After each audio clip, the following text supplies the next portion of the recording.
Power of the Elements releases in America on August 5th. And nobody is as excited for the big celebration as I am. I am not scientifically possible! Here's everything you need to know. Welcome to Sprite format. Sprite is a series of level, rank, and link 2 thunder monsters. All of the main deck monsters can summon themselves if you control any level 2 monster. These 2 search, these 2 negate, this one is Colute, I don't know why. Their Xyz monster, Gigantic Sprite, can be summoned using link 2 monsters as well as level 2 monsters, and has an effect that detaches a material to summon any level 2 monster from deck. Yeah, I've heard there's some shenanigans you can do with that. They also have a Link 2 that reborns, an E-Telly, a Banish spell, and goddammit, Colute again! The most successful variant of the deck in the OCG focused around summoning Swamp Frog from deck and using it to make Totally Awesome, which could be used on the opponent's turn and then brought back with the Link 2 to end on 2 Omni-Negates. The engine also has seen some success with Live Twin, Melfi, Tri-Brigade, and Adventure. Oh hey look, Agent Top with it one time. Tearlaments are a series of mostly dark aqua monsters that focus on fusion summoning. These 3 all have effects that mill a bunch, and a shared effect that triggers when they're sent to the graveyard by a card effect that performs a fusion summon by returning materials from hand, field, or graveyard to the bottom of the deck. Kit Kalos is a level 5 fusion of a tier element in an aqua that searches or mills a tier on summon, sacks a monster on field to summon a tier from hand or graveyard, and mills 5 when sent to grave.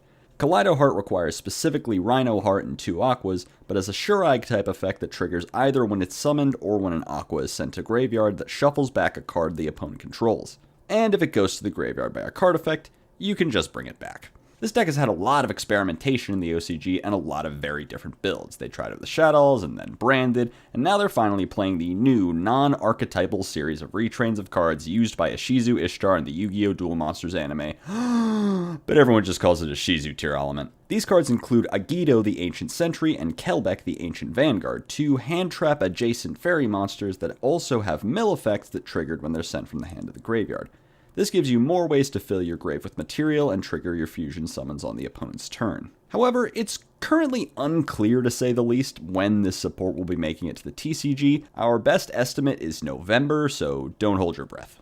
Exosister is a light level 4 spellcaster that can summon itself as well as a copy of Elise from deck if you control no monsters or only Xyz monsters. It also has the same Exosister effect that triggers if a card is moved from either graveyard, but unlike the original sisters, Martha doesn't care who moved it, meaning you can trigger it yourself if you really want to. Exosister Returnia is a normal trap that can pay 800 to target an opponent's card and banish it, and then either perform an Xyz summon of an Exosister monster using monsters you control, or if you've already performed an Xyz summon this turn, you can banish an additional card your opponent controls instead. This deck saw a fair amount of success in the OCG, partially because of this new support, but mostly because the only 2 decks worth playing in Power of the Elements format both planned on summoning from or otherwise moving cards out of the graveyard to make their plays. It's long been said that Exosister would have its day when there's a tier 0 graveyard deck, and by God, that day is finally here. Good for women. Vernisylph, my God, what a horrible mouthfeel, are a series of Earth Fairy monsters, no, not those ones, that all have an effect that discard themselves and either a monster or any Vernisylph card, do something, then special summon an Earth from graveyard and lock you into only activating Earth monster effects for the turn. This one searches a Vernisylph card, this one mills an Earth, this one draws a card, and this one adds an Earth from graveyard to hand. They also have a weird Mass Compulse, a continuous spell that reads like an Apology Legacy support despite being in the first wave, and Soul Charge. Eventually. You really haven't heard much about how people are trying to build this deck, likely because there's no point theory crafting anything new in a format where 2 decks are infinitely better than everything else. But I have heard rumblings of the engine being used in Guru, and I've heard some hype around the idea of looping Pankratops a bunch of times. Perhaps the deck will come into its own with the new support in Darkwing Blast, but that's a video for another day.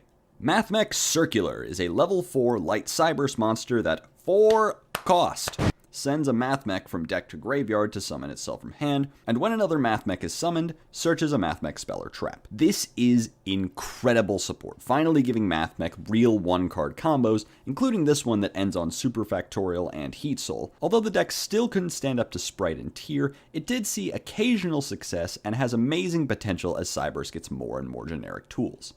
Melfi! Wally is a level 2 Earth Beast monster that summons itself during the end phase, and when the opponent normal or special summons a monster, bounces back to hand and summons 2 Melfi monsters from deck. Melfi Penny is a level 2 Water Beast tuner monster that can, during a turn in which a beast monster was returned to the hand, can special summon itself and immediately synchro summon using Melfi monsters in hand. These cards are everything the deck could have ever asked for. Wally, as well as the new spell card that everyone's sleeping on, is a huge buff to consistency. Penny raises the deck's ceiling to new heights with synchro combos, and coming into a format where level 2 monsters happen to be really good, yeah, now you understand why I like Power of the Elements so much.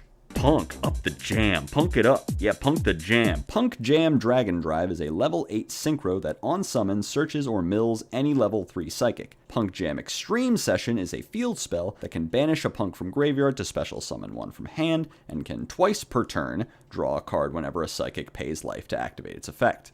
I don't actually know what these cards do. I mean, they seem pretty good, but you can imagine how hard it is to find coverage of any deck in the OCG right now that isn't Sprite or Tier, so I'm a little limited in how in-depth I can go with what these cards can accomplish for Punk decks. I did manage to find this list that topped a 3v3, and from what I can tell, it's aiming to go through pure Punk lines to end on Amazing Dragon bouncing 3, a set Gabu, and 3 draws, which is pretty cool all things considered. I don't know why you're doing that shit instead of Chaos Ruler, though. You can search Geek Boy. That's cool. Rika Princess is a level 4 plant monster that can special summon itself for no reason, but locks you into plants while it's on the field. Also, when your opponent activates a monster effect while you control a Rika, you can shuffle it back from your hand or graveyard and tribute a plant to negate it. Rika Con can set a Rika spell or trap from your deck if you control a Rika monster, but locks you into plants, and once per turn, if you would tribute a plant, you can tribute an opponent's monster instead. Ah yes, another tick on the Tier 0 plant clock. This time in the form of Nib Protection and Lair 2. This is gonna be our format. Plants are gonna dominate. Okay, maybe next format. Then we'll go crazy. There's new Vendreads. Deck's still bad and I don't actually care about them. But what I want to talk about is the new Ritual spell, which says to special summon a Vendread from hand, deck, or graveyard, except Vendread Scavenger, the new Ritual monster. Then Ritual summon a Vendread from hand or graveyard. Now what I want to focus on is that restriction, because yes, this card does in fact specifically list the name of a Ritual monster in its restriction. They made it pre-preppable with the restriction, folks. You can't make this up. Crawler Soma is a level 6 insect monster that can target a monster you control and flip it face down to summon itself. Then it can reduce its level by up to 4 to summon crawlers from deck, whose levels add up to the amount you reduced. Now, before Sprite was revealed, this card was actually really cool, because there was a line to end on UDF and the Ghost Trick Trap to flip up Crawler Spine so you could play a really sick flip control strategy, but nah, they had to go ahead and say, there will now be only one thing worth doing with level 2 spam, you dumb fucks. There's new Gem Knights, and that's odd.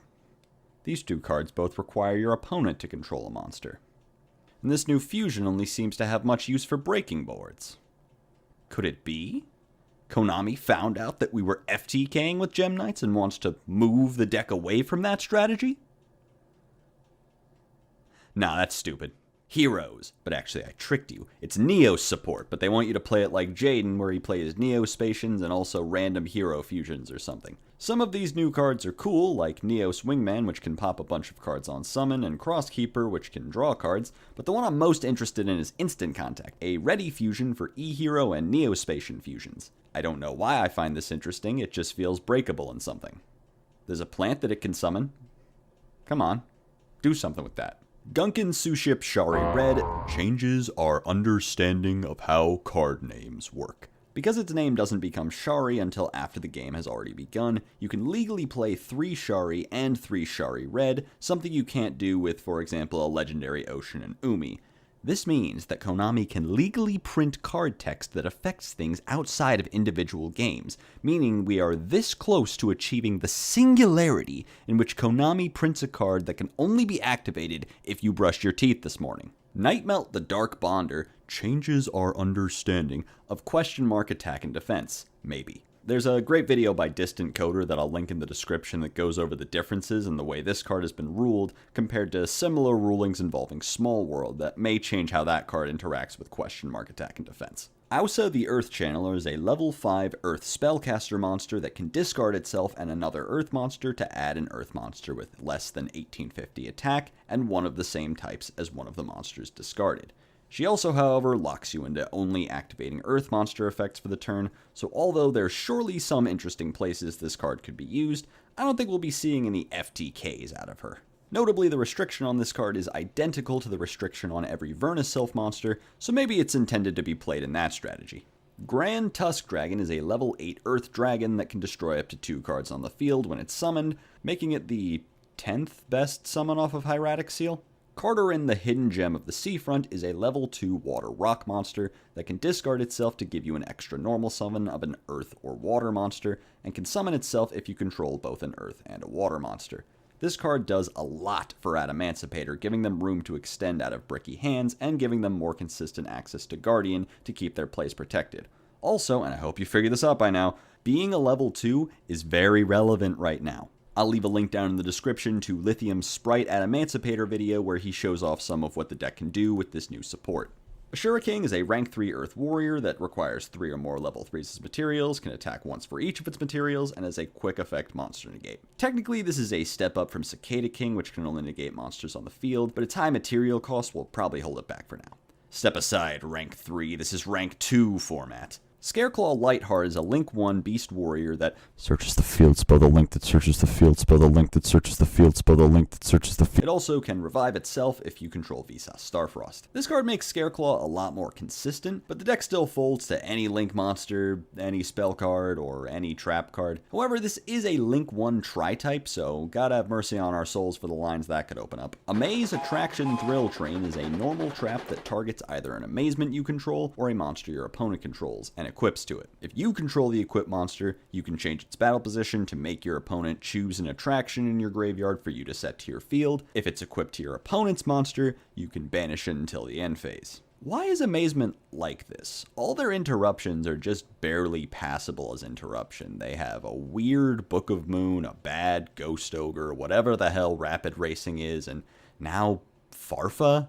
It feels like they could have made something out of this deck if they made an attraction that was actually good instead of continuing to make ones that were just fine. But you didn't come here for my soapbox. Draco Utopian Aura is a counter trap that can negate the activated effect of a monster on the field, destroy it, then by banishing a monster from your hand, you can summon that destroyed monster to your field with its effects negated. In addition to being a fun way to steal a beat stick, this card also fulfills a similar function to Solemn Strike, ensuring your board-breaking traps like Torrential and Gozen are able to resolve. Torrential Strike is back on the menu, boys! Ultimate Slayer is a normal spell that can send a monster from your extra deck to the graveyard, then target a monster of the same card type on the field and shuffle it into the deck, and your opponent cannot respond with monster effects. Get ready to see a lot more lists running Natis and Trouble Sunny, because this card is going to be one of the most prominent new board-breaking tools coming into the new format. Albaz lore update. There's a new Ice Jade. It's bad. There's a new Albaz. It's bad. There's a new Branded Trap. It's... You didn't have to cut me off. Like that. No, we were nothing. I don't even need your love, but you treat me like a stranger, and I feel so up. I mean, it's Sprite format. How bad could that actually be?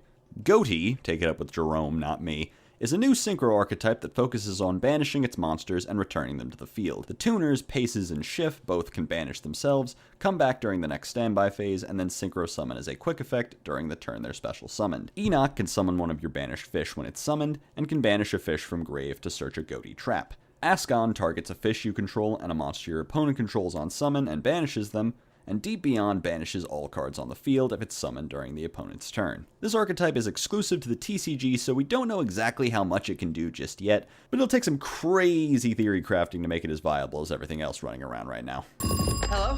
Hey everybody, Joseph Rothschild here, aka MBT, back with another episode of... Boys, I just got a call from a young man who sounded absolutely distressed. Morphtronic Telephon is a level 1 Earth Machine tuner that, while in attack position, can roll a die, gain 100 life times the result, then summon a Morphtronic from graveyard whose level is less than or equal to the result. Have you noticed the problem? This card is not a hard once per turn. It does not stop you from summoning another Telephon. You cannot roll low enough that you won't be able to summon Telephon. If you have 2 in rotation, you can do anything in the game. You can resolve Relinquished Fusion. You can do full Dragtron combo. You can Extra Link. You can FTK. I know this because I've done all these things. And the question I was left to ponder was, why didn't I just do them in Sprite?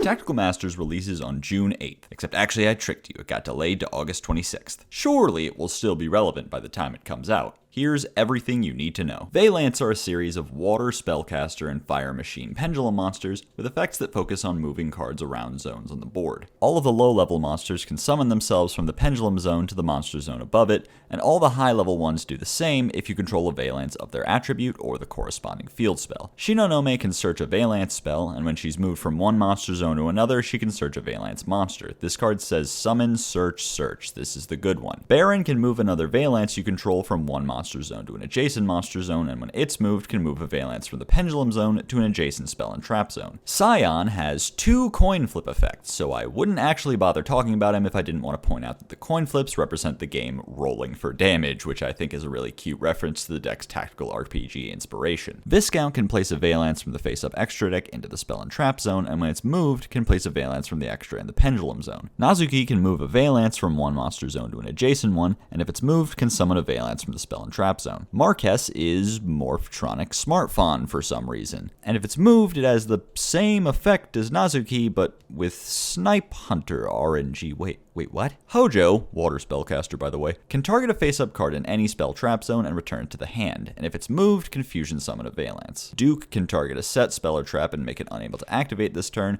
and if it's moved, you can take control of an opponent's monster, but can't activate its effects or attack with it. Mamonaka is a fusion of 3 Valance monsters with a quick effect to move an opponent's monster from the monster zone to the adjacent spell and trap zone. Grand Duke only takes 2 Valance monsters, or can be summoned by simply tributing a high-level Valance in the same column as the extra monster zone, and has an effect to bounce a monster card in the opponent's back row to the hand. Place of Beginning searches for a Valance field spell, and optionally can destroy a pendulum you control to also search Senet Switch, baby! LVK7 to the Giga Chad who heard this deck needed a searchable Senet Switch and responded, hear me out. Additionally, if it's in the graveyard any turn after it was sent there, you can banish it to place a Valance from the extra deck into the pendulum zone. The field spells Shinra Bansho and Konag Vissen both place a different Valance field spell in your opponent's field zone on activation and have an ignition effect that either player can activate on their own turn. Shinra Bansho lets the turn player summon a monster card from their back row, and Konag Vissen lets them move an opponent's monster in the same column as one of their own monsters into their opponent's back row. I don't think I'm up to the challenge of listing all the fundamental flaws with this deck. First of all, the restriction on every Valance implies that the deck is intended to be able to summon some non-Valance monster from the extra deck that still supports the deck, perhaps a Link 2 that the card designers in Japan still keep in mind when designing Pendulum archetype, but we don't have something like that. You don't count. The deck's only archetypal payoff is a worse Trident that your opponent can easily out with either of the 2 field spells that you gave them access to. A couple of cards have trigger effects when they're moved that could be used as a form of disruption, but the deck has no means of moving between monster zones as a quick effect, a type of interruption that would have been such an easy include in a deck this focused on these types of effects. And finally, there's the issue that there is just so much going on in this archetype that figuring out a combo line to do literally anything requires keeping track of more moving pieces than chess 2. Personally, I hope this deck is never good.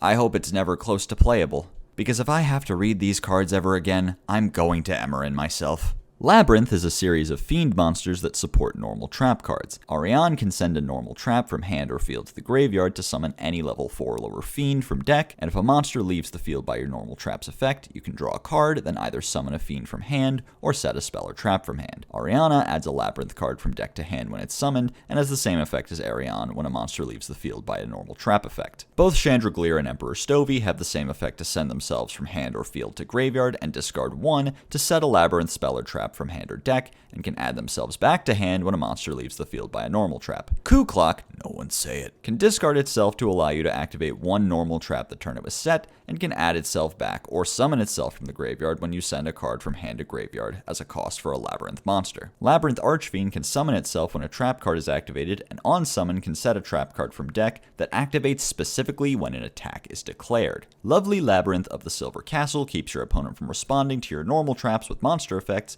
can set a normal trap from graveyard once per turn, and if a monster leaves the field by a normal trap effect, can destroy a random card in your opponent's hand. Setup can shuffle 2 Labyrinth spell or trap cards in the graveyard or banished back into the deck, then set an equal number of non-Labyrinth normal trap cards directly from deck. Labyrinth lets you special summon a fiend from your hand or graveyard when you activate a non-Labyrinth normal trap, and if you activate a Welcome Labyrinth normal trap, that trap card gains the additional effect, destroy 1 card on the field. Welcome Labyrinth summons a Labyrinth monster from deck and resets itself when a monster leaves the field by a normal trap effect. Fair Welcome Labyrinth activates when an attack is declared while you control a fiend, negates the attack and destroys any card on the field, then sets a non-Labyrinth trap from deck. And Labyrinth Barrage can chain to your normal trap card and copy its effect, but notably locks you out of doing burn damage to your opponent for the rest of the turn, so you can't use it for chain burn purposes. Finally, Archfiend's Ghastly Glitch lets you target a card on the field, destroy it, then send a fiend from deck to graveyard. This deck saw a fair amount of success in the OCG as a control strategy with some explosive potential, using flexible removal traps like Compulse and Punishment to easily trigger Labyrinth cards, and utilizing the combination of Archfiend Glitch and Backjack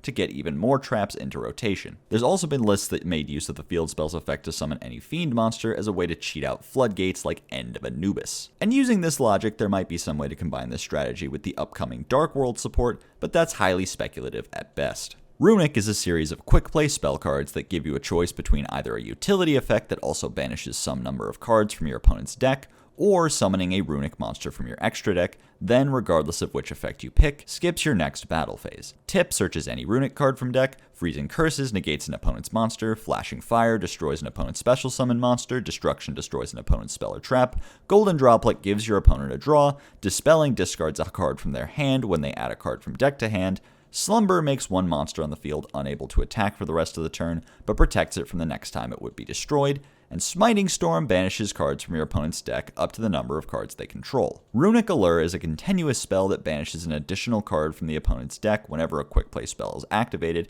and Runic Fountain is a field spell that allows you to activate runic quick plays from hand during your opponent's turn. And after a runic quick play has been activated, lets you put up to 3 runic quick plays from your graveyard on the bottom of your deck and draw that many cards. Finally, the fusions mostly all leave something to be desired, but to sum them up quickly, Gary adds a runic spell back to hand on summon and pops a card when it's run over in battle. Munin searches a continuous spell and protects your runic cards and set cards, and finally Hugin discards a card on summon to search a runic field spell. These cards have a lot of potential. Pure, they facilitate a competent mill strategy with strong control tools, but as a package in other decks, it can fill a lot of very useful niches. You see, being extenders, disruption, and removal tools means they can comfortably be main decked as a way to deal with specific threats without ever being truly dead into any matchup. Playing a main deck mine out doesn't have to be so bricky when that same card can also be an instant fusion when you need it to be. The fusions themselves also have some quite favorable aspects for certain strategies, like Gary being a beast for decks like Tri-Brigade, and Hugin being a level 2 for Sprite. In the OCG, the deck has seen success in a variety of shells, including Invoked, Sprite, and of course Halcdon Synchro combos. I especially want to highlight this list, which uses the Golden Sword Souls,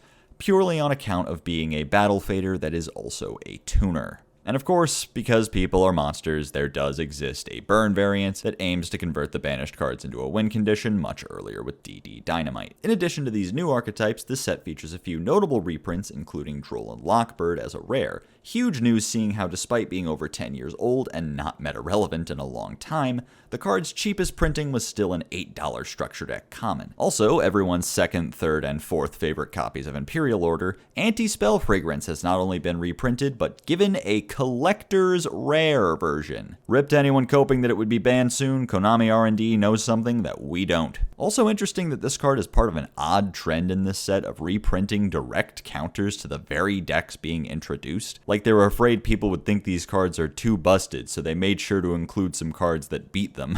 And it's not even just good counter options. They reprinted Invader of Darkness, presumably because it's both a fiend so Labyrinth could use it, and it functionally FTKs Runic if you do manage to summon it. Before I sign off, I just wanted to say a huge thank you for all the support on my last video. I am hoping to continue this series as regularly as possible, but I also have some other content ideas in the works right now, so stay tuned for those. I also stream at twitch.tv/Jaxel_ms where I do things like this. How many times do you think someone's like gotten head at a Yu-Gi-Oh tournament? I kind of want to say not a single time. Fuck! Hope to see you there. 10 of the Pharaoh's Gods releases on September 16th. In addition to reprinting a large percentage of the cards from 2021's core booster sets, this year's Mega Packs also includes several imports to the TCG as well as a few world premiere cards. Here's everything you need to know. The Revived Sky God is a normal trap card that cannot be negated and special summons Slifer the Sky Dragon from your graveyard, then makes each player draw until they have 6 cards in hand each. Also, you can banish it from the graveyard to put Monster Reborn from your deck or graveyard on top of the deck, and if there's a Divine Beast in graveyard, you can draw a card. Could literally be anything. Although this card is brand new, it's already gotten a fair amount of interest from the community. Fulfilling its condition isn't that hard, seeing how the card itself can be found off of Trap Trick and turboed into with Curious Griffin. Meanwhile, Slifer can be sent off of Branded Fusion as material for Brigran the Glory Dragon. You can also find both halves of this combo via Tear Lament, a strategy that natively mills a huge chunk of its deck and plays the Curious Griffin combo. Now that we're clear on how to use this card, we can talk about the payoff, which is surprisingly strong. First of all, assuming you used your whole hand for your turn 1 setup combo and you activate this card during your opponent's draw phase, you'll be drawing 6 cards while your opponent who just drew for turn will get 0. From that point on, your opponent will have to play around Slifer's deceptively powerful Floodgate-like effect that will destroy anything your opponent summons in attack position with 2,000 or less attack, and anything that doesn't die to this effect will still have its attack drastically reduced. Needing to put everything in defense position or be left with a field of low attack monsters will severely hinder your opponent's ability to use their normal summon, link plays, or the battle phase. Not that they could attack over Slifer anyway, since it would start out at 6,000 attack after resolving Sky God. Now, is setting up Slifer better than using Curious Griffin to search Skill Drain or Anti-Spell? I don't know.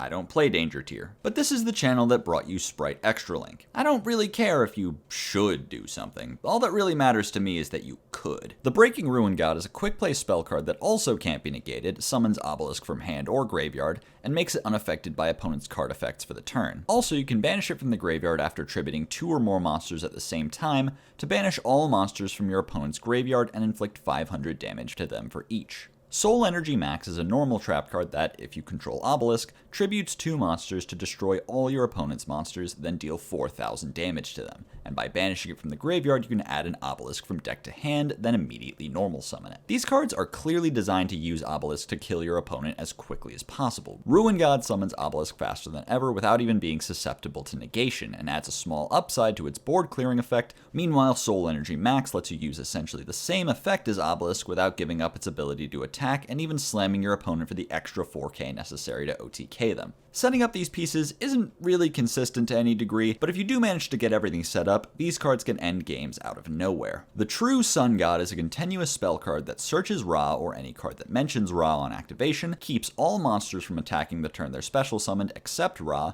and can send itself from field or Immortal Phoenix from deck to the graveyard to send a Ra you control to the graveyard. If that last effect seems weird to you, that's because it is. The point of this card is meant to be turboing out Immortal Phoenix, which is a 4k towers that can clear boards in exchange for life points that summons itself from the graveyard whenever Ra is sent to the graveyard. It just goes about this goal in a very direct fashion, sending the Phoenix and then immediately killing your own Ra to trigger it. Ideally, I would have liked this card to have more of an inherent upside. Obviously, the upside is getting to trigger Immortal Phoenix's effect, but the way it reads on paper without context, it just seems like you're outing your own monster for no reason. Even just an effect like gaining some amount of life points would have fit the deck very well and helped enable Immortal Phoenix's removal effect. The first effect searches Sphere Mode, and as we all know, the biggest issue with Sphere Mode is that there weren't enough copies of it. Dual Tower is I heckin' love Duel Monsters anime!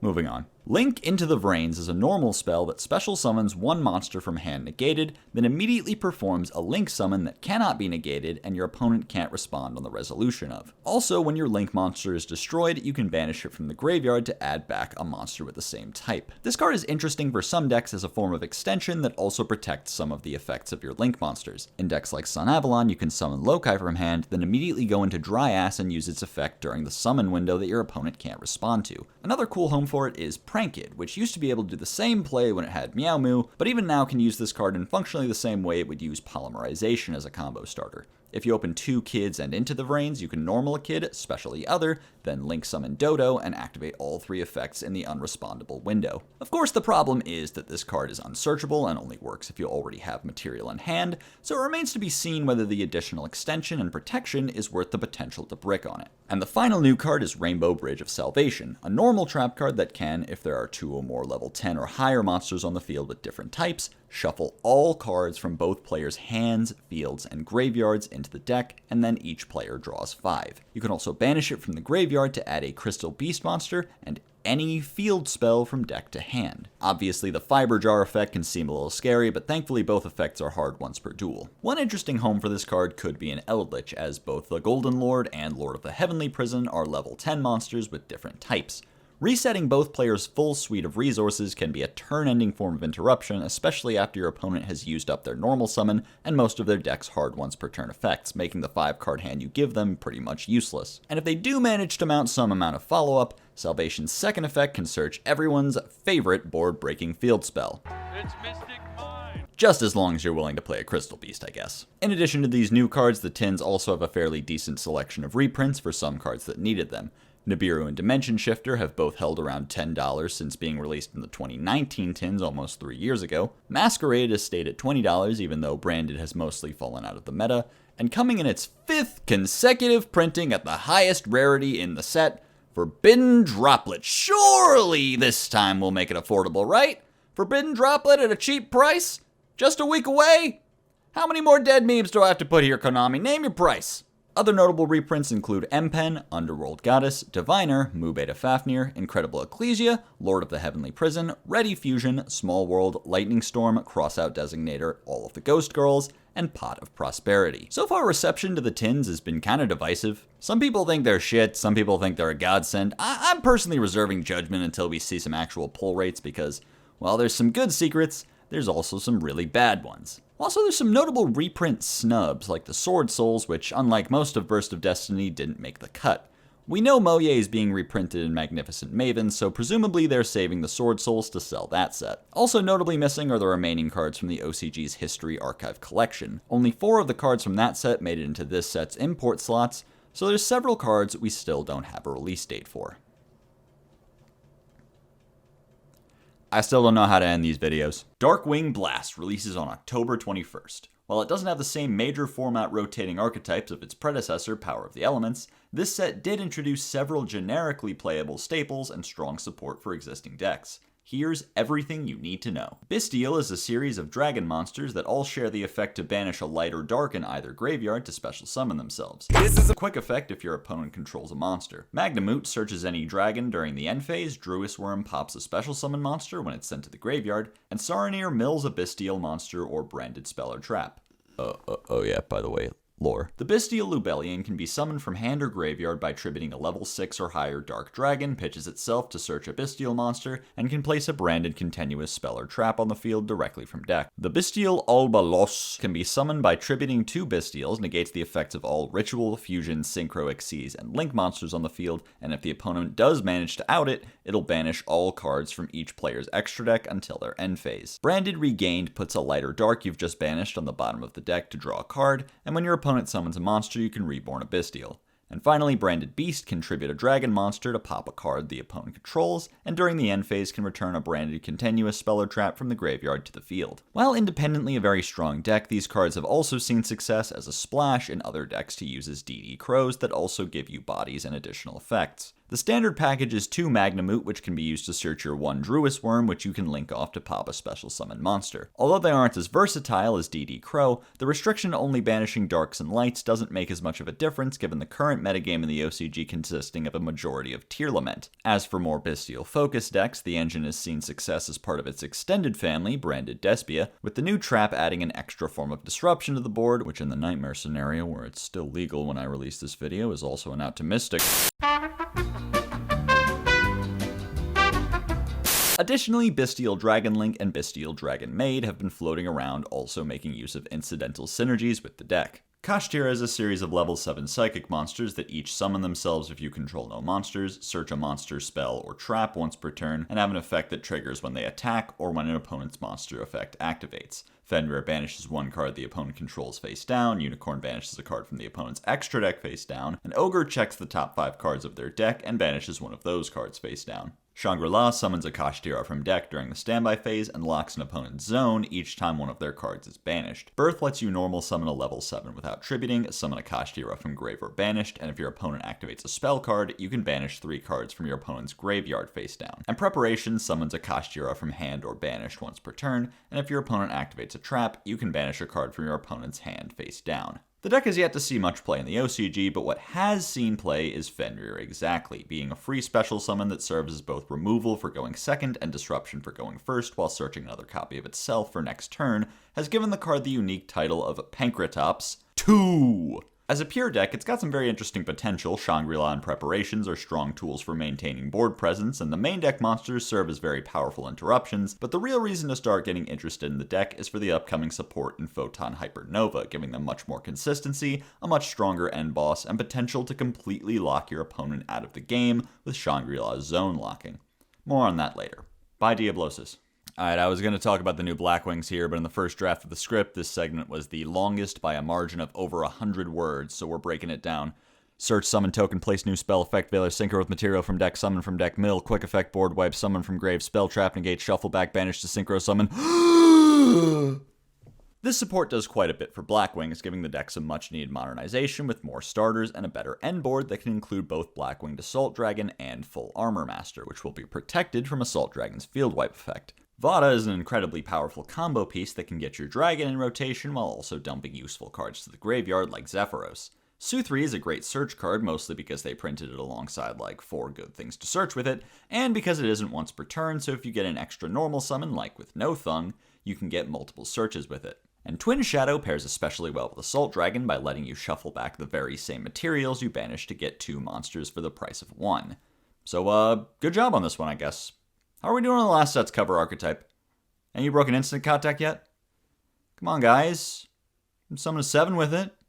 Kashtira's gonna go crazy. Speaking of poke cards y'all still haven't broken yet, there's more Vernisylphs. Misting Seedlings has the same discard to reborn effect as the monsters from the first wave, but for its bonus effect, it searches any Earth Fairy monster. We're gonna circle back to that. Vera the Vernisylph Goddess has a continuous effect that can negate a monster effect once per turn during resolution without activating. Why do they keep making this type of effect? It's just a headache for new players to learn and for veterans to explain. I don't get it. Also, during your turn, it can take control of an opponent's monster and make it Earth, and during your opponent's turn, it can summon an Earth monster from graveyard. Full Bloom is a field spell that can banish flower buds from your hand or graveyard to summon Vera from deck, and if a Vernisylph is summoned from the graveyard, you can bounce a monster from the field or graveyard to hand. These cards help Vernisylphs on 2 fronts. Seedlings adding extra consistency to the archetype, meanwhile Vera and Bloom give the deck what it was really missing, an archetypal payoff. Up till now, Vernisylph has always seemed strong in theory, but was mostly just an idea for an engine in existing Earth decks instead of an actual deck, and in practice it pretty much only ever appeared on twitch.tv/peeps Yugioh, losing to Sprite and Tier. Now with Vera and Bloom, the deck can set up a bounce and a negate all in archetype, which is, something. Regardless, the deck still only saw success in the OCG as an engine in decks like Adamancipator, which I would put on screen, but the thing is they have Block Dragon and Grass, and to be honest, I just don't think there's anything we in the States can learn from it. You know what I do think we should talk about, though, is new Naturias. To start, we've got Mole Cricket, which contribute itself as a quick effect to summon a Naturia from deck, or 2 if your opponent controls the monster with the highest attack. Camellia mills a Naturia on summon, revives a Naturia when your opponent summons a monster, and can replace a Naturia monster effect's cost that tributes monsters by sending the top 2 cards of the deck to the graveyard instead. Yeah, don't look at that one over there, that card sucks. So this deck topped. I know it's weird, I didn't expect that either, but it is interesting to consider the many factors that went into this Cinderella story of a list. So first of all, these 2 new cards add a lot of power to Naturias, which, did you know, have some really good main deck monsters, like Sunflower and Vayne, non-once per turn negates that were held back by being difficult to get on board consistently, and the steep cost of having to tribute 2 monsters. Mole Cricket and Camellia address both problems, making it easy to spam out your Naturias, and giving you the ability to use them multiple times by bypassing the requirement to tribute themselves. They also paired well with the Ishizu cards, let me know when we come up with a better name for this deck, mostly due to Naturia's trap card Sacred Tree, which searches a Naturia whenever it's sent to the graveyard. Getting lucky and hitting a few Sacred Tree as well as some Naturias to reborn with Camellia can get you far ahead super early into the game. And while you might ask what advantage that provides over a Shizu tier, keep in mind this was going into a meta where most, if not all decks had adopted the Bystial engine. Those looking for a home for their Ishizu cards that wouldn't get sniped by Bystials could look towards non-light or dark strategies for mill payoffs. And this brings us back to Vernisylph, as this deck also makes use of Misting Seedlings having the ability to search Ishizu cards, as well as trigger Ishizu cards by discarding them and reborn your Naturia as you milled, all at the low cost of an Earthlock. Anyway, I guess this is as good a time as any to talk about tier. I didn't make a ban list reaction video because the ban list dropped in the middle of my first day at work, but long story short, they pretty much didn't hit tier, made Sprite reevaluate its life choices, and left us in a metagame where tier is the clear best deck right before printing more support for it. Where have I seen this before? Rule Kalos is a fusion of Kit Kalos and any tier monster that can negate a card or effect that performs a special summon, then pitch a tier from hand or field. Also, if it's sent to the graveyard by a card effect, it just comes right back. Scream is a continuous spell that mills 3 when a monster is summoned and searches a tier trap when it's sent to the graveyard, and Heartbeat shuffles a back row into the deck, or 2 if you control Vsauce, then sends a card from hand to graveyard. Needless to say, these cards add a lot to tier's options, although Solemn Warning isn't the strongest form of interruption in the game. Given how trivially easy Rule is to set up, this card is a great addition to tier's options. Also, it has 2500 defense, making it a branded and high spirits target, relevant not only for branded variants of the deck, but also for the small high spirits engine that's been experimented with in the TCG using D3S Frog as the mill target. Rest in peace to the anti-rotation army's strongest soldier, may you never tap again. Scream also has seen a lot of play in OCG tier lists as a very easy way to get a few extra mills, and to search tier's extremely strong trap cards. Tier went into Dabble already the best deck in the OCG format, and has stayed that way ever since. In TCG, the same is likely true, but it's hard to say in what way exactly, given the fact that tier is developed in a completely different way in our format. The OCG has Ishizu cards, we use Dangers and Curious instead. It's always hard to tell what OCG lists can teach us about the future of the TCG, but this is a uniquely difficult one. By the way, hey look, and out to Floodgates, better draw it. And of course, where there's new additions to the Vsauce deck, so too are there new cards for the Albaz deck. Sprite Sprint is a Link 2 with the same materials as Elf that mills any level 2 on summon, and if another monster is special summoned, you can detach material from a monster you control to bounce a monster on field to hand. Double Cross is a trap card that targets a monster on field or in graveyard, and, loosely translated from problem-solving card text, either puts it on your field or attaches it to your Xyz monster. There, not that complicated. Sprint is really cool conceptually, being able to mill 2s like Nimble Angler to summon 2 beavers, an engine which was already experimented with in the OCG as a counter to Ishizu mill, and in TCG as a discard with Fateful Adventure in the Adventurer build. It also pairs with Elf to summon any level 2 from deck without locking you into level 2s, enabling Sprite to interact with cards like Cyberstein. However, this wasn't quite enough to push Sprite back into full contention against tier, in part because Sprint is also fucking tier support! By making Sprint, you're able to send Merly from deck to graveyard and trigger a fusion summon, meaning Sprint is pretty much just as good in tier as it is in Sprite. But just like with tier, Sprite in the TCG looks very different going into Dabble. The OCG lost Toad, making Sprite's strongest endboard unattainable, but all we lost in the TCG was Ronin Totem, meaning Sprites still have access to Omni Negates. The Ronin Totem ban eats into consistency, something Sprite prides itself on, but the point remains that the deck is in a very different spot than it was at this point in the OCG, and what that means for its future with the new support remains in question. Oh, I remember how I alluded to the Adventurer engine a minute ago? Yeah, Konami wants you to stop doing that because there's 2 new adventure cards and they both lock you into Adventurer token monsters. Tessia reveals a card that mentions Adventurer token from hand to search a spell that mentions Adventurer token, except for a normal spell. And Curse of Aramatir is a continuous spell that summons an Adventurer token to either field, then discards a card. Also, if a monster you control is destroyed, you can summon yet another Adventurer token. Obviously, the summon lock kills any chance of these cards being used as part of the engine, but they are quite strong in the definitely real, not at all made up pure adventure deck, giving you more consistency and more access to the token. And most interestingly of all, this is the first card aside from Rite of Aramesir that actually summons the token. If Konami wants to pivot towards Aramatir for token generation, that could signal the potential for an Aramesir ban in the future. If Pure Adventure no longer requires Aramaseer just to exist, Konami has the option to squash the engine without making the archetype completely unusable. For hires, don't click out of the video, stop that, come back here right now, this is important. Rex Freight for Hire is pretty much word for word, bar for bar, exactly what For Hire needed. When it's summoned, you get to search a spell or trap for hire and can banish itself from the graveyard as a quick effect to add back a card for hire or summon a monster for hire from the graveyard. The first effect can search Rookie for Hire, which can tribute Rex to summon Beat, effectively giving you 3 extra copies of the best starter in the deck. 6 if you choose to play Fossil Dig, as Rex is a dinosaur. If that's not what you need, Mayhem for Hire is a quick play reborn, meaning it functions as both an extender and a way to trigger Fur Hires on the opponent's turn. But that might not be necessary, as Rex accomplishes the same thing with its graveyard effect, giving you the ability to trigger Fur Hires like Dampa, which pops face-up cards, and Rafal, which is like a janky Prosperity with a monster negate attached. This will also help to enable Folgo, and as we all know, everybody gangsta till the Folgo hit the board.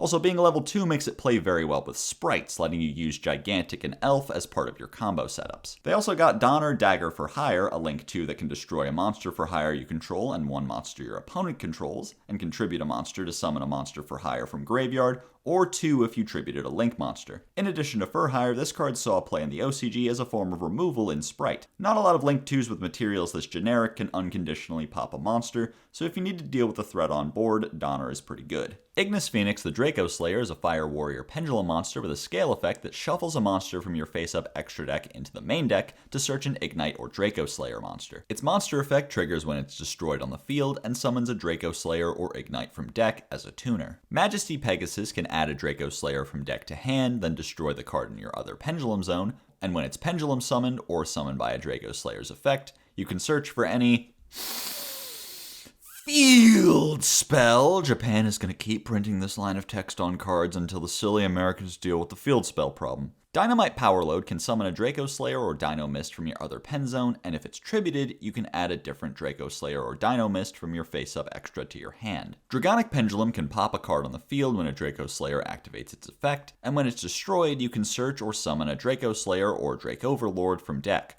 I wonder how they intend for you to pop it. These are some really great pieces of support for existing Pendulum archetypes, including but not limited to the ones they're designed for. Ignite particularly gets a lot out of this support since all of them, as well as Durandal, are able to search Ignis. The deck saw a fair amount of success in the OCG by exploiting the ability to loop the soft once per turn effects of cards like Ignister Prominence and Electromite. Now, we've had Ignister back at 3 for over a year now, but I can't shake the feeling that there's part of this deck we're missing. Okay, we won't run this bit again, and yeah, Electromite is still banned here, and even though a lot of people thought maybe it might be unbanned to help sell the new Draco Slayers, because I wrote this part of the script after the ban list dropped, I can confidently say, dumb fuck. Really don't know what to say about the new ninjas. Ninja's one of those archetypes where they kind of pivot the main focus every time they drop more support, and this time they're returning to the deck's roots as a flip deck. You got a guy that summons them face down, a level 2 insect that negates monster effects by flipping up a face down ninja you control, and a new fusion that summons from deck face down. Now, I asked my mods what to say about these cards, and they had a lot of ideas to share with me, but none of them really inspired me. I mean, how many times in this video alone have I said something along the lines of,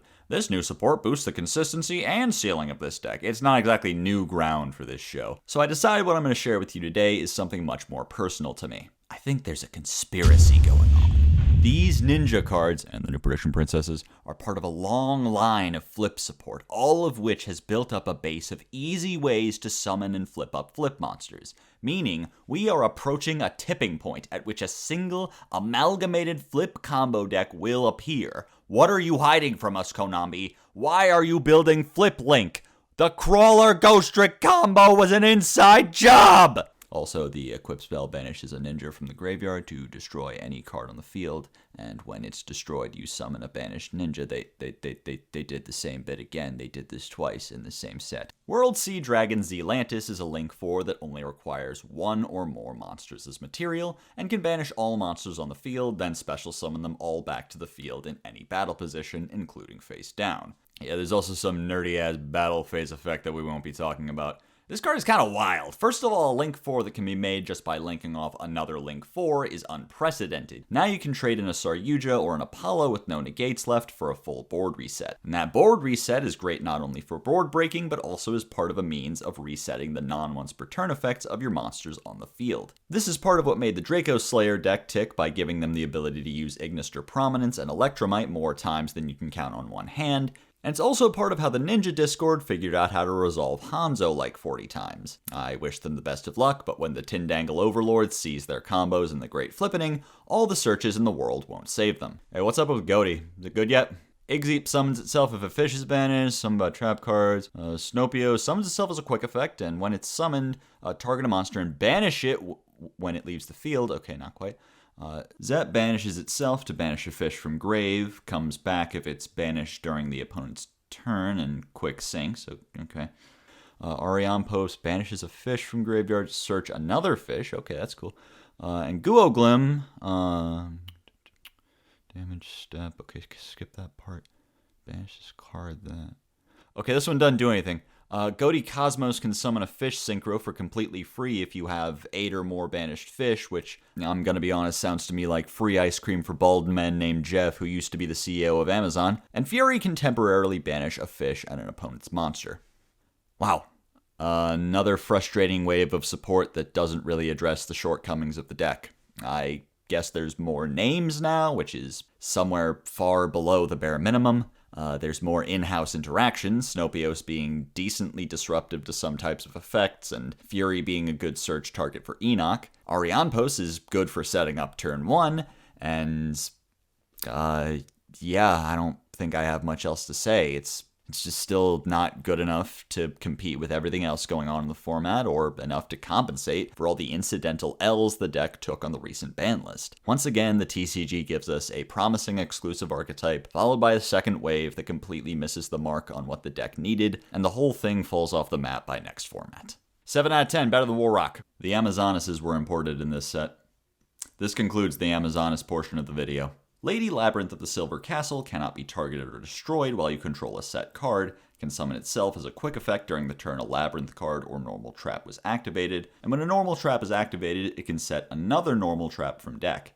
This card adds a lot to Labyrinth's game plan, being a much stickier body to keep around on the field that grinds out games like crazy by constantly keeping the trap cards coming. It also has this weird quirk that not a lot of Labyrinth cards have. You see, it's actually okay to draw it. Valance Awakening solo activation places a Valance from deck into your Pendulum Zone, and if a card is in the field zone, you can banish it from the graveyard to move your Valance monster to an adjacent zone. So I guess this is how you would make support for this deck. Just give it a Rhoda that's basically E-Telly that still plays around Ash somehow, and have it give you an extra move. I guess that probably cleans up some combo lines pretty well. Unfortunately, the Valance stands in my comment section have yet to produce these Valance combos they claim to have seen, so we'll never know if I'm really an idiot that has no idea what I'm talking about.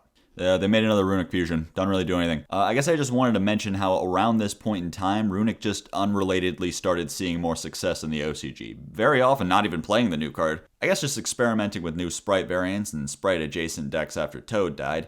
If that's the case, then given the similarly volatile metagame we find ourselves in, we might see the same Runic resurgence. And actually, it might be even worse because we still have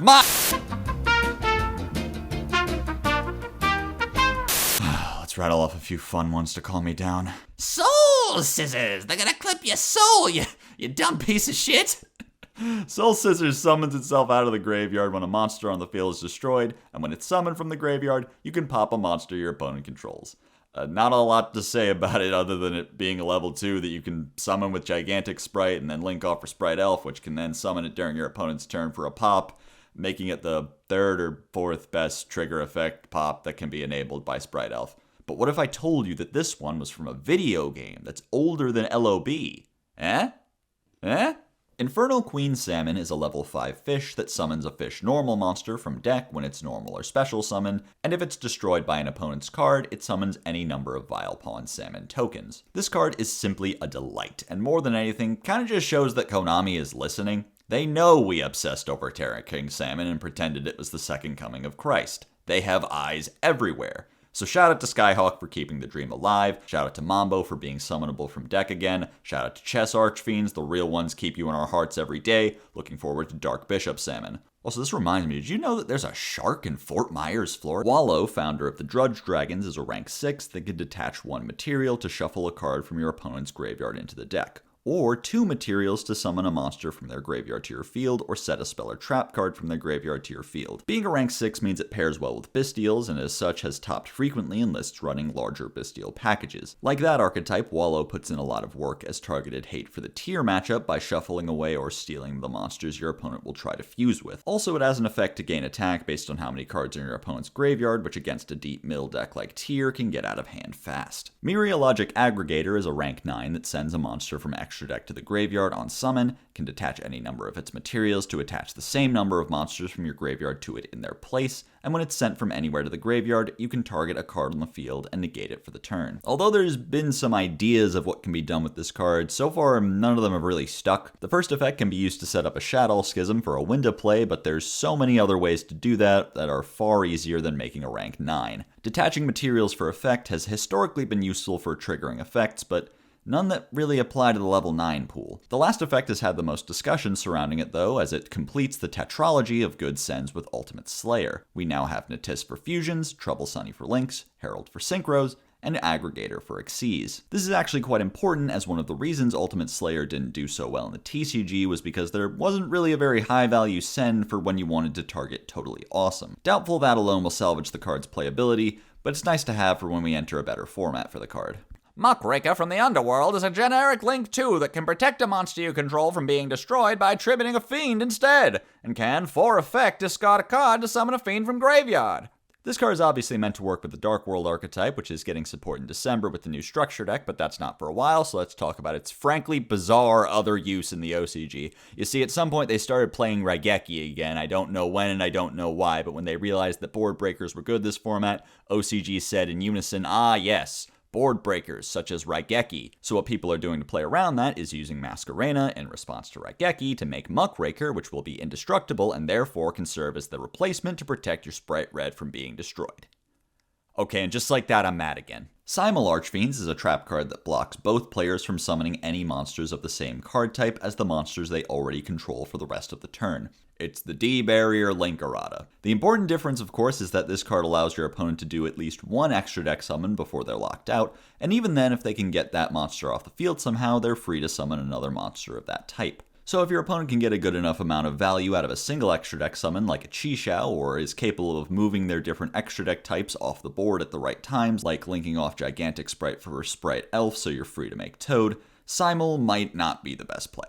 Destructive Daruma Karma Cannon flips all monsters on the field face down, then if anything remains face up, its owner must send it to the graveyard. Where last set introduced copies 4, 5, and 6 of Solemn Strike, Dabble gives us 2022's take on Torrential, clearing anything on the board by flipping down most of your opponent's monsters and killing all of your opponent's link monsters, as well as any monsters that are unaffected by Karma Cannon because of the particular they must send wording similar to Evenly Matched. This card adds a unique form of removal to trap-focused decks that otherwise might have struggled against Towers monsters or cards with floating effects. Finally, a TCG exclusive takes a W. 7 out of 10 doesn't beat tier. Ecclesia's fucking dead or something! Blazing Cartesia can be special summoned from your hand if Albaz is on your field or in grave, has a quick effect to fusion summon, and returns to hand during the end phase if a fusion monster was sent to the graveyard this turn. This card has a lot of potential as a portion of Branded Despia, being both a great light target for Branded Fusion and a good search off of Branded Lost. Despite all of this, with Branded waning in the TCG metagame, this card might not end up seeing play, and oh my god, Pack has read the card. I repeat, Pack has read the card. This is not a drill. Red alert, red alert! Laughing Blossom, what's that? Thank you for stopping by. This has been everything you need to know.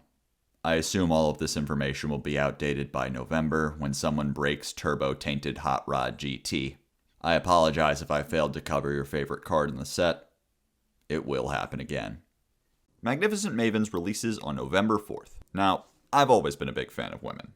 Some of my best friends are women. So when I found out Konami planned to release a pack dedicated exclusively to women and to their ally Blackluster Soldier, Soldier of Chaos, it made me proud to play the only card game that supports women and Blackluster Soldier, Soldier of Chaos. God bless the United States of America. here's everything you need to know. Dread it, run from it.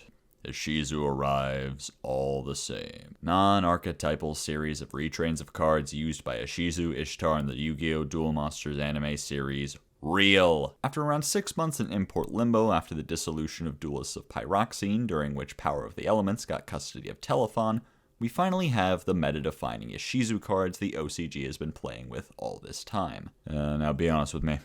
How many of you have read them? Yugioh the Ancient Sentinel can summon itself from hand and reborn an Earth Fairy if a card is sent from your opponent's hand or deck to the graveyard, and if it's sent from your hand or deck to the graveyard, both players mill 5, then you can mill 5 more if Exchange of the Spirit is in the graveyard. Kelbeck does the same thing, but bounces a special summon monster in its first effect, and sets any trap from graveyard in its second effect. Mudora and Keldo each banish themselves as a quick effect to shuffle 3 cards from your opponent's graveyard into the deck, 5 if Exchange of the Spirit is in the graveyard, and also discard another Earth Fairy to summon themselves. Mudora places Gravekeeper's Trap from deck, and Keldo searches Exchange of the Spirit, or a card that mentions it. Gravekeeper's Trap is a continuous trap card that keeps your opponent from activating effects in the graveyard or summoning monsters from the graveyard while Exchange of the Spirit is in the graveyard. Also, you can discard a card to search a Gravekeeper or an Earth Fairy monster. There's also a third effect that might come up if you're a Call It God. Would you believe me if I've told you I've seen someone play this deck pure? These cards have completely dominated the OCG metagame, letting decks like Tyr blitz through their deck at an unprecedented pace. Yugioh and Kelbeck can get your Tyr effects to snowball like crazy, while Mudora and Keldo can act as supercharged DD Crows to keep anything your opponent milled from bothering you. And if you get to Gravekeeper's Trap in your combo, you can completely shut down the Mirror and several other matchups. In addition, being fairies allows you to use cards like Orange Light and Diviner to get your mills going. Although it's been experimented with in several decks, it's impossible to ignore the stranglehold Ishizu Tyr has had over the metagame, and with Tyr already coming off a ban list that barely affected them and a new wave of support, it's scary to think what this deck will do to our format. Is there even anything else in this set? What does that Witchcrafter card do? Confusion Confession is poly but worse, and it adds itself back during the end phase, but not the same when you used it, because Witchcrafter was well designed instead of being broken. Rookie mistake. Vice Madame has a quick effect you can activate in response to the activation of a spell or a spellcaster that either pops, reborns, or adds back from graveyard. It's a cool card, filling the roles of recursion, board presence, removal, and interruption all in one effect. Doesn't really fix Witchcrafter's Ash Blossom problem though, and being a quick effect that needs to chain to one of your own cards makes it a little annoying to enable, but still an impressive addition to the deck's options. Yuki-Onna, the Icicle Mayakashi, no you don't get it, it's the third Yuki-Onna that gets you, can negate a monster on summon and can quick effect banish itself from the graveyard to summon a zombie synchro from graveyard or banished. Ghost Meets Girl contribute a Mayakashi or Shiranui synchro or link to lock both players from summoning from hand, deck, or extra deck for the turn. It's always frustrating when a bad deck gets a great big fucking floodgate, because on one hand that won't suddenly make the deck tier 1 or tier 2 or even good, but who exactly is happy about this? I'm pretty sure people who play these two decks because they enjoy the playstyle don't feel like a card that says, I summon one of my extra deck monsters and set a card so I win really helps them. Not to mention, you probably don't even have to play Mayakashi or Shiranui to play this card. Both decks have some extra deck monsters that are either generic or only need zombies, so if you're on like Zombie World Eldritch or something, you can throw it in as a fun of. Honestly feels foolish not to expect Tyr to find some way to enable this card by next week. Shit, you can make this happen in Sword Soul if you were determined enough. I don't want to make it sound like this is going to be some sort of ridiculous problem for the metagame, but when Konami prints another lingering I win floodgate, all you can really say is, who asked? Surgical Striker Hump is a kaiju. They got a surgical kaiju. I don't know why. They just made a Sky Striker kaiju. A Skyju, if you will. Linkage sends a card you control to the graveyard to summon an ace from extra, then locks you into strikers from the extra for the turn. This card reads like an attempt to balance Hornet drones around what was presumably the original intent, giving you the ability to summon an ace even when you don't draw a main deck striker, but now at the cost of a card on field to keep you from looping it, requiring an EMZ to summon it so you couldn't loop it if you tried, and a striker lock so you can't use the free body to summon other generic link monsters. Does this kill the card's chances? I wouldn't say so. Striker still only has 2 main deck aces, so more ways to summon an ace is always welcome. Going -1 might be the biggest issue, but it's still a good option for the deck to mess around with. To go with the new strikers, they also reprinted most of the striker cards, which nobody really asked for, because the most expensive striker card left is Shizuku at $4. They also reprinted all the Mayakashis. Let's see what their most expensive card was. Damn, what a coincidence. But the main event here is of course the Sword Souls, which they reprinted literally every single one of. Yes, even Iris. Yes, even Assessment. Yes, even Chunjun. There's also Therion reprints. No, not those ones, silly. I'm talking about Duke and Bull, who I assume were paired up to make them sound like a pair of school bullies from a 90s kids show. Millennium Eyes Restrict has finally made it into a set people will actually buy. Cat Shark purchasers are in shambles. Predaplant and Adventure players will never have to play non-shiny cardboard again. New Toad reprint just in time to add insult to injury for Paleo Frog fans. Trapsic Sarah made the cut in anticipation of the upcoming structure deck. Duster, Scapegoat, and Change of Heart made it for their Reform DM Staples Anonymous meeting. Meanwhile, Triple Tactic and Lightning Storm pulled through to beat them up in the parking lot. We got 7 Floodgates, Imperm, IDP, and of course, the G-Golem token. What is the G-Golem token? You see, the G-Golems are a series of Earth Cyberus monsters that are not in this set and aren't in the TCG at all yet, but they decided we need the G-Golem token now! Now, if you're not a fan of the phrase, peak product, fire, goat, then this ain't the video for you. From my estimation, this set has the perfect mixture of good reprints for budget players and rarity bumps for max rarity addicts, all tied together with some great new cards to shift up the metagame. It has a little something for everyone. Also, and this is true, in 1776, Blackluster Soldier, Soldier of Chaos, declared that his sword is the sword of truth, justice, and the American way, and he will stop at nothing to defeat the British and give America the freedom to play Sword Soul at a reasonable price point. With his fellow patriots, Doug Zeef, and the G-Golem token, he defeated King George III and ended sexism permanently. God bless you, and good night! Battles of Legend Crystal Revenge releases on November 18th. Like Brothers of Legend before it, this set imports the remaining cards from this year's Animation Chronicle in Japan, as well as reprinting some important staples. Here's everything you need to know. The advanced Crystal Beasts are, oh my god, just a mess. So the first thing you need to know, if you do not control Advanced Dark, they all kill themselves, not destroy themselves, triggering the Crystal Beast gimmick effect. That would make too much sense. They just instantly go to the graveyard without starting a chain, instantly the moment they exist on a field that does not have Advanced Dark on it. For an example of how this works, if you normal summon Advanced Sapphire Pegasus without AD on field, it dies immediately before it even has the chance to use its effect, which, spoilers for the video you're currently watching, was pretty much just Sapphire Pegasus. So if you want these supposedly better Crystal Beasts, you'll need Advanced Dark, which, okay, is searchable with Advanced Cobalt Eagle, and with Salvation, which themselves are searchable by Crystal Bond and Awakening. So it's not like you're just coping to draw this card. So let's take a moment to read what Advanced Dark does. Nothing? Okay, got it. That's fine, that's not important right now. Let's get to what the ACBs actually do. So nothing so far. Alright, I'm seeing nothing. Still nothing. Alright. Let me try to summarize all these cards. Imagine if they added like 2 words to every Crystal Beast effect and called it a day. These are such ridiculously minor upgrades, it's almost insulting. The ones worth talking about are Sapphire Pegasus, which does the same thing but can place from Banished, Cobalt Eagle, which they gave Commandant effect, and Ruby Carbuncle, which summons itself and as many ACBs as possible out of the back row. But you may have noticed the problem there. On top of being barely considered upgrades over their original forms, and actively being worse because of their constant requirement of a field spell that does nothing, they also have the audacity to only support themselves instead of Crystal Beast as a whole. Pegasus can only place advanced CBs. Carbuncle can only summon advanced CBs. Fucking Cobalt Eagle can only bounce advanced CBs. I hope you guys don't think that I enjoy getting mad about Crystal Beasts. I've just been met with nothing but frustration towards Konami and all of my time with them. Looking on the bright side, there's 3 more playable CBs, meaning we are almost to 7 Crystal Beasts with different names worth playing, but the issues of cohesion still persist. The best cards in the deck are still the back row, and your monsters still lack any means by which to interact with them. So all you can do is hope you draw your spell and traps, and try to draw as few Crystal Beasts as possible in your Crystal Beast deck. Great! Doodle Beast Stego can summon itself if you have no monsters or only dinos on field, and searches a Doodlebook spell or trap on summon, then discards a card. Doodlebook, negates an attack or something, but also it can banish itself from the graveyard to search a level 5 or higher dinosaur. Doodle Beast Tyranno can be tribute summoned as a quick effect during your opponent's turn, using only 1 tribute if it's a dino, and when it's tribute summoned, pops a card on field. It's a fine engine with decent synergies to existing dino builds, but only insofar as dinos can help them do their own thing pretty well. Trying to weave them into existing dino combos can get a bit clunky, as you'll have to replace certain important summons with a Stego that's largely a dead end in terms of extension. If you're out of your mind, you can slot the engine into just about anything, since you can summon Stego for free if you draw it and get an extra pop on top of whatever else your deck normally does.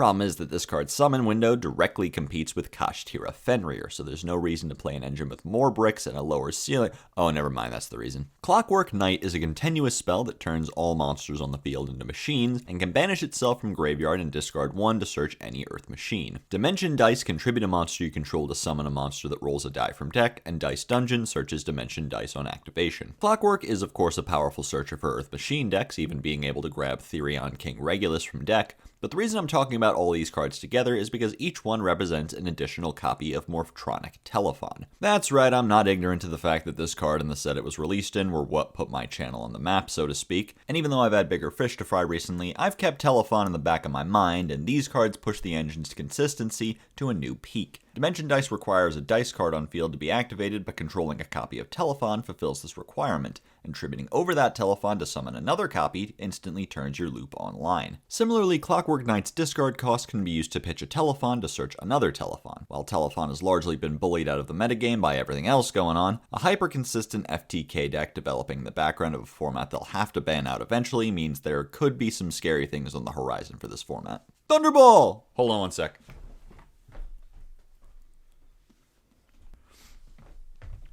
Thunderball Reel! G-Golem Pebble Dog can search or summon another Pebble Dog on summon, and if it's sent from the hand to the graveyard, can search any G-Golem card. Rockhammer can discard a Cyberse monster to make himself playable, and contribute himself to summon 3 G-Golem tokens, which is no problem for me because I already bought 5, and if you hand me one at an event, I will gladly sign it for you. I will not sign any other card. Crystal Heart can summon an Earthlink monster from graveyard. When Stubborn Menhir is summoned from graveyard, it can summon or add back an Earth monster. Invalid Dolmen grants your co-linked monsters immunity to monster effects and can discard 1 to draw 1. And Dignified Trillathon is a big, beefy boy. Gravity Balance can summon 2 of your G-Golems in the graveyard or banish, and can banish itself to protect G-Golems. There's some very interesting pieces here to add to generic Cyberse piles, like Invalid Dolmen, which can add even more draw power to Heat Soul control and can protect your Heat Soul by using a card like Pit Knight early to connect them. Number 2, Ninja Shadow Mosquito is a rank 2 that can't be destroyed by battle and takes no damage, and any time an attack is declared, can either place a hallucination counter on a monster your opponent controls, which negates its effects, or burn your opponent equal to the attack of a monster with a hallucination counter. With this effect, anytime your opponent controls a monster with 2700 or more attack, and you can attack at least 4 times, you can do 8100 damage to your opponent. This saw success as a solid kill option in Who Else But Sprite. Ramming all your little dorks into your opponent's big fusion monsters to kill them out of nowhere with their own stats can be a pretty easy way to steal games against the highly favored tier laments. EN Shuffle returns an elemental hero or Neospatian to deck, then summons a different one from deck. It can also banish itself and shuffle back an E-hero and a Neospatian from graveyard to draw a card. Very cool consistency piece for heroes, letting them trade out a Stratos for a Shadow Mist or vice versa depending on how your hand looks. Summoning Shadow Mist gets you to Mask Change, a card with which Konami is drip feeding us more searchability. It's too bad Elemental has become one of the least common types of hero in modern hero builds, but there's still a lot of potential for this sort of card to add to the deck. Weird batch of reprints this time around because there's some generic staples, but mostly in the form of generically playable extra deck cards like Savage Dragon and UDF, cards that can be used in a lot of decks, but not really all of them like Droplet or Lightning Storm would be. Best reprint is of course Access Code, which is held above 40 functionally since release. They reprinted pretty much all of Toon Chaos, so if you still need to pick up your Chaos space or your Toon BLS, now's the time, Farfa. The Evil Twins are also back. Now you can play the 5th best Sprite deck for cheap. I've been told this set is great for Edison players, reprinting Vayu and some of the other important Blackwings, as well as some of the Plague Spreader synchros. Quackimero Supplier is finally getting a reprint to take the pressure off the single print from 2 years ago. And just in case you thought this set was good, they decided to dump in all the OG Crystal Beasts just to make every pack a little bit worse. Anyway, where the fuck is Ass Dragon? The remaining cards from History Archive are missing in action, and now that all the weird TCG exclusive sets of the year have come and passed, we no longer have any guess as to where they might be. Surely they'll put some 5D's nostalgia support into Amazing Defenders, a set with 0 synchro decks. Maybe they'll just throw Overlay Network into Fi as a bit. And because I know you're gonna ask, yes, there are Amazonas cards in this set, but unfortunately that's all the time we have. I'll see you guys next time when we have to talk about more tier support! Amazing Defenders releases on January 20th. While all 3 of these archetypes mostly failed to see much success in an OCG meta still overrun with Tearlament, The fact of the matter is that this game isn't always about what tops, it's about the Mets, baby. Here's everything you need to know about the Mets. Love the Mets. Rescue Ace Hydrant can search a Rescue Ace monster once per turn and lets you activate one Rescue Ace trap or quick play spell after setting it with a Rescue Ace effect. Impulse can make a monster unable to activate its effects, and in response to an opponent's monster effect, contribute itself from hand or field to summon a Rescue Ace from deck. Airlifter searches a spell on summon and tributes itself to summon from hand, and Monitor fetches a trap and summons from graveyard. Fire Attacker and Fire Engine summon themselves from hand if another ace is summoned. Attacker can draw 2 and discard 1 if your opponent searches, and Engine can summon an ace if your opponent special summons. Turbulence can banish a light and a dark, banish 2 Rescue Ace cards to summon itself, pops a card if your opponent's effect removes one of your cards, and during your turn can set 4 different Rescue Ace back row from deck. Rescue is Reborn. Alert is Reincarnation, or Rhoda if you control Hydrant. Contain is Imperm, or fucking Warning Point if you have Hydrant. And Extinguish pops an effect monster and prohibits it for the turn if you have Hydrant on field. Finally, HQ gives you an extra normal and can shuffle back 4 from graveyard to draw 1. There's a lot of fun ideas here that I can appreciate. The way their effects mirror back your opponent moves at them, popping a card when they pop yours, summoning when they summon, all leads to a very distinct playstyle. Turbulence setting 4 every turn is incredible for tempo, giving you up to 4 points of interaction each turn on its own, and the low-level monsters being hand traps gives you the ability to start establishing board presence before your first turn has even begun, quite similar to another deck in the game right now with in-engine turn 0 interaction. Just one small issue, the monsters don't do shit. The monsters in this deck seem to have formed some sort of feedback loop in which they all deflect the responsibility of being useful onto one another until you run out of steam and end on nothing. Fire Attacker just cycles some draws, and Engine just summons another guy. Turbulence can pop a card, but only if your opponent tries removing something else you control before outing Turbulence, which, I mean, yes, haha, Yu-Gi-Oh! Players don't read, but they are legally allowed to. Nothing is actually going to stop them from taking one look at Turbulence and going, I should probably get rid of this. And that's not even to mention the fact that each hand trap only summons one Rescue Ace, and only one of them summons from deck. So the odds you'll be able to put up multiple monsters your opponent will see as a threat are essentially none, since we've already established that the other ones aren't threatening at all. At the very least, if you do get a turn to play, the deck has a few combos like Hydrant plus Lifter that at least get you to Masquerena plus Turbulence for a theoretical 4-ish interruptions. But folks, don't you want to leave Masquerena pass in 2022? Can't we move forward onto bigger and better things in the new year? Just a thought. I guess I should at least throw out some deck building tips so I don't get a 12th archetype fanbase mad at me. Gizmek Naganaki summons Hydrant from deck. These things are Fire Warriors. No, that's all I got. Hare, the Sword Mikanko, is a level 3 Fire Warrior that can't be destroyed by battle while it has an equip card, and deals any battle damage you would take back to your opponent instead. Also, when it becomes equipped, you get to search a Mikanko equip spell. Nini has the same battle and damage protection effect, and while it's equipped, can take control of an opponent's monster as a quick effect. Ohime has battle protection and reflects battle damage, can reveal itself from hand to search a Mikanko, then discard a card, and as a quick effect can equip any equip spell from graveyard to a monster on field. Kagura is a ritual spell with the additional effect to destroy a card your opponent controls for each equipped spell in your graveyard. Ceremony summons any Mikanko from hand and can banish itself to mill a Mikanko card. Purification Dance protects from card effects, and if your opponent special summons, you can bounce a monster on each side of the field. Arabesque summons a Mikanko from hand or deck, equips to the monster it summoned, then bounces the monster it was previously equipped to. Fire Dance is Prem, and Reflection Rondo is Snatch Steal. Mikanko Promise summons a Mikanko from hand or deck, then can equip it with an equip spell from hand or graveyard, and Rivalry targets a monster on the field and equips it with an equip spell from deck. There is a lot going on in this archetype, in a good way. There's actually a fair amount of disruption within Engine in ways that are actually somewhat splashable. Just drawing Ohime gets you access to a bounce or a Snatch Steal, since it can search Ceremony, which cheats the ritual out and mills the equip spell of your choice. Speaking of which, these cards also improve the deck's synergy with the Illusion of Chaos Engine, as most of the equip spells are more useful in the graveyard, where you can target them with Ohime, and Magician's Souls is a decent way to get them there.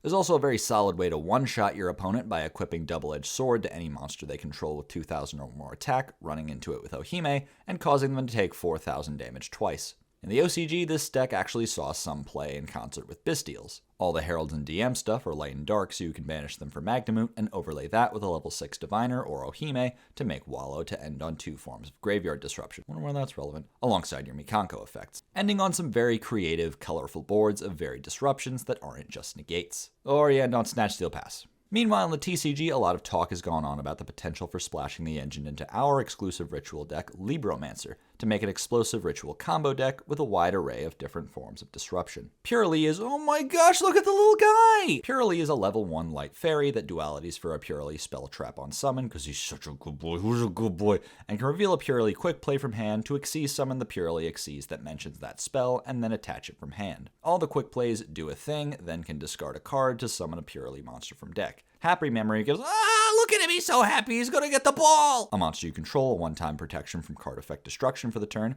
Pretty Memory gives each player 1,000 life points, and Delicious Memory gives a monster battle protection. They also grant effects to monsters they're attached to. Happy gives it multiple attacks, Pretty lets you send a card you control to the graveyard to attach an opponent's card, and Delicious gives it 300 attack and defense per each material it has. My Friend Purely can reveal 3 Purely cards from deck and randomly adds 1 to your hand, and if your opponent removes your Purely Xyz monster, you get to add back 3 Purely quick plays from graveyard. Stray Purely Streak gives your Pureleys targeting protection during the turn they're summoned, summons a Purely from deck or graveyard if your Xyz is outed, and can attach a Purely quick play from deck to one of your Purely Xyz monsters during end phase. Leap ranks your Purely Xyz monster up or down and can banish itself from graveyard to shuffle up to 3 Pureles from graveyard into your deck. Purely Happiness searches at the end of the damage step and halves the attack of an opponent's monster if it has Happy Memory attached, and can chain to a Purely quick play to attach that card to itself and bounce an opponent's spell or trap. Beauty can negate an opponent's monster, which is a quick effect if Pretty Memory is attached, and can chain to a Purely quick play to attach it and change an opponent's monster's battle position.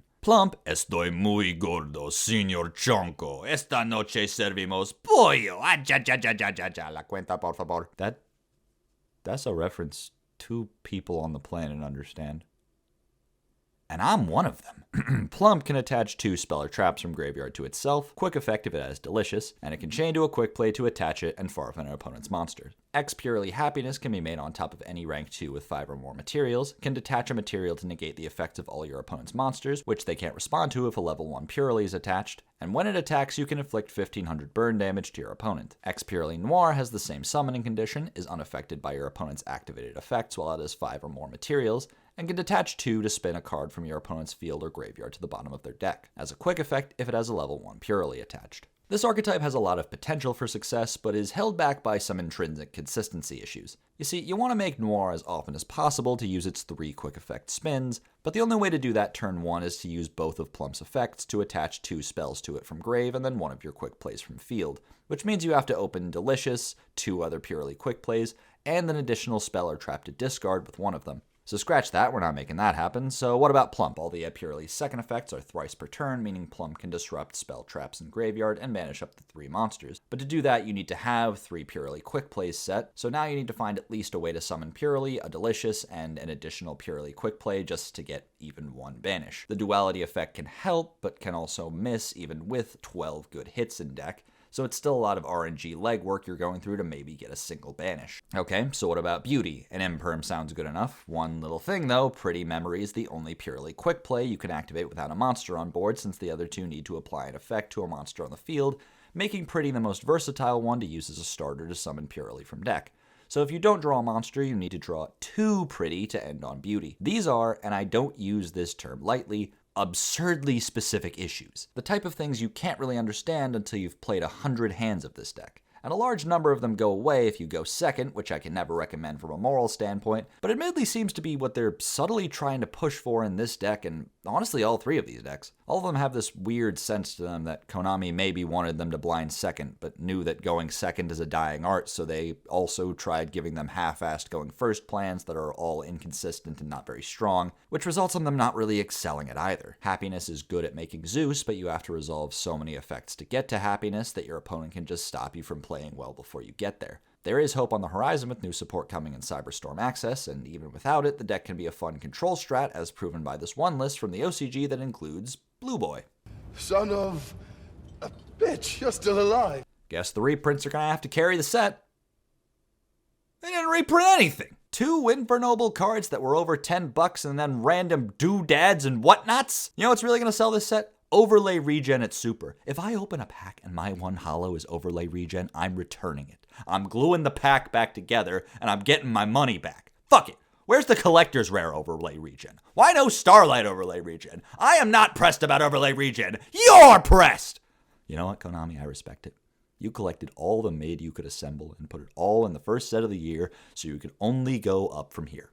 2023 is going to be the year of nothing but peak. No Mickey in sight from now on. We're getting Kashtira. We're getting Ass Dragon. They're going to make deck traps. They're going to make ass traps. Branded Season 2 is coming. Is it going to be dual terminal again? Probably. But most importantly, we're going to have the Mets, baby. Love the Mets. Do it all for the Mets. She said, do you love me? I tell her only partly. I only love the Mets and my mama, I'm sorry. Photon Hypernova releases on February 10th. After several products came and went with nothing to challenge the top deck, Konami has finally attempted to print the product we've all been waiting for. A weapon to surpass Tearlament. Here's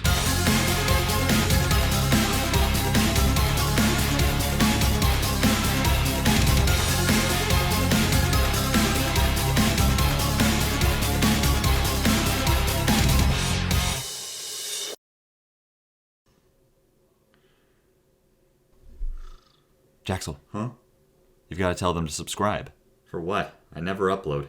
Why, for tax evasion purposes, of course. Oh, okay.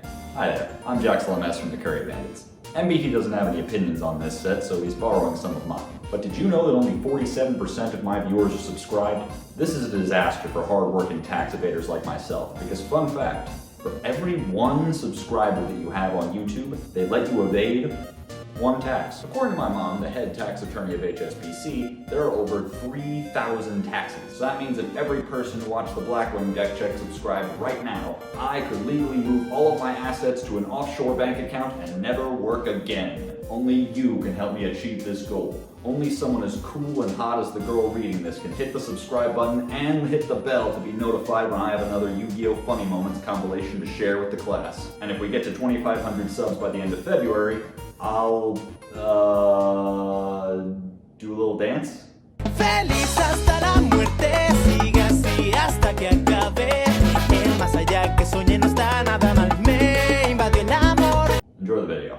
Kashtira Riseheart is a level 4 fire warrior that can special summon itself if you control a Kashtira, and can banish a Kashtira card from deck to banish the opponent's top 3 face down and become level 7. Kashtira Scareclaw and Kashtira Tearlament each can summon themselves and banish a card from one of their archetypes as a quick effect. Scareclaw is a super heavy that negates anything that battles a Kashtira, and Tearlament mills 3 from either player on summon and mills 2 when it's sent to the graveyard. Theosis summons a Kashtira from deck with a different attribute from one you control, and when it's banished, adds a banished Kashtira card back to your hand. Pressured Planet Raysoth searches a Kashtira, boosts all monsters you control by 100 for each different attribute you control, and if you activate a Shangri-Era's effect, it can pop a card on the field. And finally, Big Bang forces both players to banish all monsters they control except one, and if it's banished, can target a Kashtira Xyz you control, bounce a Kashtira monster attached to it back to hand, and then special summon that monster. These cards do a lot for...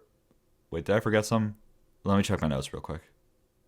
Oh, yeah. A red guy! Kashtira Riseheart can be summoned with 3 level 7s, or can be made on top of any Kashtira during a turn that Shangri-Era activates its effect, banishes any card sent to the graveyard, attaches a banished card to it each time a card becomes banished, and can detach 3 to banish a card on the field face down.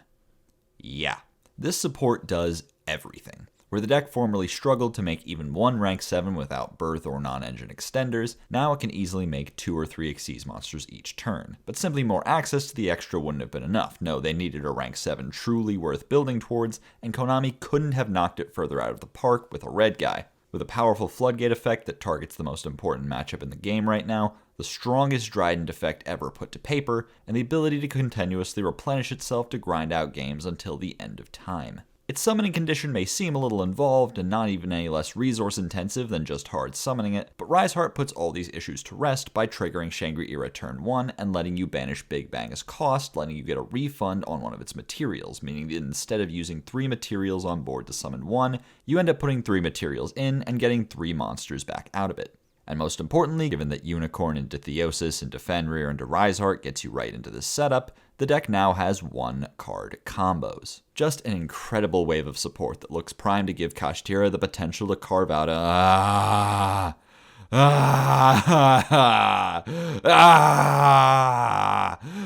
the OCG, following the severe nerfs to the Ishizu engine, Tearlaments began using this new Kashtira support so that Fenrir and Raysoth could be used as a source of mills to get your plays going via Kashtira Tearlaments. Like Havness, this card lets you start filling your graveyard and summoning your fusions as early as turn 0. This development re-solidified Japan's Tier 0 metagame under the new reign of Cash Tier Shit, the joke didn't land. Play me off, Saz. As for other ways to play Kashtira, some innovations have been done on what to do with the deck's rarely used normal summon, leading people to try things like Alistair or Therizia to add some negation to a board mostly comprised of removal. Further extrapolating, you could forego a normal summon altogether and play Adventure, with perks like Griffin Rider and Illegal Knight being level 7. Also, Raid Raptor Arsenal Falcon is a generic rank 7 that can summon any level 4 winged beast from the deck. The media is trying to cover it up. 4 more years of Barrier Statue. Alright, I'm kind of wiped out after that quick but dense breakdown of Kashtira. We got any fun ones I can blitz through to cool down? Let's see here. Why not? Let's do the Smashing Ground Searcher. Manticore of Smashing can search a fissure or smashing ground once per turn, and can banish a fissure or smashing ground from graveyard to summon itself from graveyard. That's it. Really nothing else to say, I just thought it was fun. Okay, back into the meat of it. Photon Emperor Stove can reborn itself if it's sent to the graveyard except from field, and gives you an extra normal of a light monster. Galaxy Summoner reborns a Photon or Galaxy on summon, and can make a light monster you control level 4. Galaxy 100 mills a Photon or Galaxy card on activation, and if you summon Gept, you can look at your opponent's extra deck and rip a card from it. Galaxy Photon Dragon can detach a material to add or mill a Photon or Galaxy card, and can make a monster level 4 or 8. A Neo Galaxy Eyes Prime Photon Dragon, blah blah blah blah blah blah blah, gets really big. Some neat stuff to make Galaxy Photon a bit more consistent. Galaxy 100 is a 1-card combo once we get Photon Jumper, that's cool I guess. This support kinda hits the sweet spot right between Neos and Blackwing for being not really a flop, but not a total overhaul of the deck's viability either. It just kinda helps Photon do what it does, and really who am I to complain about that? What trap card? There's no trap card. Gishki Grimness is a level 2 fish that summons a Gishki from deck on summon and can be used as the entire tribute for the ritual summon of a water monster. Focused Aquamirror searches a Gishki and banishes itself during the end phase if you control a water ritual to set an Aquamirror from deck. Necromirror is a ritual spell that can either tribute your monsters or one monster your opponent controls, regardless of its level, to summon a Gishki ritual, and can place a Gishki monster from graveyard on top of the deck to put itself on the bottom. And Naramanus is a level 10 ritual that can't be destroyed by battle with an extra deck monster, reborns a water on summon, and can bounce a Gishki ritual monster you control to negate the activation of a monster effect and shuffle it back into the deck. Meanwhile, at the Legion of Doom. Okay, team, we've already run through every Rank 2, Link 2, and Quick Effect Synchro in the history of the game, and that weird stint with the level 2 fusions, which we agreed never to speak of again. Yeah, whatever. Anyway, what I'm trying to say is we need new ideas. Something fresh. Something unexpected. How about a level 10 ritual monster? Red, I could kiss you right now, but we don't have mouths. Due to the favorable level of the best summon target by a country mile for Grimness, Gishki became a popular sprite variant in the OCG with the ability to loop Abyss with Grimness and Elf to make Naramanus before committing to your gigantic plays. And if you lead with Focused, you can even set Aquamirror Illusion during the end phase to get an extra negate with Naramanus. Meanwhile, Necromirror can provide a great follow-up play or going second play, being able to sack off your opponent's boss monster to summon your own. It's not all the way there at the moment, as the only 1-card combo with Grimness requires using Photo Mirror, paying 5,000 life points in this economy. But especially in the TCG, where we have all the sprites at 3, the odds of finding one for extension are high enough that this shouldn't be an issue. Also worth noting that this deck has multiple synergies with Zelantis. As water monsters, you're able to use the Gishkis to summon Marincess Coral Anemone to get yet another Abyss activation while locking yourself into water, so when you use Zelantis later in the turn, not only can you loop the same copy of Abyss for yet another search, you also get to clear your opponent's board of any non-water monsters which you won't be able to summon back due to the lock. Basiltrice, familiar of the Evil Eye, can summon itself from hand or graveyard if you control an Evil Eye, and during your opponent's turn lets you link summon an Evil Eye, which can include Evil Eye equip spells you control as material. Evil Eye Unleashed sends both an Evil Eye monster and an Evil Eye spell or trap for cost to search an Evil Eye equip spell, but burns you for 500 whenever you activate a non-Evil Eye card for the rest of the turn. And when you summon an Evil Eye link, it can banish itself to equip an Evil Eye equip spell to it from graveyard. This is excellent support for Evil Eye, giving them an unbelievable consistency tool in Unleashed, a potential +3 with Basiltrice and Gorgoneo as your mills, as well as setups for a turn 1 Zerziel, Evil Eye's strongest boss monster that until now could take multiple turns of setup to make. With Zerziel and Domain, you almost always have easy access to Unleashed and your strongest end board. Especially given the deck's strong synergies with Labyrinth, it wouldn't surprise me to see the deck find its footing as a decent rogue option.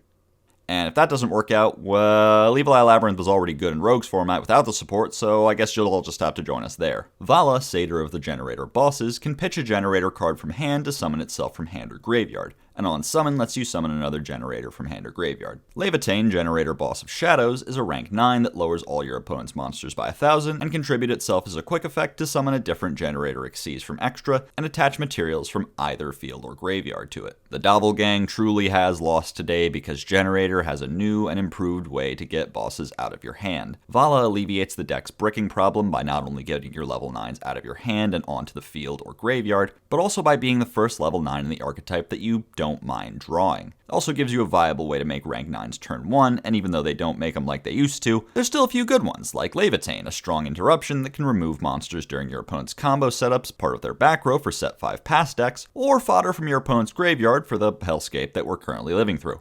Oh boy, time to talk about Gold Pride. You know, my favorite part of these meticulously researched videos that I spend months planning is talking about the cards that I only get maybe one day to read and determine the important parts of. Surely I won't forget anything. Gold Prides each summon themselves if your life points are lower than your opponent's. Leon summons a Gold Pride from graveyard on summon and quick synchros. Carrie searches a Gold Pride trap. And Nitro Head summons a token to your opponent's field and then can pop it during your opponent's turn and any cards and zones adjacent to it. Star Leon is a level 6 synchro that can target a monster your opponent controls, gain its attack, then pop it if you have lower life points. During the end phase, if you use that effect, it goes back to the extra and then summons Leon from deck or graveyard. Crowd Goes Wild adds a Gold Pride to hand, then summons a Gold Pride from your hand and burns you for its attack. Start Your Engines is a trap card that activates when your opponent summons, lets you reveal 3 Gold Prides from deck, randomly adds 1 to your hand, then pops the summoned monster. The nature of Yu-Gi-Oh! Is just that every so often they try to reinvent Dryden. For what it's worth, this is one of the less convoluted. A generic Synchro 6 that just needs you on lower life is pretty reasonable. My concern is that the deck really is quite mid at making it. Leon only summons from graveyard, so if you only open him and Carrie, you'll need some way to burn yourself to make their summon effects live.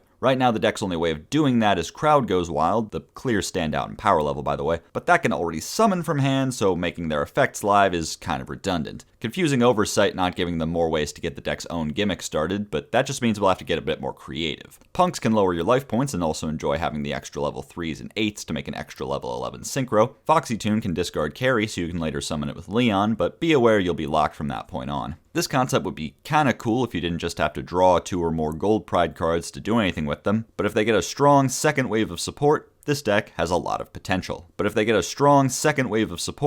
deck has a lot of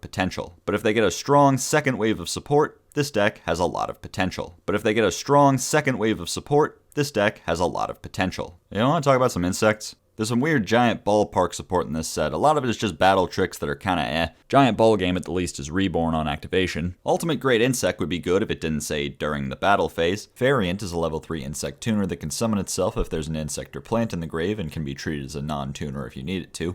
And Circle of the Fairies gives you an extra normal summon of an insect or plant. Thankfully, this is the type of normal summon that you can stack with Armor Horn, so at least that's not a nombo. B-Gram is like a Doom Dozer with an effect that will come up sometimes, makes all your spells and traps spell speed 4 and wipes your opponent's field, but needs to banish 3 instead of 2. I'm speeding through these because I think they're neat, but I don't think they matter.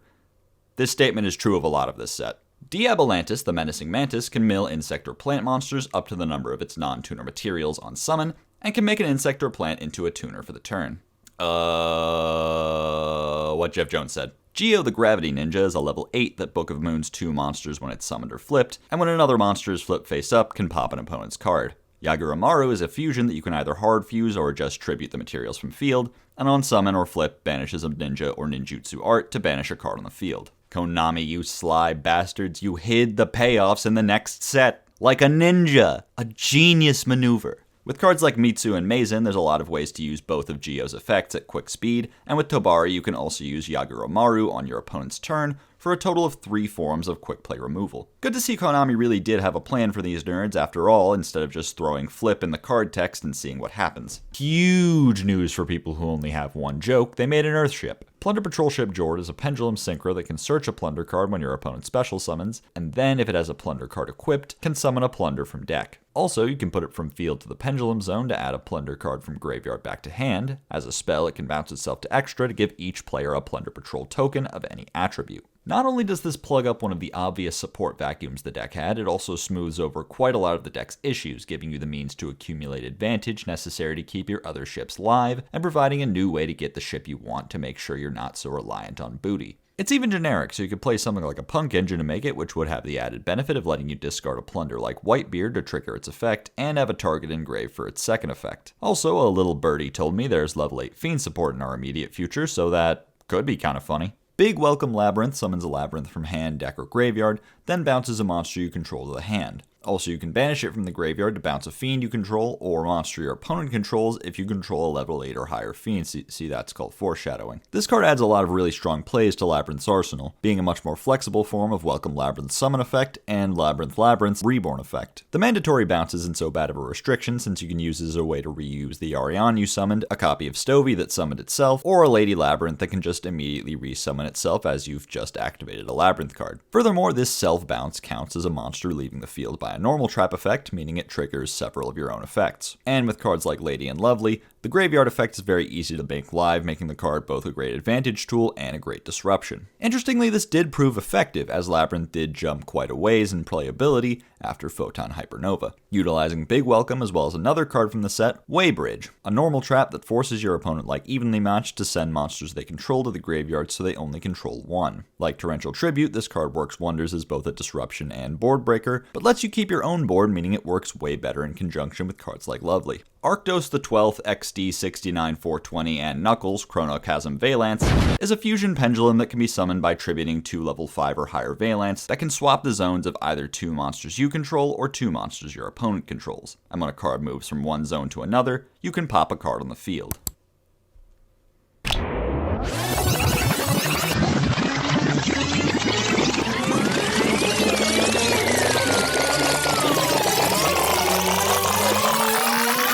A couple of cards have trigger effects when they're moved that could be used as a form of disruption, but the deck has no means of moving between monster zones as a quick effect, a type of interruption that would have been such an easy include in a deck this focused on these types of effects. I told you. What did I tell you? Didn't I tell you? 'Cause I told you. And when did I tell you? A long time ago. And what did I say will happen when I told you? Exactly what just happened. God, this patches up so much wrong with this deck. For one thing, the deck now has a form of disruption that's unique to them and feasible to get out. Mamonaka was supposed to be that for this deck, but its interruption wasn't very good and it was a pain in the ass to summon. This is just a nice, simple, non-targeting pop that it can trigger by itself, no annoying frills for flavor. But actually, it does have some frills, because the move effect is extremely strong. If you can make this card earlier in your combo, its effect can swap the positions of cards like Shinonome and Viscount to trigger their effects and move your combo forward, while the pop effect can be used to remove your Koenig Vissen from the field before your opponent can use it against you. Meanwhile, on your opponent's turn, moving cards like Scion, Duke, or Hojo can trigger 2 more removal effects. Since they all have to be used at once, this sort of interruption can be tricky to control, but if you time the move right, you can launch a powerful combo attack on your opponent's board. God fucking damn it, I like Valance now. Yeah, no Runic card this time. The rest of Tama eats first. You can have what's left of Sprite. Choju of the Trillion Hands is a level 6 light fairy that adds both a ritual monster and a ritual spell on summon. Powerful effect, of course, held back by its level, but there's some fun ways to work around it. Obvious one is to try and special summon it with something like Celestial Knight Parshaf, or maybe you could try a Pendulum Summon. I hear those guys have a ritual monster now. Easiest answer though is of course Drytron, which can easily make tribute fodder by resolving any of their names, and search Choju by tributing Benten for cost. And if you summon Benten, tributing it for Choju will let you get a 3rd search on the same chain. Once it hits the field, its level lines up perfectly to make a rank 6 like Beatrice or Wallow in such a way that's printed on the card rather than dependent on its effect resolving like Diviner. A lot of surprisingly favorable attributes to a card you wouldn't expect. Gravekeeper's Inscription gives you a choice of either making both players unable to activate card effects in the graveyard, unable to banish from the graveyard, or unable to summon from the graveyard until the end of the next turn. I have never seen a card try to tell Tyr to shut the fuck up this hard. It competes for space with other floodgates already in existence that serve the same function of giving you some peace and quiet from Chainlink 2 Havness, and its restriction to the start of the main phase makes it far less flexible, but being a lingering effect at least makes it impervious to removal. Everything is on fire. Dogmatica Alba, Jesus Christ, what the hell is that thing? Motherfucker looks like Deadpool got head from Voldemort. Fucking Guillermo del Toro and Junji Ito's non-fungible love child looking ass. Boy looks like a wax Sephiroth melted in the sun.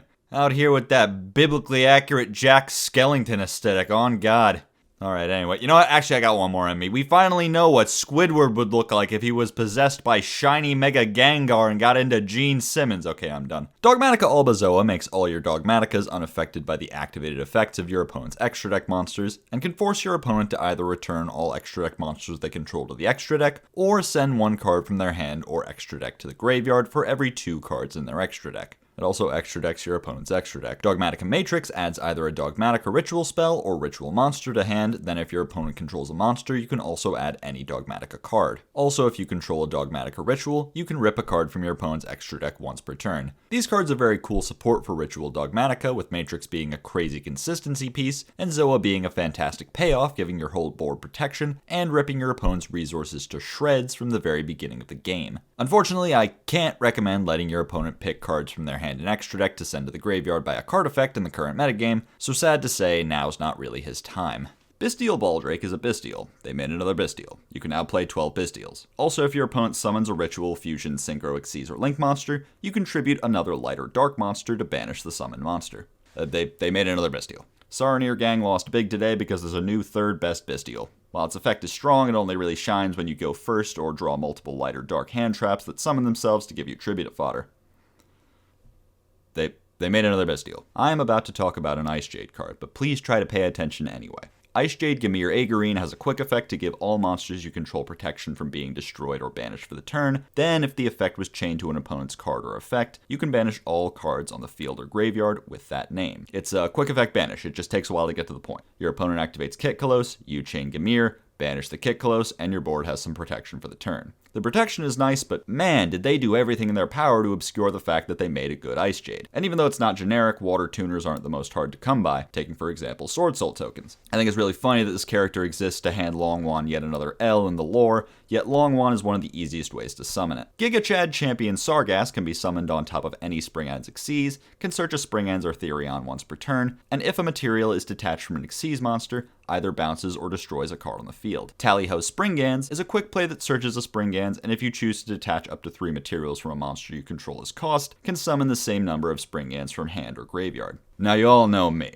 I'm a firm believer in the Sargass sweep. And with these cards, not only can we confirm that Sargass soloed the entire Sprite and Therion archetypes, giving them the highest KD ratio in the entire storyline, but also we finally have a solid game plan for Springans. Not only do they provide incredible search power, but Tallyho can easily convert every Springans ability to attach itself into extension, making it into their own searchable soul charge. This gives them the level 4 spam capabilities to consistently make things like Dweller and UDF. And to bring out Captain Sargass, which can be paired with any Xyz monster for a Dryden effect. And all of this comes along Champion Sargass, which has a powerful interruption effect in its own right that can be triggered by anything from your generic Xyz, Sargass, or a set Tallyho. And that's not to mention what you can do with the other half of its search power, giving you access to the entire Therion lineup. Regulus, of course, pairs wonderfully with the machine-based Springans archetype, but think bigger than that. Merrymaker is a generic rank 4, meaning that any deck with the capacity to put 2 level 4s on the board could reasonably search Regulus or whatever Therion they'd prefer. With Merrymaker and Sargass being machines, all it'd take is linking off Sargass to make Regulus live even in a deck as far removed from machines as possible. So for the cost of 2 extra deck slots and 1 main deck slot,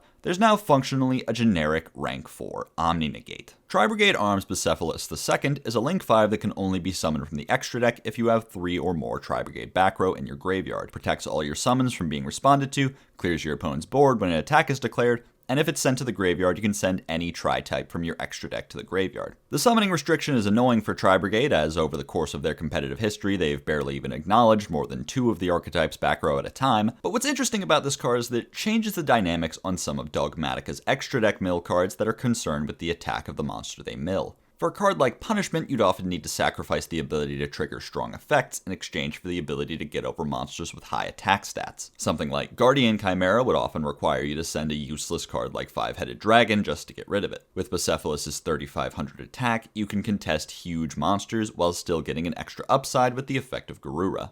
Rinbrum, the Striking Dragon, is a winged beast just to bother Saz that you can summon by fusing Albaz with any Tri-type, and can negate an effect activated by an extra deck monster, then optionally bounce any monster on the field to the hand. Also, if both it and Albaz are in the graveyard during your opponent's turn, you can banish one and summon the other. Grand Guignol, the Dusk Dragon, is a spellcaster, because fuck you. Materials Cartesia plus a light or dark, on summon it mills a level 6 or higher light or dark from deck or extra deck, and if your opponent summons a monster by a monster effect, it can banish itself from field or graveyard to to summon a Dogmatica from deck or Despia from extra deck. These cards are a huge boost to Branded's ceiling, giving them a powerful monster negate and quick play Albaz effect with Rin Brum, and a powerful tool for extension with Yugioh. Since Rin Brum can be summoned with Mercurier, you can do some cool things like using Fusion to send Albaz and Merc, then using Branded and White, fusing them again, this time into Lubellion, to make Mirror Jade and trigger Merc's search effect. Also, if you have both Mirror Jade and Rin Brum, you can use Mirror to send Albion, then use Rin Brum to negate the effect, but choose not to bounce anything, meaning that you get the Albion search during the end phase, but don't have to banish any of your own board, and your Mirror Jade's banish effect remains live on your opponent's turn. This also combos well with the Bystials, as they have the ability to banish Mercurier so you can search Kit or Cartesia and keep extending your plays, and also after negating Mirror Jade you can bounce that very same Bystial back to your hand so you can use it on your opponent's turn. Yugioh also opens up a lot of very interesting possibilities with its highly generic mill effect. Of course, the most notable options are the Albaz fusions, which will trigger during the end phase and can be used as a fusion material for Mirror Jade, but you can also send things like the Bystial Lubellion, which contribute off a Bystial to summon itself and get Branded Beast onto your board. You can even do dumb shit like mill Jinzo, set Expulsion, make your opponent with a hand of 5 trap cards cry. Its second effect is cool too, if a little limited. Despite being known for its extremely strong extra deck plays, Despia proper only has 2 extra deck monsters at the moment, and they're not exactly end board material. Proskenion is a conditional DD Crow for what it's worth, and Quiritis can make your board a lot more resistant to the battle phase. On the other side of things, summoning an Ecclesia on your opponent's turn and searching Fleur could add a non-targeting imperm to your board, which could be nice, but likely not worth the main deck space. Tearlament's Perlegia is mid. It gives Tearlaments and fusion monsters an extra 500 attack, and if an Aqua-type Tearlament is sent to the graveyard, you can mill a level 4 or lower Aqua from deck, but can't activate that card unless it's a tier. An extra targeted mill isn't bad, but it's not groundbreaking, so currently this card's only real use is for the purpose of milling King of the Swamp if you're aiming to make Grapha, as the fusion substitute effect doesn't need to activate. I'm just glad there's finally a tier card I don't have to be upset about, so I can get back to the part of tier that's most important and personal to me, simping for Shayren.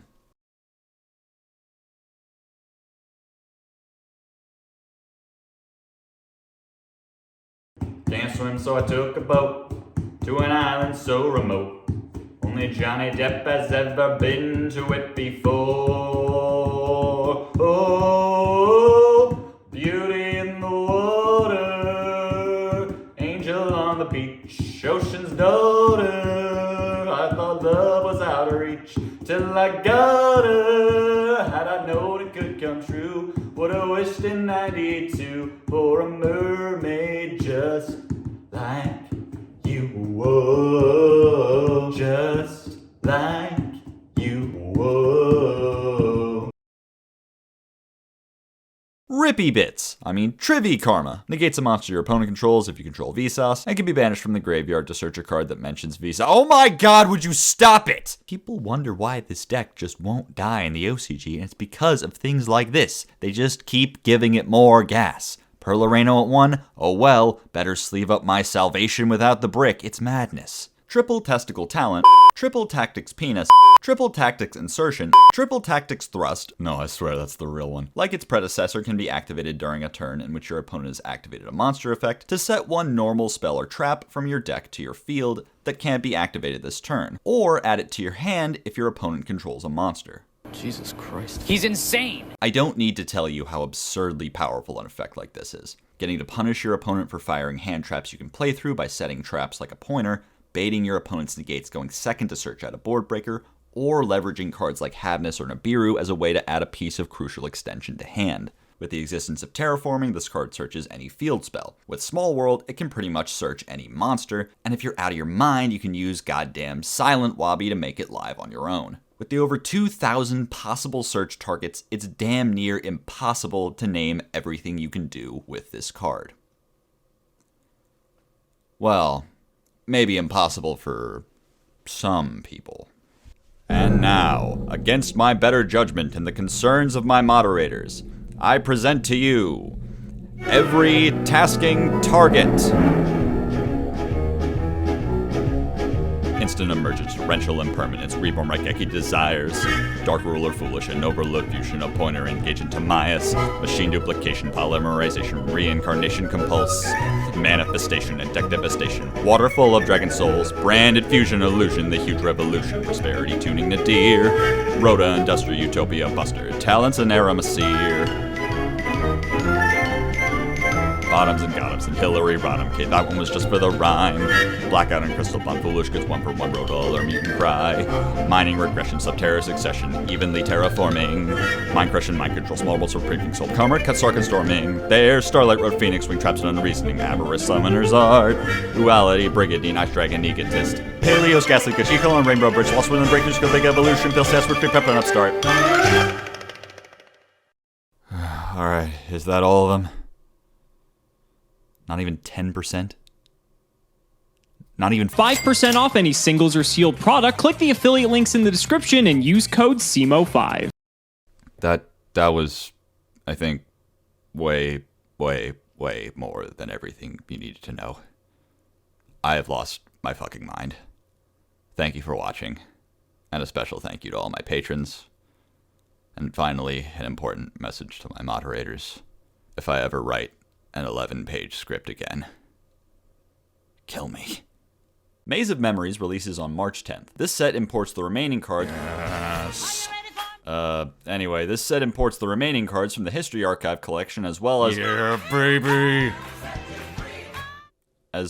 introducing some world premieres and highly anticipated reprints. Woo! The Ash Dragon is real! Here's everything you need to know. Axel Synchro Stardust Dragon is a level 8 synchro that reborns a level 2 or lower tuner on summon and contribute itself as a quick effect to summon Stardust Dragon from extra deck. Then synchro summon a monster that becomes unaffected by your opponent's activated effects for the turn. This card has a lot of strong applications, giving you easy access to a level 10 synchro like Baron or Changying, but also given its status as a quick effect, it gives you an easy route to make one of my favorite cards of all time, Satellite Warrior, on your opponent's turn, which will already have 2 synchros in graveyard to pop 2 and gain 2000 attack. Furthermore, because it was summoned with Ash Dragon, it becomes unaffected, meaning that after being interrupted, your opponent now has to find an out to a 4,500 towers. And if your opponent does out it, it'll just float back into both your dragons. Aside from that, it's worth noting that Ash Dragon doesn't require that you use the Stardust as part of the synchro summon, so if you have something else on board, you could very easily make something like Herald of the Arclight and just keep the Stardust on board for protection. One of the best homes for this card with no bias whatsoever is Melfi. If you didn't already know, one of the first videos on my channel that took off was a Melfi combo video in which I discovered that Wally was a 1-card Kalantosa pop plus Desert Locust hand rip plus Satellite Warrior with 3 pops. There's also Sprite, which can use something like Hopier Squadron to make synchro plays on the opponent's turn while it's not 2-lock. One fun thing you can do is summon Excel during your opponent's turn and use its effect to reborn Diviner, which can mill Natis for a pop, but will still be level 2 until resolution, so by chaining Excel you can still make Baron. It's a shame it took so long for this card to come stateside, since most other decks that could have used it would have liked to use Hulk to combo into it, but there's still plenty of good homes for this beautiful creature. On your mark, get set, duel is a continuous spell that searches a synchron if you activate it on an empty field, gets a signal counter during your standby phase, and can remove 2 signal counters from your field to draw 2 and discard 1. More consistency for the fan-favorite Synchron deck is always nice. Between this card and Ash Dragon, Speed or Turbo decks have a lot more options with which to build their epic YouTube board. No one tell them what card everyone is playing to negate Book of Eclipse right now. The third effect isn't very strong right now as signal counters are slow to accumulate, but with some upcoming support this might actually be a useful draw tool. They turned Gate Guardian into XYZ. Unclear as to why at this time, but we've got our top men on the case. Labyrinth, no not that one, Heavy Tank can be normal summoned without tributing, mostly defeating the point of it being a level 7 at all, and can place a Gate Guardian piece from hand, deck, or banished in your spell trap zones, then pop an opponent's monster if you control a Labyrinth Wall card. Shadow Ghoul of the Labyrinth can discard itself to search a Labyrinth Wall card, and can pop an opponent's monster during the damage step. Labyrinth Wall Shadow gives low-level monsters fucking summoning sickness, hell yeah brother, and can place a Gate Guardian piece in the spell trap zones. Double Attack Thunder and Wind pops a card on the field if you control a Gate Guardian monster, and I'm just going to shortcut here, all the rest of the back row has this effect, can banish itself from grave to add a Gate Guardian piece from deck or banished. Riryoku Guardian sucks half your opponent's life points onto your Gate Guardian, god what a weirdo. And Prey of the Jirai Gumo is a trap monster that summons to the monster zone directly above it, then pops a monster in that column. All the little Gate Guardians can be summoned by banishing their pieces from field, and when your opponent removes them they float back into one of the pieces. Thunder and Wind can search a spell trap that mentions the pieces once per turn, Wind and Water is a spell trap negate twice per turn, and Water and Thunder brings an opponent's monster down to 0 attack twice per turn. Gate, Guardian combined can banish the pieces from hand, field, or graveyard, and thrice per turn can negate an effect that targets. I really thought we were done making this type of effect. It really does not fucking do anything. Have you read Mirror Jade, Doug? I mean, even with the more generous summoning condition, what's the harm in giving Gate, Guardian a thrice per turn Omni? Why you gotta be a dick about it, huh? Oh, Tesla will be so broken. And let Gate, Guardian be broken. It would amuse me. Well, anyway, let's get cooking. Thunder and Wind can search a quick play pop, and Wind and Water is a double spell trap negate, so I guess we're building around those. Easiest ways to get your pieces on board are Tank and Shadow. Tank is hard once per turn, but Shadow isn't, so you can load up on as many field spell searches as possible to get up to 4 pieces into rotation in a turn. Just enough to make both of the decent fusions. Not to say that's consistent, like, at all, but you gotta do what you gotta do. Fusion deployment can summon any of them, that's a good staple. If you draw pieces, Kashtira Birth can let you normal summon them. Quite a nombo with heavy tank that can just do that anyway. Branded Fusion could mill any of the pieces for Albion or Titaniclad, but the graveyard is actually the worst place for them to go since nothing puts them from the graveyard onto the field. So the best you could do from there is make combined. Where do you guys think the dividing line between cooking and coping is? I'm pretty sure somewhere right before I said Kashtira. Maybe with one more wave of support, this deck could be playable. Maybe with one more wave of support, this deck could be playable. Maybe with one more wave of support, this deck could be playable. Wake Up Your Elemental Hero is a fusion of an E-Hero fusion and any warrior that something attack, something battle phase. Oh, here we go. Summons any warrior from deck when it's destroyed. This kind of reads like they forgot to say buy an opponent's card, but you know, I'm not complaining. This goes hard. Summoning this card isn't very difficult since Sunriser sets it up on its own, searching Miracle Fusion so you can link it off and then fuse it with one of its own materials to make Wake Up. To pop it, there's of course Retired Law Enforcement Officer, Destroyer Phoenix Enforcer. By popping them both, you can use Wake Up and chain DP's Resurrection effect to block Ash, and as a payoff, you get Shadow Mist, meaning there's finally a truly consistent line to Dark Law. Also, because DP and Mask Change are quick, you can even do this interaction in end phase, meaning you can threaten end of main to force Nibiru, then chain Enforcer to pop itself in Wake Up, meaning you still have an end board of Dark Law DPE. It still usually takes more than 5 summons to make Wake Up plus DPE, but then your opponent has to know that holding Nib for end of main is no longer correct against Hero, and if people just knew things like that so easily, I wouldn't have really needed to make this show, now would I? This creepy little punk, really? You can name a card that? Huh, I guess there's hope for my custom card, that ugly little weirdo in the corner over there after all. This creepy little punk is treated as an Infernity card and can summon an Infernity from hand, graveyard, or banished. Very simple effect that gives the last few Infernity players gasping for air a little bit more ability to loop their Archfiend and keep extending. Angel of Blue Tears negates a monster effect, then burns the opposing player, and if burn damage is inflicted while it's in the graveyard, you can banish it to set any normal trap from deck. No, we're not doing it again. That was one time only. Soul of the Supreme King pays half your life to summon Zark, and if your opponent activates a spell, can banish itself and Zark to summon a Pendulum Dragon, Xyz Dragon, Synchro Dragon, and Fusion Dragon from anywhere. Believe it or not, the easiest to pick a target for is Pendulum Dragon because the gap between the degrees of nothing these cards do is a lot wider. Brave Eyes is a skill drain for monsters with 0 attack. It is the Quiritis sweep, ladies and gentlemen. Synchro Dragon has the issue of having too many good choices. Crystal Wing is a monster negate, while Crystal Clear Wing is a spell trap negate and unaffected by monsters. OG Clear Wing isn't terrible against Kashtira since it can negate Unicorn and negate a Rise Heart when it tries to banish your stuff. You'll have to read your opponent pretty well to know what to go into here. The Fusion Dragons are both board nukes when they're destroyed, but Greedy wipes your own board too, with the only trade-off being that he can come back, which he actually can't. There is not a single good Xyz Dragon target. Grab your overlay regens. Little unorthodox, but for an example of where this card has seen success, we turn to Master Duel. Dynamorphia doesn't mind paying just one more half in exchange for a 4K Fusion to hide behind, and the ability to tag into some smaller bosses, some of which even do things. Ah, man. That's it, isn't it? How am I supposed to put mid-rolls on that? Alright, it's time for the return of the Bad Card Roundup! Evolution Endburst searches Overload Fusion, but if we refer to the song, Overload Fusion is already searchable, you dingus. Useless! Red Eye's Soul has a once per duel burn effect. Red Eyes, you doing okay? Troll Despair! BLS Legendary Swordsman can give up your draw phase to search a ritual spell. What draw phase, you sons of bitches? It's 2023. What do you want me to do? Go second? Up yours! This thing has 3 battle phase effects. Grow up! Utopia Rising summons a number from graveyard on summon. I can't make UDF with that. Go to Rogue's format. Duel Academy can probably do Primal Seed loops.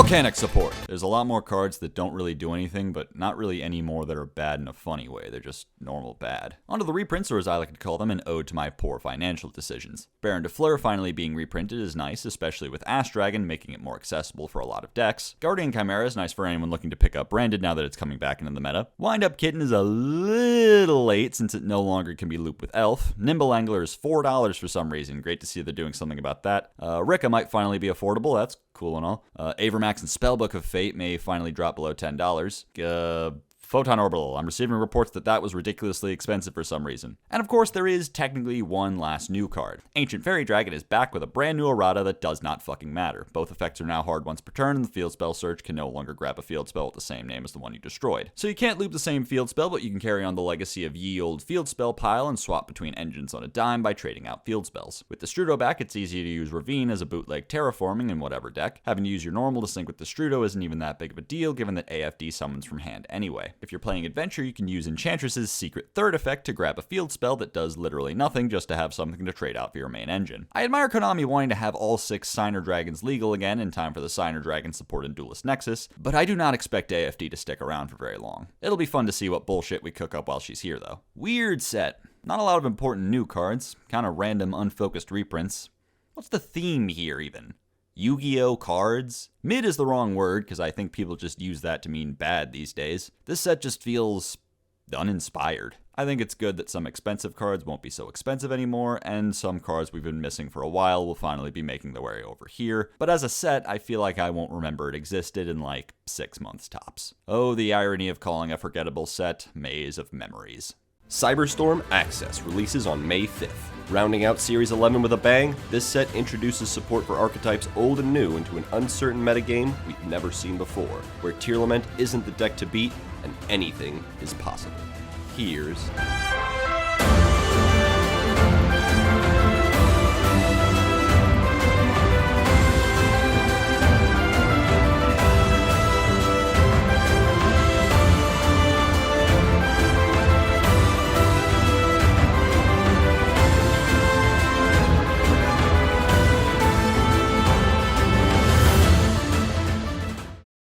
I've run out of patience. Subscribe or the Among Us gets it. Firewall Defensor summons a Firewall monster from deck when it's linked off, and banishes itself to protect Firewall monsters from card effects. Firewall Phantom is a level 5 that searches a Signet spell or trap when it's linked off, then discards a card. It also banishes itself to shuffle back a Cyberse monster during the end phase, an effect I couldn't tell you the point of if I played 1,000 games with this deck. Cyberse Sage is a level 1 ritual tuner that can fusion summon by banishing from field or graveyard, and if it's used as synchro material, you can add a Cyberse or ritual spell from graveyard to hand. D-Save Worm can summon a Cyberse from hand, then match its level, and can banish itself from graveyard to negate a spell or trap if you control Link 4 or higher Cyberse. Protect Code Talker protects your Link 4 or higher monsters from being targeted by card effects or destroyed by battle, and can banish Link monsters from graveyard whose Link rating adds up to 3 to reborn itself. Firewall Dragon Singularity is a Link 6 that can bounce cards from your opponent's field or graveyard up to the number of different types of Cyberse monsters in your graveyard. And if a monster it points to is sent to the graveyard or destroyed by battle, it can summon a Cyberse from graveyard.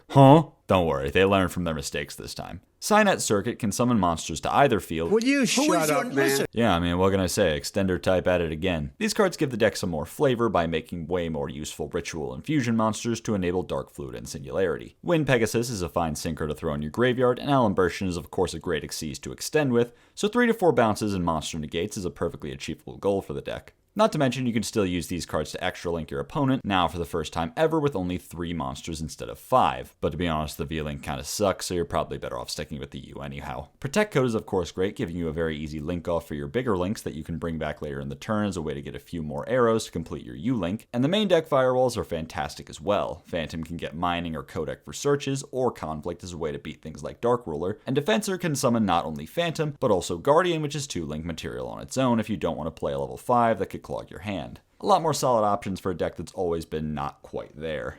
Tell all the FGC fans that Cyberse has rollback. Monodium Reamheart can pop a Monodium monster or a monster with 1500 attack and 2100 defense you control to summon itself and search the Monodium card on summon. Fearless and Meek are tuners that both summon themselves if you control a Vsauce or a 1521, and if they're destroyed, summon a second copy of themselves. Peaceful Planet Calarium is... Can I just be annoying real quick? I hate that this card claims to be a planet, but unlike all the other planets, it's not a wide shot of a location, but instead an over-the-shoulder action shot of Reumheart fighting Vicious. How is this artwork representative of the location? It doesn't make sense. Peaceful Planet Calarium is a field spell that searches a Monadium or Vsauce, and if a tuner you control is destroyed, you could special summon it. Okay, what the hell? Planets are supposed to have a search, an attack boost, and a pop effect. What is this extender doing here? Obsidian pops a monster you control to search Calarium or a Monadium spell trap if you already control Calarium, and can banish itself from grave to summon a Vsauce or 1521 from hand. Imaginings can reveal a Monadium or Vsauce from hand to draw 2 and place a card from hand on bottom of the deck, and can banish itself to treat a 1521 on the field as a tuner. Breakheart reborns a tuner or synchro, and if it was a light monster, pops a monster with lower attack. And Reframing is an Omni-Negate counter trap if you control a synchro monster. Finally, Primeheart is a synchro that doesn't necessarily require a non-tuner, that's untargetable and gets some extra attacks. Also related, Vicious Astrolabe is a fusion of Vsauce and a 1521 that banishes the material from field or graveyard to summon,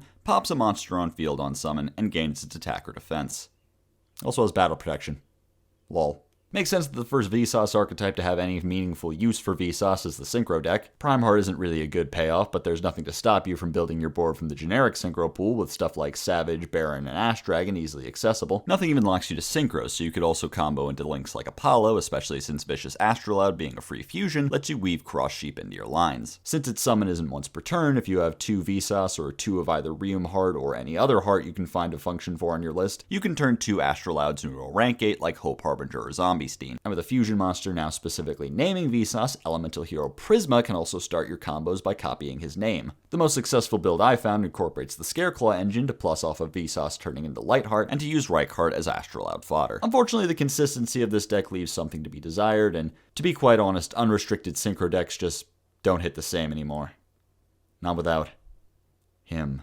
I've died every day waiting for you. One last interesting note is that because Reframing is free for any Synchro deck to use, it's possible that Calarium and Reumheart could be used as an engine for Synchro decks to grab an Omni that beats Dark Ruler. With AFD back to fetch Calarium, there's even some consistent lines to get to this combo. Super Heavy, hear me out, this is important, I swear. We'll even skip the Synchros, those don't matter. Super Heavy Samurai Prodigy Wakaushi is a level 4 Pendulum tuner that can summon itself from the scale and place a Super Heavy from deck in your other scale. It can also discard a monster to summon a Super Heavy from deck, but that'll lock you into Super Heavy, so don't worry about that. Also, if it's used as Synchro materials, it can put itself back in the scale. Monk Benkei can search a Super Heavy Samurai Soul if you control a Super Heavy, Motorbike can discard itself to search a Super Heavy, and Soul Gaia Booster can equip itself to a Super Heavy, making it into a tuner, and while it's equipped to a Super Heavy, can summon itself. These cards are no doubt huge for Super Heavy Samurais in ways you could not give me all the money in the world to care about. What I'm concerned with is the very popular use of these cards in the OCG as a consistent engine designed to put up an Omni-Negate and any rank 4 before the normal summon. By starting with Wakaushi, you can set Benkei, search Soul Piercer, summon Scarecrow, search Soul Peacemaker, reborn Soul Piercer, use Peacemaker to summon a second Wakaushi, then Synchro for either Savage Dragon, or if you used Bike as part of the combo, Ash Dragon, then Baron. All culminating in fully set scales and a Wakaushi in both hand and extra to Pendulum summon. Bike starts the combo just as easily, and Soul Piercer does the same if you can spare the normal on it. This means you can play 9 potential starters with only 2 bricks to get an Omni-Negate and any rank 4 of your choice. And with the amount of generic rank 4s with search effects, this line can even be used not just as extraneous disruption,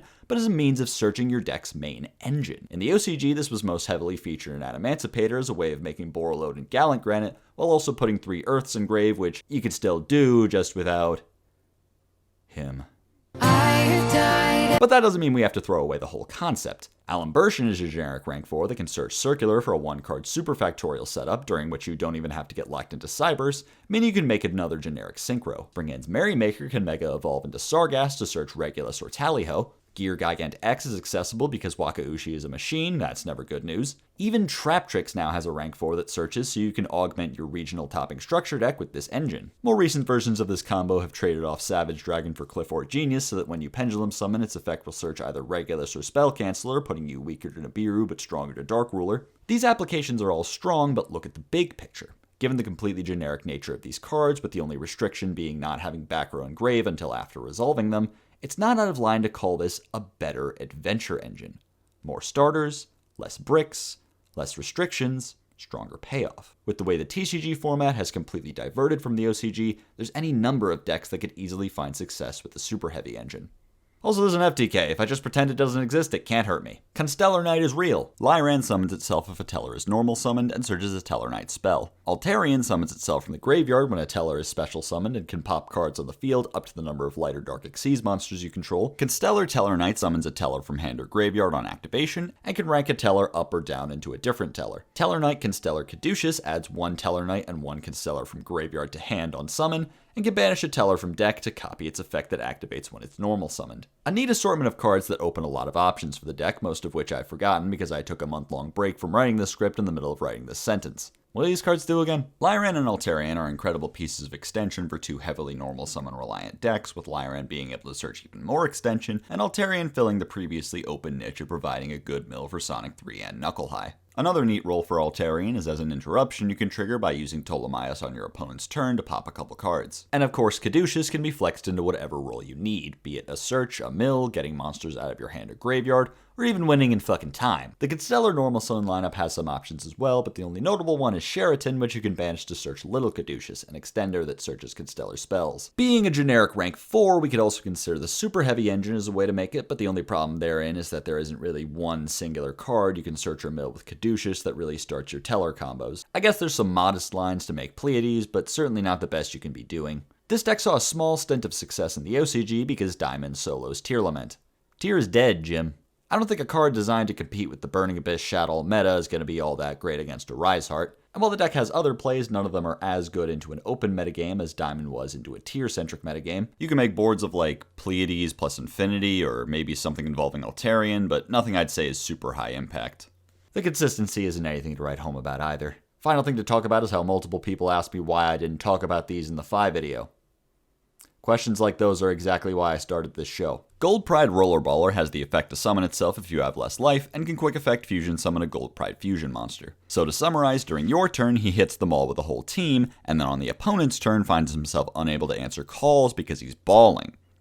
Reminder that you could have gotten 24-hour early access to this joke on my Patreon. Pinballer is a fusion that, on summon, equips your opponent's monsters to it up to the number of its fusion materials, an effect whose activation cannot be negated if your life is lower. Chariot Carrier is a generic rank 3 that can detach a material to search a Gold Pride spell, then if your life points are lower, mill a Gold Pride monster, and during the end phase she tags out for Captain Carry. Better Luck Next Time searches a Gold Pride monster on activation, then burns you for its attack, and when an extra deck Gold Pride tags out, you draw a card. Well, shrivel my scrotum, call me James Hector. That second wave of support really did have a lot of potential. Consistency pieces that are actually consistent, reliable self-burn, a unique and powerful form of interruption worth building around, even little things like better synergies with the Punk engine. Better Luck Next Time gets the proverbial ball rolling on whatever aspect of Gold Pride you want to focus in on, and gives you a nice bonus for the extra deck card's mostly negative tag-out effects. And Chariot Carrier can surge Better Luck, meaning that any rank 3 play, like one you could make with the Punk engine, gets you to your Gold Pride plays while giving you a Captain Carry and a draw in the end phase. And in addition to Punk's being useful for making Carrier, they also appreciate having Rollerballer as a level 5 extender that can be made into Dragon Drive. With the new support, there's some very easy lines to end on a quick Pinballer summon, Star Leon, and Nitro Head off of only 1 or 2 cards. Seriously impressed that Konami was able to fix up this archetype with just one wave of support, an uncommon occurrence for TCG exclusive decks. Nemlyria is a conundrum. While I'm amused at the colorful use of game mechanics to represent the lore, the cards just don't really do anything. You already know what I think of targeting negation. The support in the next set doesn't inspire much confidence either. My quick analysis of it leads me to the conclusion that it's a few new shiny hoops to jump through for Book of Moon. This ain't about him though. I figured the least I could do is take this as an opportunity to explain that I don't go out of my way to ignore cards people are excited for. I just find myself making tough decisions about what it is that you actually need to know. Puralili searches a Purally card on summon except a quick play, and can target a Purally quick play in graveyard to summon its corresponding Xyz monster. Sleepy Memory applies an effect making the next damage you would take this turn 0, then can discard to summon a Purally, and while it's attached to a Purally Xyz, gives it an effect to draw 1 during the opponent's standby phase. Wow, this is just, wow. These cards do everything. Lily is a much stronger version of Purely, letting you pick exactly what card you want instead of gambling off the top, not even held back by the quick play restriction because searching My Friend gets you to quick plays anyway. And getting to fish a quick play out of the grave to Xyz summon instead of losing one from hand is much better for card advantage and consistency, since you can use the very same quick play that you used to summon Lily as the target for its second effect. And with Sleepy as a new Purely quick play that can be activated on an open board, there's even more ways to find Purely monsters. Finally, the draw effect is absurd given that each copy attached to a Purely you control gives you an additional draw, potentially giving you a +3 on your opponent's turn. But it goes deeper than that because after resolving all 3 draws, you can use Purely Leap to rank up into another Purely Xyz, which now, once again, can activate all 3 draw effects, for a possible total of 6 draws. This support shot Purely up to meta contention in the OCG as a control deck chock full of hand traps and centered around Noir. If you think I'm capping, Xyz Encore became common in OCG side decks just for the Purely matchup. Figuring out how many layers deep of the OCG's meta will convert to the states isn't an exact science, but be prepared to see this deck see experimentation with at the very least. Hey Mikanko, how was your match last night? What's up guys? Mikanko here.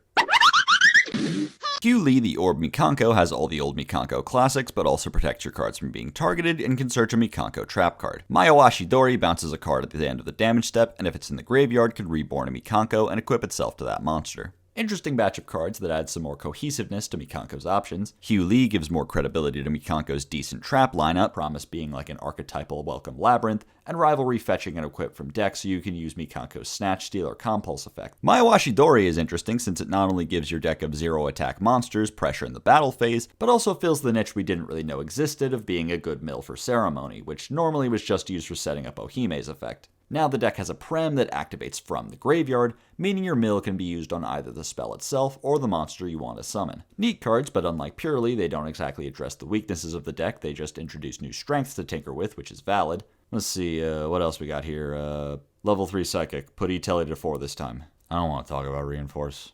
This card is just sad. Makes me sad to think about it. Virtual World Tiger Fufu is a rank 9 that has a quick effect to negate a monster you control, and a monster with a different type and attribute. It can also attack directly if you have 2 gates on the field, and is unaffected by activated effects if you have 4. It's okay. It's no Stone of a Hen or anything, but it fills the very obvious support vacuum of an in-archetype rank 9 for Virtual World. Usually Tree FD remains a better pick, but there are of course times when a targeted negation comes up over chain negation. It's like the difference between Gamma and Veiler. One of them is clearly more powerful, but when your opponent chain blocks Lubellion with Tragedy, you're sure gonna wish you could just point at the card you want negated. Where is the fucking 4th gate? I just want to talk. Grand Sulfachord Kulia is a link 3 that requires a pendulum that makes the effects of pendulum monsters it points to unable to be negated, and can special summon an odd-scaled Sulfachord from the pendulum zone to negate a card or effect, and throw an even-scaled Sulfachord from the main deck to the extra deck. Symphony is a quick play that boosts your Sulfachord's attack if you have 3 or more Sulfachords face up in the extra deck, pops a card on the field and draws a card if you have 5, and special summons a Grand Sulfachord from the extra deck if you have 7. After their first wave of support, mostly, how shall we say, beat around the bush with payoffs, giving them a counter trap that doesn't actually counter and the world record for most extra steps added to Ghost Ogre, it's nice that they just got a sick Omni and a Gemini Spark. But that's not all you can do with these cards. Kulia's Negate Protection has silly-ass applications that sound like shitposts. You know how Soul of the Supreme King summons Zark negated? Not anymore, bitch. Also, because Do Sulfachord Kulia is odd-scaled, you can use your Omni Negate as a way to summon it out of the scale and get the pop effect. And although getting the pop, the draw, and the free extra deck summon with Symphony has multiple conditions attached to it, if you meet all of them, you can use it to get a sick 3-for-1. 3 for 1? Yep. How can that be profitable for Frito-Lay? Since it only requires 1 pendulum, it's easy to summon Kulia with Beyond the Pendulum or the deck's own link 2. And with Gracia's effect, it's pretty easy to search Symphony, but unless you work your ass off for it, you might often find yourself without enough names in the extra deck to enable it. Without Electromite, consistency in pendulum decks will never be at full capacity, but these are at least good options for Sulfachord to build around. Jesus Christ, how many more random one-offs are in this thing? We're gonna run out of money in the budget before we even get to the Elbaz lore update. Let's pick up the pace a bit, shall we? Beetrooper Cruel Saturnus searches a Beetrooper card on summon, and when an insect is banished, summons a banished Beetrooper. Perfectly good card, but how are you summoning it? Instant fusion is limited, but I guess if you happen to draw it, your deck just works better now. You're certainly not going to tell me you're playing Landing just for this. Libromancer Origin Story sets a Libromancer spell or trap on activation and can pop an opponent's spell or trap on your ritual summon. Cool. Consistency card. Pride Month came early, I guess. I don't know. Infinitrack JoJo reference summons itself from the hand or graveyard whenever an Earth Machine monster is tributed or banished, and gives Machine Xyz monsters it's attached to a continuous effect that changes all opponents' monsters to defense. Talked to Peeps about this one, and he told me it improves the deck's flexibility and follow-up, given how it can keep coming back each turn as long as you use it for Xyz material to keep it from being banished. Then he started saying something about the deck making a rise hard, and I kind of slowly slunk away from the conversation the way you would if your friend started telling you to invest in cryptocurrency. Amazement Abomination Arlecchino can summon itself if you control an Amazement monster, then searches family faces, and during the opponent's turn, can tag itself out into Administrator Arlecchino. Super weird support that kind of turns Arlecchino from a 3-of that you need to draw to a 1-of that you don't want to draw, and also incentivizes you to play this conditional quick play Snatch Steal that only works if you already have one of your other interruption traps on the monster you want to steal. I like Amazements, but they just can't print a good card to save their lives, oh my god. Dynamorphia Intact is a counter trap that pays half your life points to negate a monster effect if you control another Dynamorphia card. Wow, it's even got Solemn Strike. What's in this stuff? Ooh, ye just paid half your life points, Mr. Squidward. Enjoy the end of match procedures.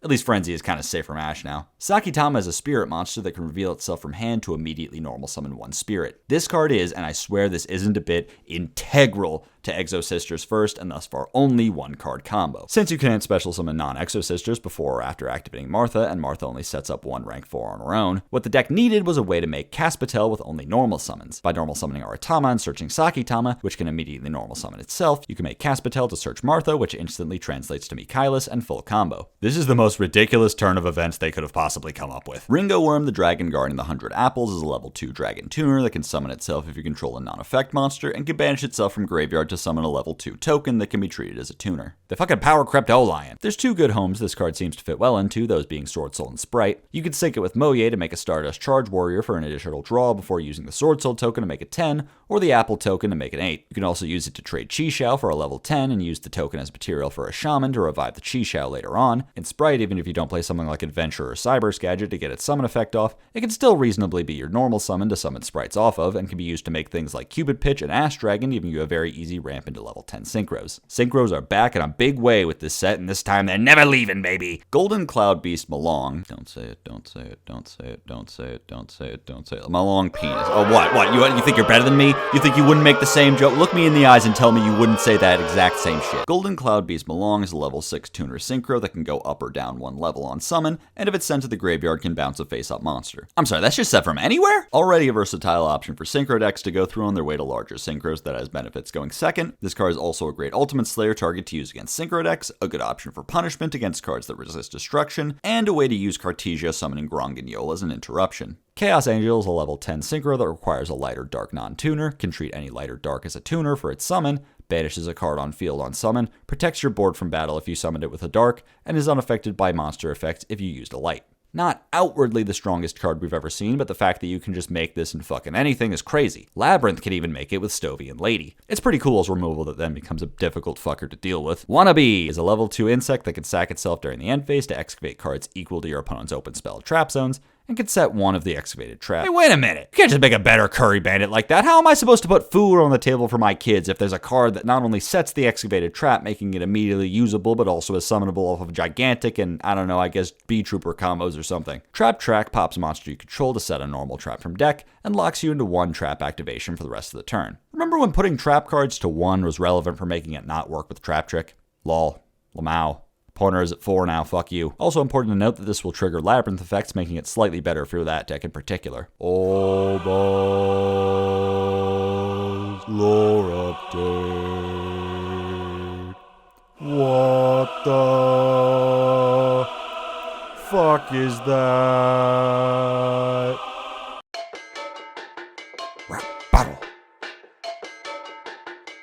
Fallen of Albaz versus Mr. Beast. Bring him. Kill me! I'm in constant pain! Biden, blast! Bystial Dispotter is a level 10 synchro that requires a dragon that can special summon a banished light or dark monster, and when your opponent uses a monster effect, you can shuffle one of your banished cards into the deck to destroy that monster, or shuffle one of your opponent's banished cards to negate the effect. Level 10 synchros are an all-time high of playability. We went from like 0 to 5 or 6 good ones within a couple years, and Dispotter is honestly one of the best ones, being both a fantastic piece of extension and a really good interruption for synchro combo decks. The dragon requirement is trivial because most of these types of decks will be going through Ash Dragon anyway. Bystials are also of course a really good option since they can set up whatever you want to summon with Dispater. It was kind of a pain in the ass talking about Monadium before talking about this card because this card is great for summoning back something like a Vsauce that's been used as material for Vicious Astrolaud. It also combos well with Ringo Worm, which can be used to ramp up into Dispater, then brought back after being banished for the token. Fallen of Argyros can summon itself to either field if the level 2, rank 2, or link 2 is on the field, makes any link monster that points to it unable to activate its effects,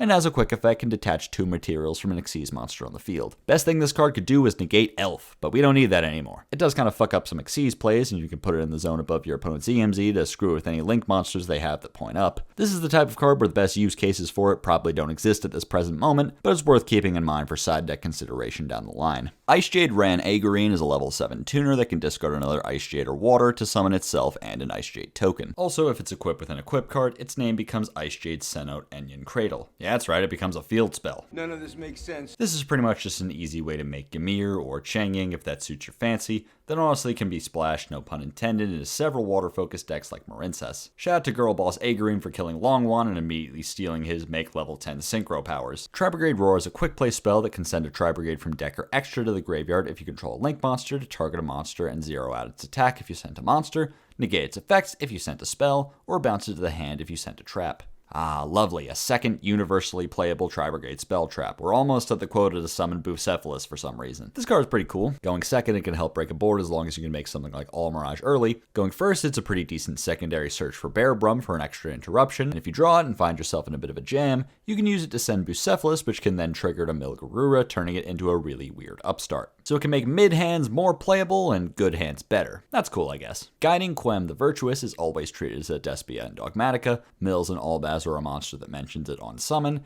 and when a card leaves the extra deck, can summon Albaz or a card that mentions it from the graveyard. Interesting card that has applications in both extension and interruption. If you mill Cartesia or Kit, you can use a fusion summon later in the turn to reborn them, and if you mill Albaz, you can use its effect in response to one of your opponent's summons to bring back Albaz and eat their monster for Mirror Jade. Being a Dogmatica means it's a good summon for both Titaniclad and Grongagnol, while being a Despia means you can find it with Opening or Tragedy. This card has been built up to a lot in the lore, and with the possibilities this card opens up for Branded, it really does live up to the hype. Despian Lulu Walilith is a level 12 synchro that I swear to God I saw on Yu-Gi-Oh! But AI. I mean, everything from being a Despia synchro, the weird material line, the name that just sounds like letters, and the art looking like a DeviantArt user's evil and fucked up fleur-de-lis. This feels like an out-of-season April Fool's joke. Anyway, she needs exactly a level 4 tuner, and if a card leaves the extra deck, you can boost all monsters you control by 500, then negate the effects of one card on the field. Also, if it's sent to the graveyard during the end phase, you can summon a light spellcaster with equal attack and defense from your hand or deck. Yo, holy shit, it summoned Skill Blue Magician! Yeah, it seems someone in the office was late on turning in their assignment to make a good summon off of Grongagnol. That's mostly how you're going to be summoning this card, because the fusion lock on Branded means you probably won't be summoning this on your turn. They do get a quick synchro trap card in this set that I don't really feel like talking about. It's got some floodgate effect or something, I don't know. But regardless, this card is pretty good. Branded doesn't have a whole lot of negation, so giving the deck an RDA Abyss is cool, even if the timing constricts what you can negate a little bit. Mostly you'll just be negating things on summon, similar to Dramaturge. Gotta feel bad for Dramaturge. A card printed with the express purpose of negating Crystron Halkafibrex. Now left without a goal, without ambition. Sad sack of shit, that guy.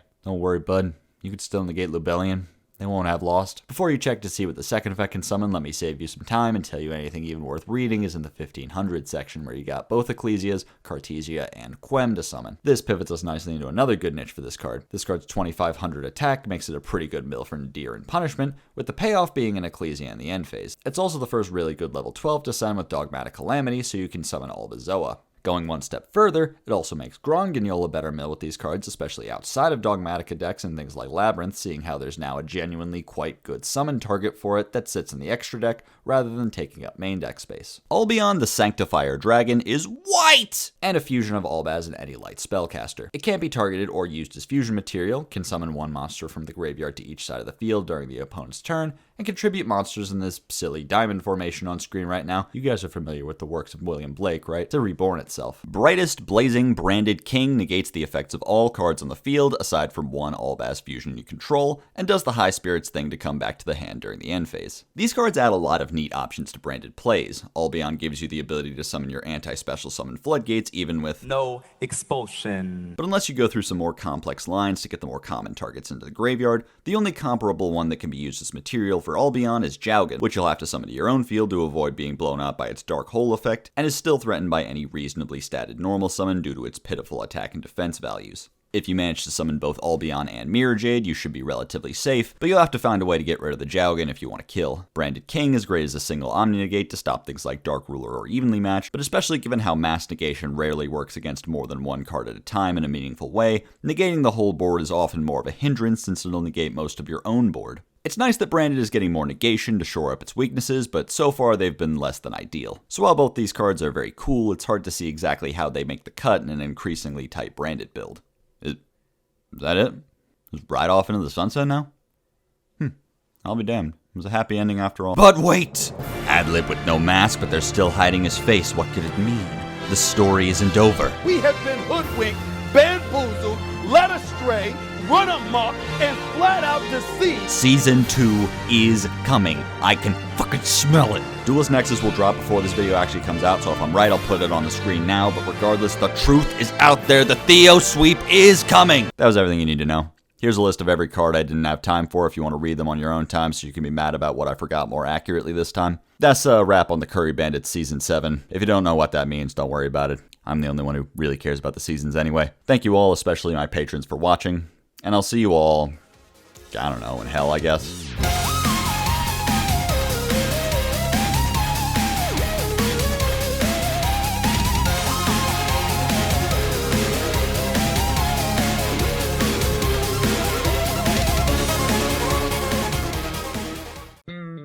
Wild, Wild, Wild Survivors, June 2nd, release for buyers, Hungry Burger, Dino VS, everything you need to know.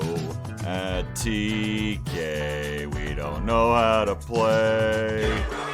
Xeno Meteorus is a level 6 tuner that can summon itself if a card is destroyed, and can pop a dinosaur from hand or field to summon a dinosaur normal monster from deck, and lock you to dinosaur, dragon, sea serpent, or worm monsters from the extra deck for the turn. Ground Xeno searches a dinosaur tuner or dinosaur normal monster, then pops a card in hand, and can banish itself from graveyard to fusion summon a dinosaur. All the Transcendosauruses can, upon being destroyed, shuffle a normal monster back into the deck to summon themselves from graveyard. Transcendosaurus Gigantozauler is a fusion of a dino and a normal that adds a dino from graveyard to hand on special, then if it was special from the graveyard, pops one of your cards and a card your opponent controls. Glaciosaurus protects itself from battle and all of your dinos that were summoned from the graveyard from being targeted or destroyed by your opponent. Drilignithus attaches a material to summon a banished dino and doubles its battle damage if it has no materials, and Meteorus can pop 2 of your dinos during your opponent's turn to summon itself and mills a dino on summon. Not all of it is worth too much consideration, but there's a few pieces of this support that help dino do its thing more often and with more consistency and resilience. Xeno Meteorus' lock is somewhat undesirable for a deck aiming to make Apollo, so even with payoffs like Cheng Ying and the criminally unloved Solda being feasible with this effect, it might not be worth playing the normal monster brick. If you do want to try and go in on this engine, there's a few good pieces of utility it offers. Meteorus being a level 6 tuner makes Baron an option. Drilignithus can rescue your one of Misk from the banished pile to give you more follow-up. Gigantozauler can not only get things like Oviraptor and babies out of the grave to use on turn 3, but also can act as a disruption if you trigger its effect to reborn itself upon being destroyed. Issue there, of course, is that your best option to destroy it at quick speed is with Tyranno, meaning you'll have just flipped your opponent's whole board face down right before you have to pick one of their cards to pop, so not the greatest timing. You could of course play Transcendosaurus Meteorus as your quick play pop, but his utility doesn't extend much further than that. The most likely thing that'll matter to Dino lists going forward is Ground Xeno, which can be used to search Scrap Raptor while popping a baby along the way,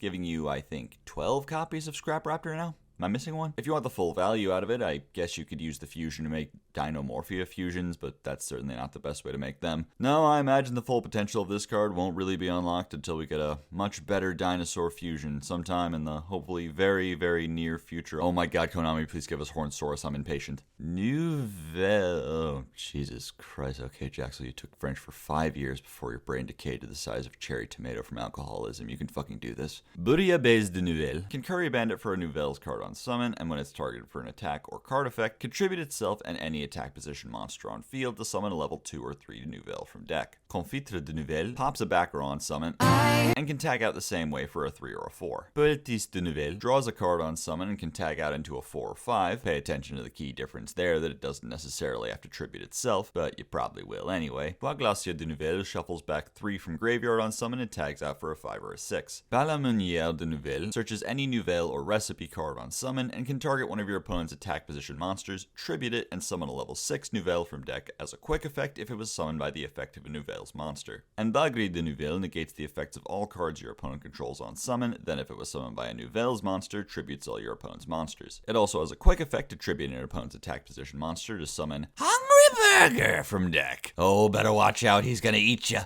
Oh, he's so hungry. A hungry burger, so to speak. Nouvelle's Restaurant at Table is a field spell that searches a recipe on activation, can put a ritual on bottom of the deck to draw 1, and during the end phase can put 2 cards from your graveyard, including a recipe, to the bottom to draw 1. Recette de Poisson Fish Recipe can ritual summon a Nouvelle, then if you ritual summon Bouillabaisse, you can search another recipe. Recette de Viande Meat Recipe ritual summons, then if you summon Confitres, changes all your opponent's monsters to attack position. Voici la carte, today's menu lets you give your opponent 2 Nouvelles from deck to pick between, then you add the corresponding recipe from deck based on what they ordered. Fish recipe for Beast Warriors, and Meat recipe for Warriors. Recette de Personnel Staff Recipe targets a Nouvelles you control and summons a token with its level, and can send itself from field to ritual summon. Finally, Chef's Special Recipe is an Omni-Negate counter trap that can also banish itself from graveyard when Hungry Burger is summoned to tribute all your opponent's monsters. Ooh, better watch out, kiddies, or the Hungry Burger will get you. Finish your veggies, a little shit. Nouvelles du Belcalis Almanzar is not a real card, I just made it up. Belcalis Almanzar is Cardi B's legal name. You awake yet, sleepyhead? A lot to like about this one beyond the, how you say, très magnifique use of theming and aesthetic to influence mechanical design. There's also a lot of potential to be found in these cards, both as a more dedicated strategy and in tandem with ritual decks like Drytron. Balamonière searching special recipe leaves you with both a counter trap and several quick tributes. The tributes do kind of pile on top of each other because of the specifics of their timing, so it's sort of like 2 Raigeki that each just happen to have a Raigeki break that triggers them. On top of that, the attack position requirement is quite limiting. It's not MR4 anymore, so plenty of decks really can just put everything in defense position until they can out your field. The deck only has one way to target its own cards natively, but since a ritual deck is bound to play Diviner most of the time, you can use that to make All Mirage and get your play started. To make Balamonière a quick effect, you'll need to play either the 3 or the 4, which isn't so bad, giving the Politis is a free draw. But even if you strip away all the other rituals, Balamonière on his own presents an Omni-Negate counter trap similar to the Magic Key engine. Since Special Recipe can negate monsters, it's slightly stronger than Unlocking, meaning if that version of Drytron ever became popular again, it's very likely that the Magic Key engine would be fully replaced. C'est triste. If you want to play a more pure variant, it's worth noting that both ritual spells are pre-preppable, and both Tenki and Rhoda can get you to your rituals. Vanquished Soul Raisin is a level 4 fire warrior that can search a non-warrior Vanquished Soul on summon and reveal either a fire in hand to protect itself from card effects, or a fire in the dark to pop all other monsters in its column. Pantera is a beast warrior that can summon itself if your main monster zones are clear, and can reveal an earth for battle protection, or an earth and fire to pop all back row in its column. Dr. Madlove searches a spell trap on summon, reveals a dark to decrease an opponent's monster by 500, or a dark and an earth to bounce the monster on the field with the lowest defense. Heavy Borger can bounce a non-machine Vanquished Soul to summon himself, and can reveal a dark to draw a card, or an earth and fire to burn for 1500. Pluton HG can summon itself if your main monster zones are empty or control only Vanquished Souls, reveals a fire to gain 3000 attack, or an earth and dark to gain 3000 defense. And Kaiser Valius can bounce a non-dragon to summon itself, and can reveal either an earth to become unaffected, or an earth, fire, and dark to pop any card on the field. Rock of the Vanquisher is a link 1 that can't be used as link material, but can either summon a Vanquished Soul from hand, or add one back from graveyard each turn. Vanquished Soul is a quick play reborn or reincarnation. Dust Devil changes the Vanquished Soul's battle position to book your opponent's monsters up to the number of different Vanquished Souls you control. Stake Your Soul reveals a monster from hand to summon a Vanquished Soul with the same attribute from deck. And Trinity Burst targets a Vanquished Soul you control to summon 2 Vanquished Souls from hand negated, then bounce all monsters in the target and the summon monsters columns. I'm ignoring the counter trap. They're doing this to mock me. Okay, so am I going insane, or can Konami make a mid-range deck? Between Raisin and Madlove giving you a plus on summon, Rock of Vanquisher recurring your resources or summoning as a quick effect to plus on the opponent's turn, and Heavy Borger drawing on both turns like an archetypal Heat Soul, everything that this deck does just screams +1. In terms of interruption, there's more than meets the eye. Dust Devil is of course a great mass Book of Moon effect that matches up well into the Kashtira heavy meta. Don't do it. Do not, under any circumstances, do it.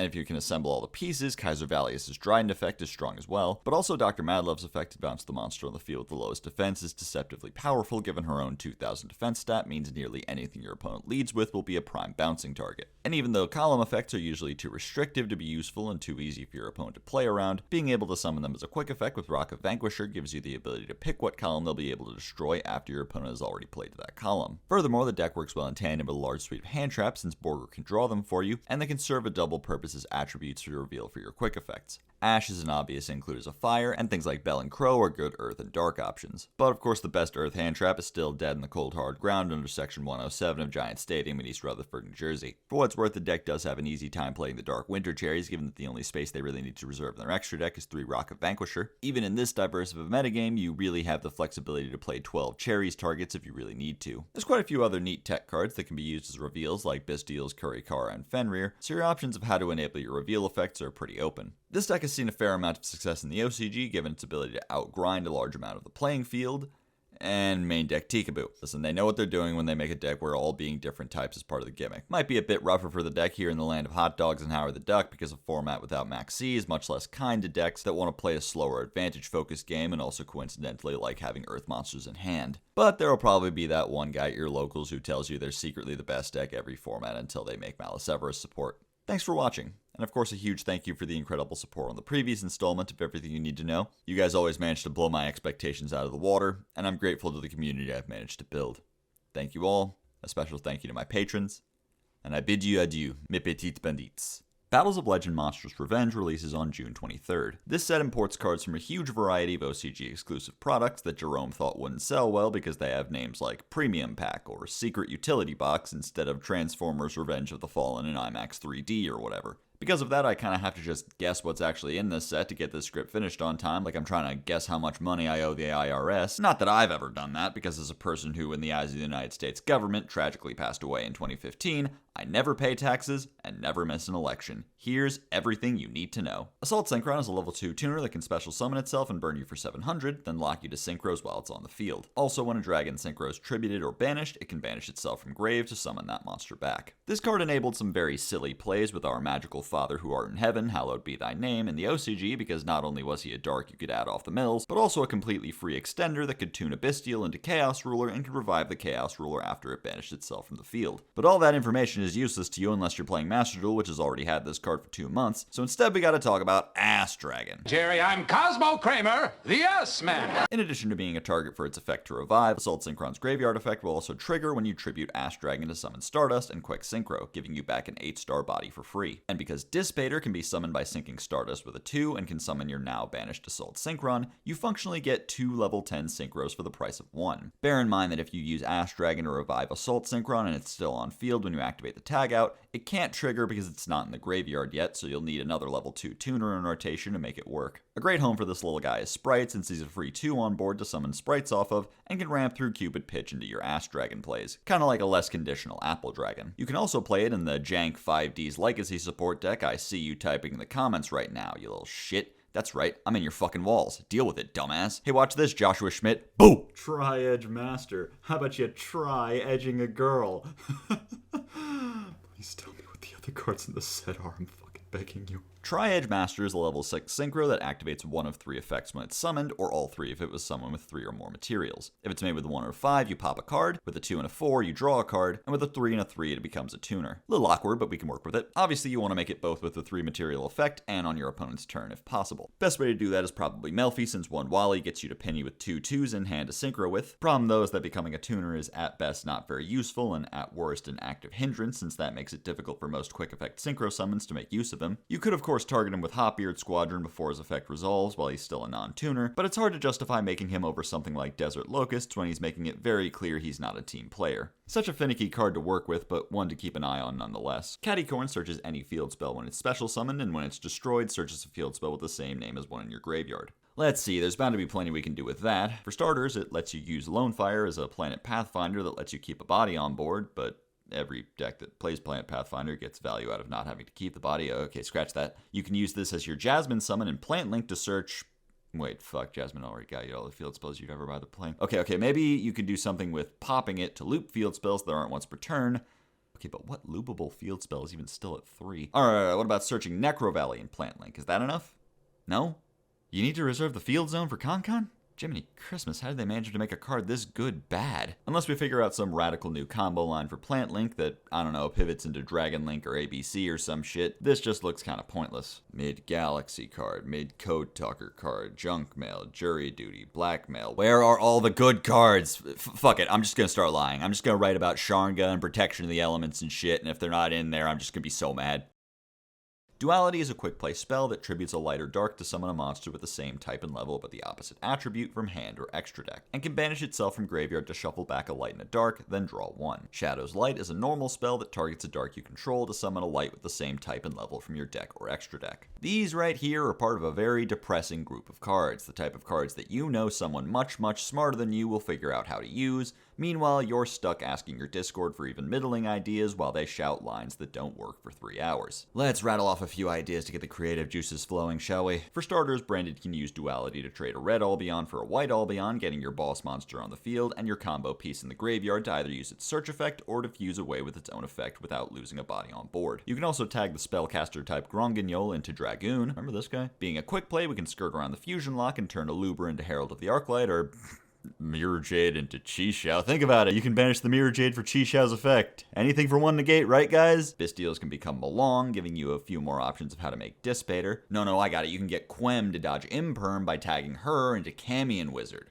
I'm losing my grip on reality trying to find the sauce here. A slightly more hinged idea is to tag Wyver Burster into Darkfire Dragon as a way to get 2 dragons on field without needing to go through your 1-of Striker Dragon. Since Duality can shuffle back the Darkfire and the Wyver Burster, this play has some amount of repeatability, and you can double up on ways to summon Darkfire by playing Ready Fusion without one being dead in hand if you draw them both. Shadow's Light can target Ad Libitum on field to summon Christia from deck, because notably what Branded was missing was a way to summon Floodgates. Blackwing Sharnga the Waning Moon can special summon itself if there's a monster with 2,000 or more attack on field, and if you control a Blackwing Synchro, can banish itself as a quick effect to pop a face-up card your opponent controls. Huge fan of this design philosophy, great going first and second, strengthens your end board without making you pivot your combo towards yet another new boss monster, and providing a type of disruption Blackwing didn't have before. In Master Duel, Blackwing's newest support dropped with Sharnga, and it did not really matter. One fun idea before I go, since Armor Master just requires a Blackwing tuner, you could play Sharnga and Sprite to ramp up into Ash Dragon and have a Towers with a Dryden effect attached as part of your board, but I've yet to find a really consistent way to enable that. Protection of the Elements is a counter trap that temporarily banishes an elemental hero you control to negate a spell or trap. And if you control elemental hero Terra Firma, it revives a hero or something like that. I'm not going to play Terra Firma, I don't care. Ladies and gentlemen, it is my proud honor to present to you the Hero Spell Negate. Yes, that's right, no more giving your opponent Dark Angel and just praying they're not on a Link monster. Now you can tank a Raigeki at the cost of, I guess having to leave up an E-Hero. Shit, that's really not that great. These cards still suck. At least it is searchable, since it specifically lists Terra Firma, fulfilling the condition on Spirit of Neos. Maybe that's finally an excuse to play the card. We'll see!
card on summon. No, not those favorite cards, these favorite cards. Also, if you fusion summoned it using a normal monster, you contribute it to summon a level 7 or lower E hero that can't be normal summoned or set from deck or extra deck. Neo Bubbleman fans, that long night is over. They brought our beautiful boy home. Why does this card even say from deck? Both the main deck targets are horrendous. It's like explicitly a Neo Bubbleman joke at this point, right? Anyway, this card single-handedly unites years of unrelated mid-tier hero support into one united line. By using Infernal Devicer to reveal Neos Wingman and search Vanilla Neos or Spirit of Neos to tag out into it, you can fusion summon this card with its second effect live while putting both Neos and Wingman monster in the graveyard, setting up the favorite contact that Wingman will search. And since it can tag out into Sunrise, which searches Miracle Fusion whenever it's special summoned, you can then proceed into your regularly scheduled wake-up combos, letting you end on DPE, Darklaw, and Shining Neos Wingman, popping 2 or 3 cards with a decent amount of consistency. Turns out we just couldn't see the vision when they were cooking up these waves of support. Kevin Feige was burning the candle at both ends, planning the GX cinematic universe, and by God, we're getting close to Infinity War. Black Mamba, The Black Mamba, is a reptile that summons itself if you control a reptile, and can mill a reptile to change an opponent's monster's battle position. Yeah, I actually don't have anything to say about this card, I just wanted to play the Megamon clip. The Black Mamba. Photon Jumper searches a Galaxy spell or trap when it's sent to the graveyard. This card fits nicely with a new support from Photon Hypernova, making Galaxy 100 a 1-card combo by searching Galaxy Trance. Ties the whole thing together, but you know, it's still Galaxy Photon. And finally, Sky Striker Ace Azalea is a Link 2 that needs any 2 light or dark monsters, pops a card on field on summon, and sends itself to the graveyard if you have 3 or less spells in grave. This card is good in Striker, even though it might take a bit of effort to get the materials on board, but generically this card is an incredible board breaker for any deck that runs light or dark monsters. For decks like Purely, it works similar to Donner as an out to Ibly that also removes some of your opponent's field, but has the added benefit of being able to out Floodgates, although not necessarily as well as Protector of the Agents does. Decks like Sprite can use it not only going second, but also as a summon with Masquerena that you can still make after being locked by Sprite's starter. The reprints are pretty good. The adventure cards, the Punks, Zeus, and Welcome Labyrinth all needed reprints, but the best among them are all still secret rares following in a recent and depressing trend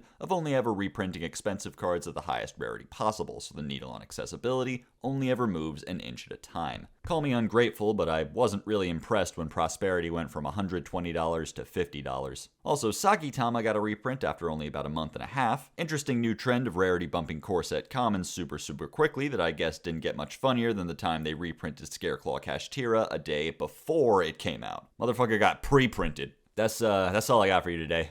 Sorry to anyone still holding out hope for another little song. We're still working on getting those back into production. Good set.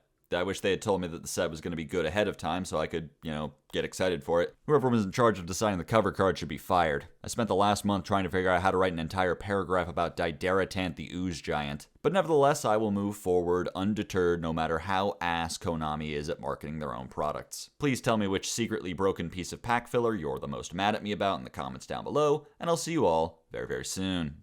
Later. Duelist Nexus releases on July 28th. With all new support that flips the meta on its head, all new cards that change what legacy support can be, and an all new type to top it all off, this set changes everything. Forget everything you think you know about the game. Here's...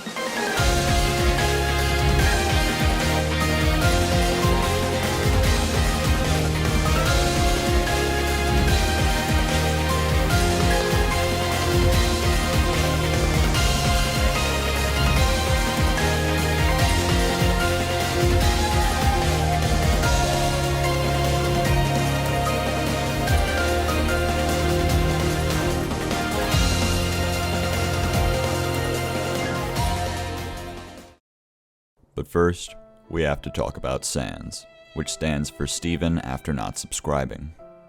Steven was a normal and happy kid who loved the Curry Bandits. Girls, let's go play Utopia! But one day, Steven missed an upload because he didn't hit the subscribe button and ring the bell, so he lost a Purely at locals. What do you mean it's unaffected? Then Steven fucking died or something because he never learned how to out-X Purely Noir. Don't be like Steven. Subscribe to the Curry Bandits.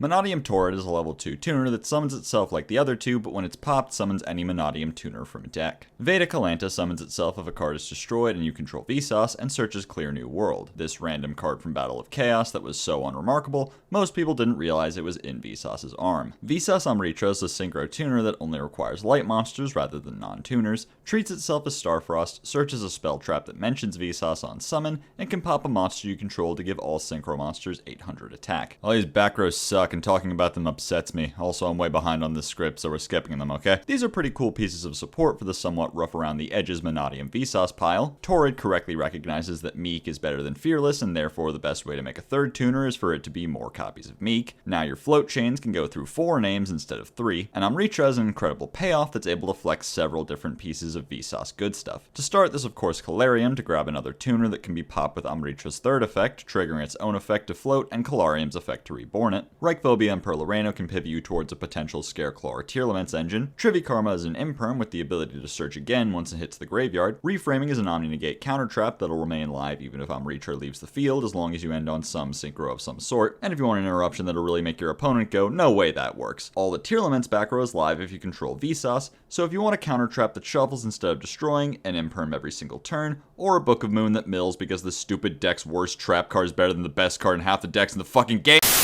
I'm sorry you had to see that. Its material line makes it accessible just by having Starfrost pop any tuner, or having Riemhart pop Meek. Meanwhile, its status as a tuner makes it a viable Bish Balkan target, so fuck you, Coder. We're beefing with Coder now. Josh didn't want to beef, so we're starting beef with Coder instead. Revolution Synchron is a level 3 tuner that can be used as material from the hand for the synchro summon of a power tool or level 7 or 8 dragon synchro. And if you control level 7 or higher synchro, can mill a card to reborn itself as a level 1. He copied my whole fucking flow! Word for word, bar for bar! Wheel Synchron can be treated as a non-tuner, gives you an extra normal, and can manage itself from graveyard to reduce a synchro's level by up to 4. Cosmic Quasar Dragon can negate a whole bunch of cards very slowly, and can quickly tag out into one of the much better cards you could have summoned instead of it. This might be the most phoned-in cover card I've ever read. You should have just put Crimson Dragon on the cover at that point. Crimson Dragon searches a spell or trap that mentions Crimson Dragon on summon, and can target a level 7 or higher synchro, bounce itself back to the extra deck, and summon a dragon synchro monster with the same level as the target. Synchro World is a field spell that gets 2 signal counters whenever a monster is synchro summoned, and can remove 4 to level modulate, 7 to reborn a tuner, or 10 to reborn a synchro. And it mentions Crimson Dragon because they forgot to give it an effect that actually has to do with Crimson Dragon, but still wanted it to be searchable. Other search targets include this janky not soul charge and this whack back to the front that triggers Zulkin. Did I mention I'm behind on the script? These cards have some very cool ramifications on both the Synchron Speeder Turbo deck and on synchro decks at large. For starters, Wheel Synchron is both the first good level 5 to summon with Speeder, not only for its lack of quick draw's rather extreme restriction, but also for its neat extension and modulation effects, and the first non-tuner can summon with Speeder, a groundbreaking piece of support that solves the deck's issue of getting choked out of non-tuners by filling their board with Synchrons. Being a level 5 does come with the disadvantage of not being able to find much use outside of dedicated Synchron strategies. The same, however, can't be said of Revolution Synchron, a generically useful tool for turning any level 4 on the board into Ancient Fairy Dragon and then into an 8 like Savage or Amritra. This engine saw play in Come the fuck on! the Desiccated Corpse of Tearlament used Revolution Synchron to turn a level 4 normal summon like Rhino Heart or Mudora into Ancient Fairy Dragon, optionally use it to swap Perloreno for Raitsoth and vice versa, and summon a monster from hand, then bring back Rev as a 1 to make Chaos Ruler and get their mills started. While we don't have Chaos Ruler in the Land of the Free, we do have Amritra, which can search the entire Grand Imperial fleet of Tearlament's back row for whatever that's worth. Rev also popped up in decks like Mannadium and Super Heavy, which notably has the option to search him with Gear Geigen X. Jumping straight from one can of worms to another, Crimson Dragon has a stupid amount of possibilities. Being a generic level 12 fills a niche that was practically vacant before. Gone are the days where decks like VW are so down bad for something to do with 12 stars that they're stuck making Final Sigma. And it goes without saying, cheating out Dragon Synchros couldn't possibly go wrong. Just to name a few lines, you can target Baron you control to tag Crimson Dragon into Dissipator, which can further extend your combo in addition to being another negate. Ash Dragon or Amritra can be an 8 target so you can summon Crystal Wing. Shen Shen gives you access to Hot Red. And folks, what do you think happens when you cross a level 8 tuner Amritra and a level 8 non-tuner Astrolaud, then target it with Crimson Dragon in the draw phase? At least not much is broken. Yes, there is a lot of investment involved in summoning a level 12 Synchro alongside another high-level Synchro monster, but as level ramping runs rampant in the modern Synchro summoning sphere, 22 stars of material starts to seem like a walk in the park. Last thing I'll talk about is how Synchro World gaining signal counters means it's finally feasible to activate On Your Mark Get Set Duel's draw effect, which formerly would usually take until like turn 5, a turn that most Synchron players probably can't even imagine, let alone successfully play out. Gazelle, the king of mythical claws, searches either a level 5 Fiend or Chimera fusion on summon, and when it's sent to the graveyard as fusion material, searches any illusion type monster. Yes, you heard that right, there's a new type, and yeah, that's pretty much it. It's a reference to some old underdeveloped rules from Duelist Kingdom and some cards from some of the video games, and so far they all have this effect that says if they battle, neither monster gets destroyed, and that's as close as you're going to get to an interesting thing to say about them. Big Winged Baphomet searches both a level 4 beast and Chimera fusion on summon, but locks you to fusions and reborns an illusion monster when it's fused off. Cornfield Quaddle is an illusion monster that can discard itself to search a monster that mentions Chimera fusion, and banishes itself to negate an effect that targets a card you control while you control Chimera the flying mythical beast. Mirror Sword Knight is an illusion that tributes itself to summon a monster that mentions Chimera fusion from deck, and if you control Chimera, can negate an opponent's monster effect on the field by banishing itself. Chimera fusion is a quick play fusion spell that summons a fusion monster using at least one beast or fiend monster and can add itself back to hand if you control Chimera. Chimera the king of phantom beasts is a fusion of a beast and a fiend that treats itself as Chimera, rips a card from your opponent's hand during the end phase of the turn it's summoned, and can banish itself from graveyard as a quick effect to reborn a beast, fiend, or illusion monster. And finally, Chimera the illusion beast is a fusion of Chimera and any number of illusions that can attack multiple times and zeroes out the attack of anything it battles. These cards have a lot of hidden potential despite stemming from some of the least playable DM nostalgia archetypes that I genuinely refuse to believe anyone is actually nostalgic for, like who is soy facing over the Baphomet retrain? Be real with me right now. Mirror Sword Knight and Quaddle Searching It are both one card starters, allowing you to summon Baphomet from deck, search the other two pieces needed to summon Chimera, and both search and reborn an illusion to fuse Chimera with into Illusion Chimera, ending your turn with a hand rip, a monster negate, and one target protection for a monster that can't be destroyed by battle, with follow-up in the form of a searched Mirror Knight, and Chimera's reborn effect summoning Baphomet to do it all again next turn. This all forms the backbone of a fairly competent combo engine that maybe isn't your strongest choice, but has some interesting applications that might make it worth a second look. Gazelle and Baphomet each search a decent handful of cards given the generic nature of their search window. Gazelle only has a couple even worth mentioning, like Silva and goddamn Garbage Lord. It's an extender, but Baphomet can search things like Wong Hu, a decent side deck options against things like Purely, and Spring Ant's Kit, which ties together the potential branded Chimera deck that got a couple tops in the OCG. Using branded fusion as a way to make Rinbrum and send Gazelle, which would then search Mirror Sword Knight and start both your branded plays and your Chimera plays. A couple more things to keep in mind: Chimera fusion being a quick play makes it a great way to summon the unrelated but still part of the family Guardian Chimera. Phantom Beast King being able to quick effect reborn Labyrinth monsters makes it a very good punishment target, and Gazelle being able to search any illusion monster is troubling, I suppose you would say. Right now, with almost every illusion monster being part of this archetype, it's a fairly harmless effect, but if they continue to print more illusion monsters with potentially better effects, having a card that searches any of them right off the bat feels like a strange design decision. At Purely Noir is a rank 2 that can discard a card to bounce a card your opponent controls, or 2 if it has Sleepy Memory attached, and can up to thrice per turn chain to the activation of a Purely Quick Play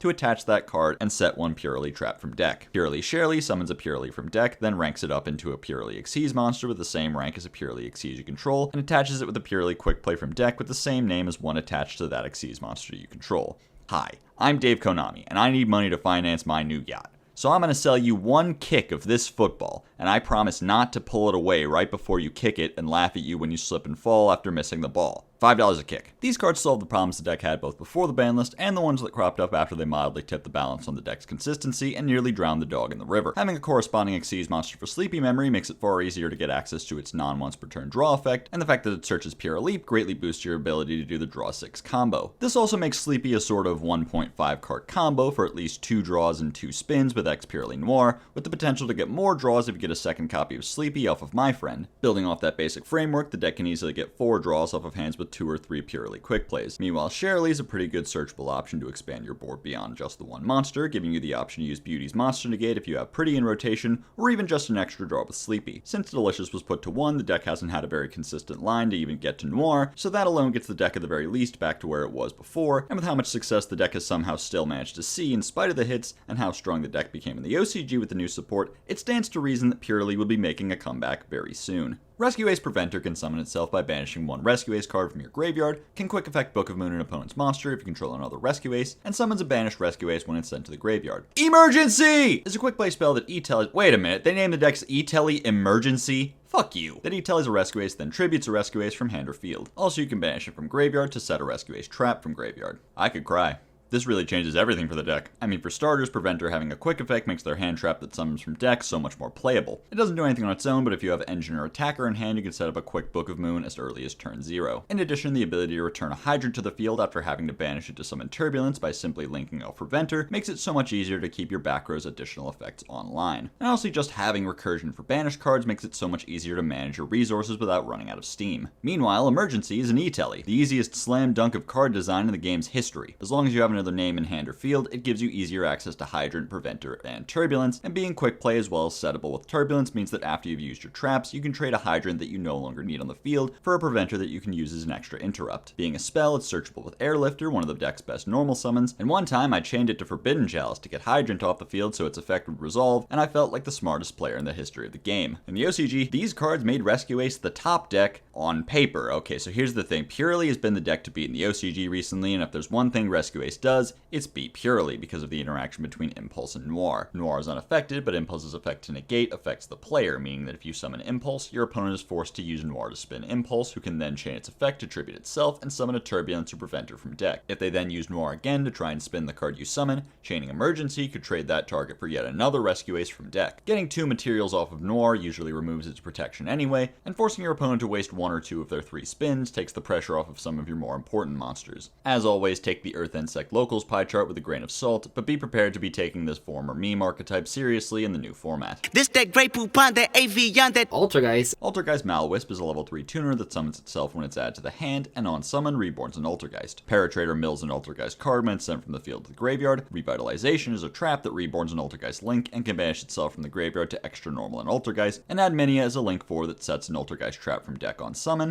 and has a quick effect to send a card you control to the graveyard to steal an opponent's monster and treat it as an Altergeist. Much like the Trap Trick support from the Structure deck, these cards give Altergeist the tools to function more as a monster-heavy mid-range deck with multiple 2 to 3 card combos to end on a good mixture of monsters like Adminia and traps like Protocol. Malwisp represents 2 bodies on field off a single activation of Meluseek, as well as a tuner that gives you access to things like Herald of the Arclight and Arcanite Magician. Paratrader can mill Revitalization, which lets you take advantage of the non-once per turn effect of Marionetta in hands that need to go through Haunted Rock or that need to use Meluseek as a normal summon. This level of extension gives the deck the ability to make actual good use of its existing combo pieces like Pukari and Prime Banshee, and end on boards of diverse front row, back row, and hand interactions like Protocol's Monster Negate, Hextia's Spell Trap Negate, Adminia's Steal, and Multifaker from hand summoning Silcatus. While the support is of course appreciated, it does feel a bit melancholic seeing so many trap decks being pivoted towards more monster-focused game plans that end up cutting most of the trap cards aside from in-engine ones. Back in my day, some decks just played trap cards because that's what you do when your main engine doesn't do big turn 1 combos. Now if you end on a small board without Apo Baron Archetype Boss, they call you a mid-range deck and stuff you full of hand traps. It'll happen to you!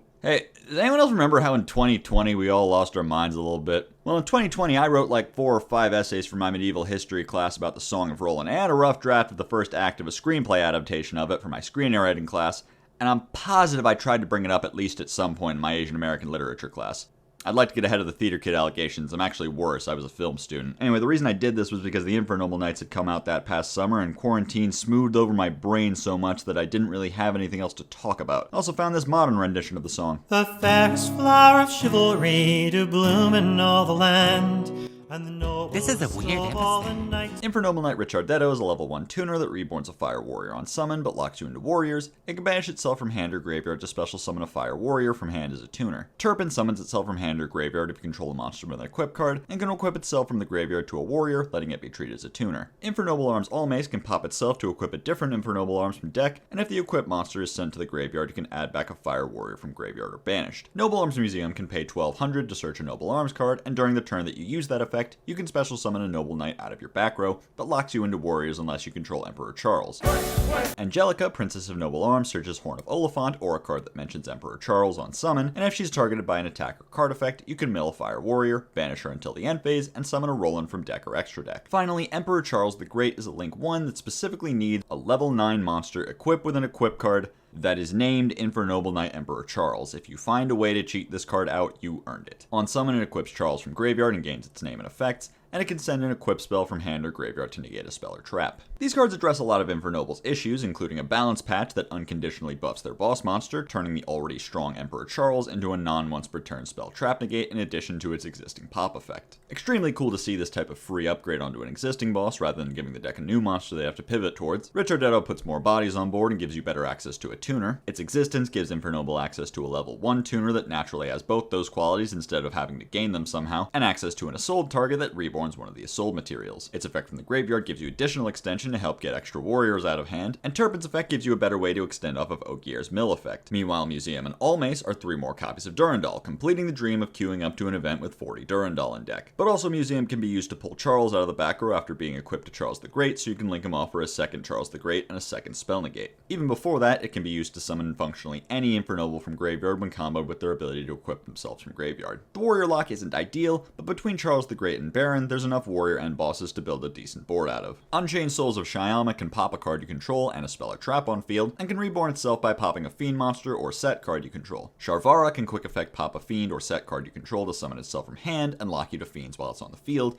and if it's sent to the graveyard, sets an Unchained spell or trap directly from deck. Unchained Soul Lord of Yama is a link 2 that takes 2 fiends, adds an Unchained from deck or graveyard on summon, and if a card you control is destroyed, banishes itself from graveyard to summon a fiend from hand or graveyard and pop a card you control. These cards greatly expand Unchained's options and the consistency of some of their high-end plays. Sharvara is a fantastic enabler, combining some of the best aspects of both Aruha and Rakea, as well as giving you much more consistent access to Unchained's great trap lineup. Shyama is a strong extender, being an Unchained to summon from deck with one of your float effects that can later be brought back for an additional body. Being level 6 Fiends gives you the ability to make DDD Wave High King Caesar as a consistent part of your end board. If you're a Master Duel Zoomer, that's double Rukalos. But on that note, you also have the option to trade him out for Machinex, a double monster suck. Yama opens up an immense amount of potential lines for the deck, being generic to Fiends and therefore summonable with things like Torguide and Evil Twins, with Torguide and a Rhino Warrior being a potential 1-card combo to set up Rage and Escape. Speaking of Rage, Yama being a soul that can be made generically with 2 Fiends has made it usable in other Fiend decks like Labyrinth as a way to summon Unchained Soul of Rage, a strong interruption that can remove up to 2 cards on the field by linking it with an opponent's monster into Nightmare Unicorn. Very cool support that I'm excited to see Unchained players tinker with.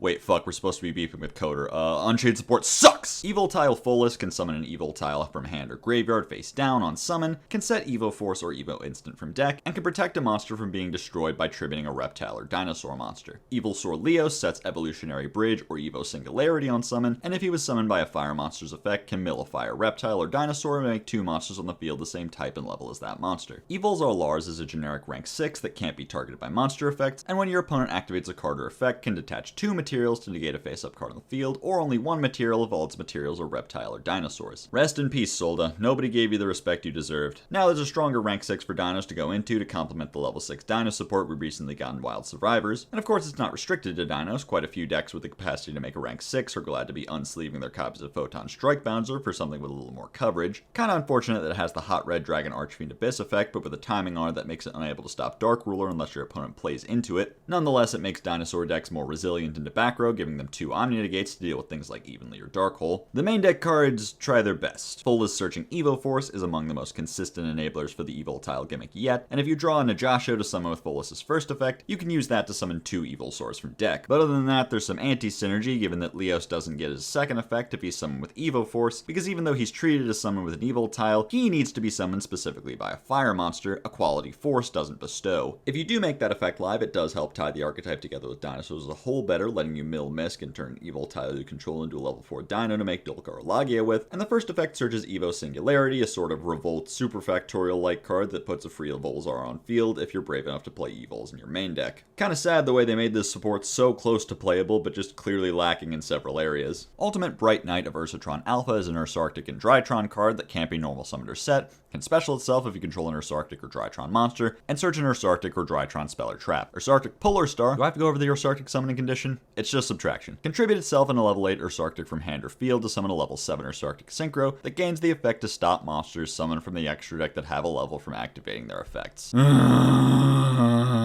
Deck equal bad. Solution drain. I am obligated to tell you that this card combos with Septentreon to form a complete extra deck skill drain, even though I really don't want to. Just, why do they do this? Who at Konami is getting their fucking rocks off to every bad deck having a skill drain as their Saki one-trick win con? I refuse to get stun-locked on this stupid card because there's actually some interesting things to point out about Ursatron, since it's a really free extender for both decks that also gets Drytron to Nova and Ursa Arctic to Radiation more efficiently. I wouldn't hold out hope if you're still hoping for the decks to become feasible to play in tandem, since there's still so much anti-synergy it's not even funny. Beyond that, I don't really think Drytron needed the extender or the search that badly, or that either of those things will fix Ursa Arctic. Good thing they got a skill drain though, right guys? Isn't that based? Sleipnir the Runic Main is a level 9 that can temporarily banish itself and an opponent's monster during your main phase or your opponent's battle phase, and if your opponent adds a card from deck to hand, summons a Runic token. This card adds a few options to Runic's arsenal. Now all their quick plays can represent temporary removal to help play through boards, as well as a level 9 if you're trying to make rank 9s or want a whole bunch of stars for synchro plays. You're not gonna believe me when I tell you what they use the token for. In the OCG, this card was used in combination with Tyrant's Tirade, a card that stops the activation of monster effects on field and in hand, but requires you to tribute 2 monsters to activate it. With their newfound ability to summon 2 monsters off a single quick play spell, Runic was able to use this card not only as a very potent skill drain, but also to stop the very many hand traps that disrupt Fountain. I feel like I'm losing my mind. Is this just jank that I shouldn't actually concern myself with, or is Runic the very first deck to ever summon 2 monsters and I never noticed before? What is going on? Fusion Armament reveals a fusion from extra deck and summons one of its materials from extra deck or graveyard with its effects negated. Beyond its utility as a janky ready fusion, there's not really many good targets to summon, especially since the summon isn't treated as a fusion summon. You've got your standard warrior and dragon targets if you somehow run out of extenders for those types. Naturia Beast and Barkion are both targets through Exterio, so there's a little bit of natural synergy with Naturia if you just need a body or some stars. You can reveal Illusion Chimera to summon the OG Chimera, but one of the best parts of the Chimera engine is the Phantom Beast King Chimera, so skipping that step seems counterproductive. The most interesting one is probably Fusionist, a fusion material for rare fish, since both of them are also targets for instant and ready fusion. Drawing any combination of armament, ready, and instant can put 2 bodies on board without having to play redundant targets in the extra deck. I got no idea what deck you're playing that wants a level 3 beast and a level 4 fish though. Maybe we're gonna ask that guy over there. Click and Echo is a level 2 Sea Serpent that can't be used as Fusion, Synchro, or Xyz material, and if it's linked off, summons to the opposite field and forces that player to keep their hand revealed. Not extremely strong on the surface, but this card has some applications that could give it a niche right now specifically, as long as Konami doesn't do the thing again. Against Kashtira, having the hand information to tell you exactly how broken your opponent opened and how much you have to play around can make navigating their turn much easier, and forcing them to control a monster can stop them from summoning Unicorn and Fenrir. Meanwhile, against Vanquish Soul, forcing them to reveal their hand makes them unable to reveal cards for the cost of their effects. If either of these decks manages to stick a second monster in the field to make a link 2, it'll pass back to you, but at the very least you'll have gotten full hand info and tunneled them onto a likely suboptimal opening play. The only question that remains is what deck could you summon some random level 2 in?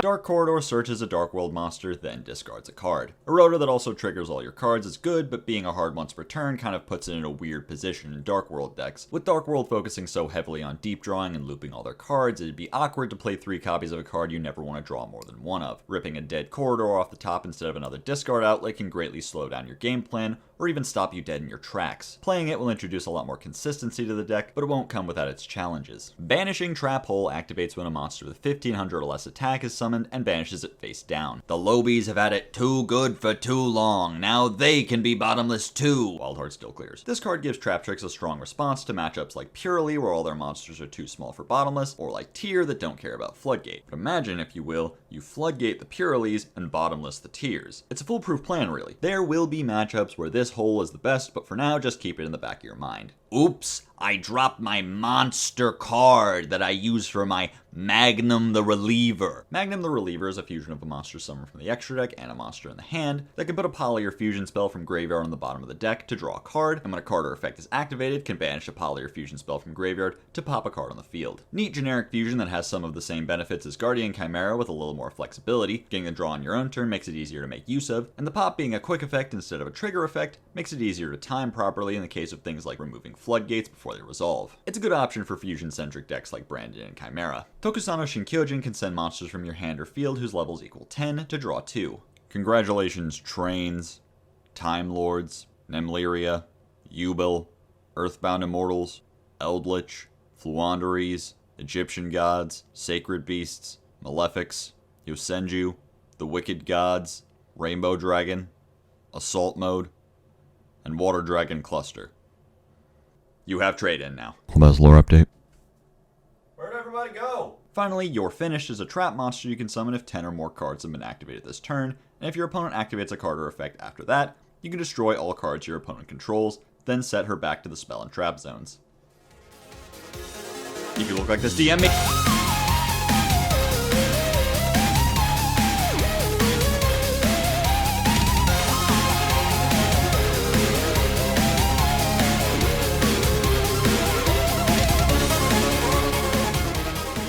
Soul Burning Volcano releases, I don't know, man, like the 11th or something. You see, the Dune video kind of fried my brain a little, so we're going to take it easy with this one, I think. All three of these decks are exactly my type of Scrimblow, so I'm just going to bat chest and soy face at them for no less than 8 minutes, and you're going to watch this on MBT's channel instead of mine, like you always do, Gary. Here's the name of the show. Battling Boxer. Okay, I wrote vocal freestyle in the script here. I don't know what that was supposed to mean. Battling Boxer Promoter can summon itself if your opponent controls a monster, tribute itself to summon 2 Battling Boxers from deck, and banish itself from the graveyard to move all your boxers up or down 1 level. Uppercutter searches a boxer or a counter trap on summon, and when it's sent to the graveyard by card effect, either reborns a boxer or sets a counter from graveyard. Chief Second gives you an extra normal summon while it's on the field, and when an opponent's monster attacks, can summon itself from hand, negate the attack, and banish a monster until the end phase. King Dempsey is a generic rank 4 that searches or mills any level 4 or lower fire warrior or battle and box and back row on summon, and can quick effect detach a material from a monster you control to make your boxers untargetable and indestructible for the turn. Number C79 Battle and Boxer General Kaiser is a rank 5 that requires 3 level 5s, can negate a special summon by detaching 2 materials, and if it has number 79's material, when your boxer battles an opponent's monster, it can mill a boxer to attach that opponent's monster to itself. And Battle and Boxer Cross Counter pops a Battle and Boxer or number Xyz monster you control to negate a monster effect, then summon a Boxer Xyz from extra deck and attach Cross Counter to it. These cards modernize Boxer's game plan and give them far better tools to accomplish it with. Lead Yoke Pass no longer cuts it in the modern era, so instead we get a neat summon negate and a strong monster negate, the 2 halves of Solemn Strike together on one end board. But also if you want to diversify your options, Uppercutter can search Flamvel Counter, a spell trap negate that can be activated by banishing the 200 defense Uppercutter. Also strengthened is the consistency, with Promoter being a 1-card combo since it can get 2 monsters on the field, one of which can search an extender like Spar or Switch Hitter, and then make them all level 5 to get to General Kaiser. Chief Second's Extra Normal lets you make use of the deck's multiple good normal summons without getting choked on too many of them, and while a Battle Fader effect is perhaps a bit passé, it is a pretty good Fader effect, removing a second potential attacker from the field and setting up good follow-up by having your Extra Normal ready to go by turn 3. Okay, can I start complaining now? So first of all, not having a searchable rank up magic or something of the sort makes it completely impractical to summon General Kaiser using Nova Kaiser, which is mostly just a huge fail for flavor, but also makes it particularly difficult to be able to use this summon negate more than exactly once. Speaking of which, a summon negate is a historically underwhelming type of interaction that almost always gets passed up the moment better options become available to a deck. Negating an important extra deck summon like a Sold can be good against more linear combo decks with obvious choke points to attack for massive damage, but like,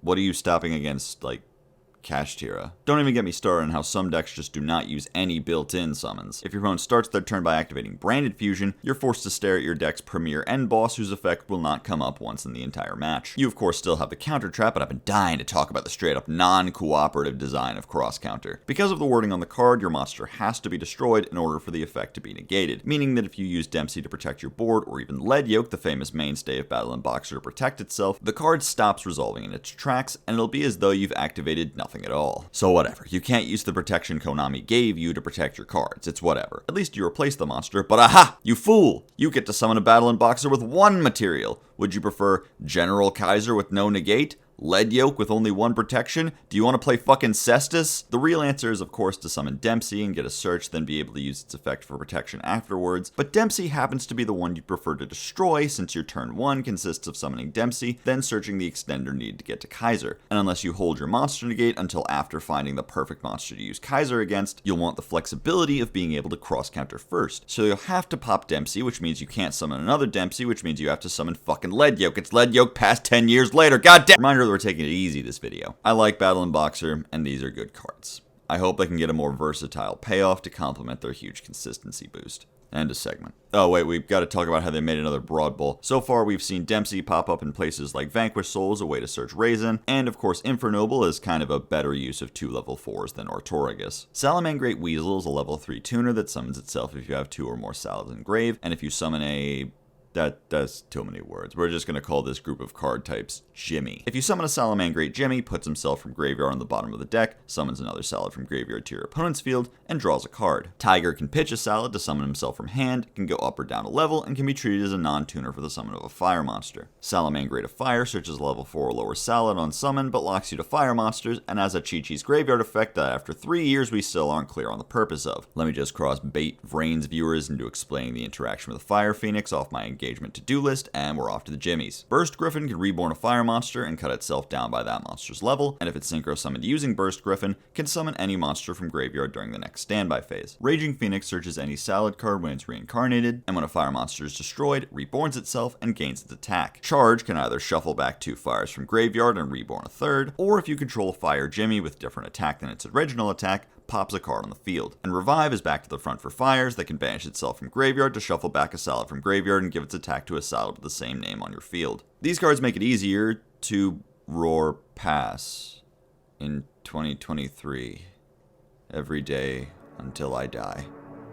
When I found out from the Salad Discord that Spinny plus Gazelle was Roar plus Rage, I entered a sort of coma state between life and death, in which all I could think about was the cyclical nature of death and rebirth, violence and peace, all of time, a flat circle supported on the back of a space turtle named Toby.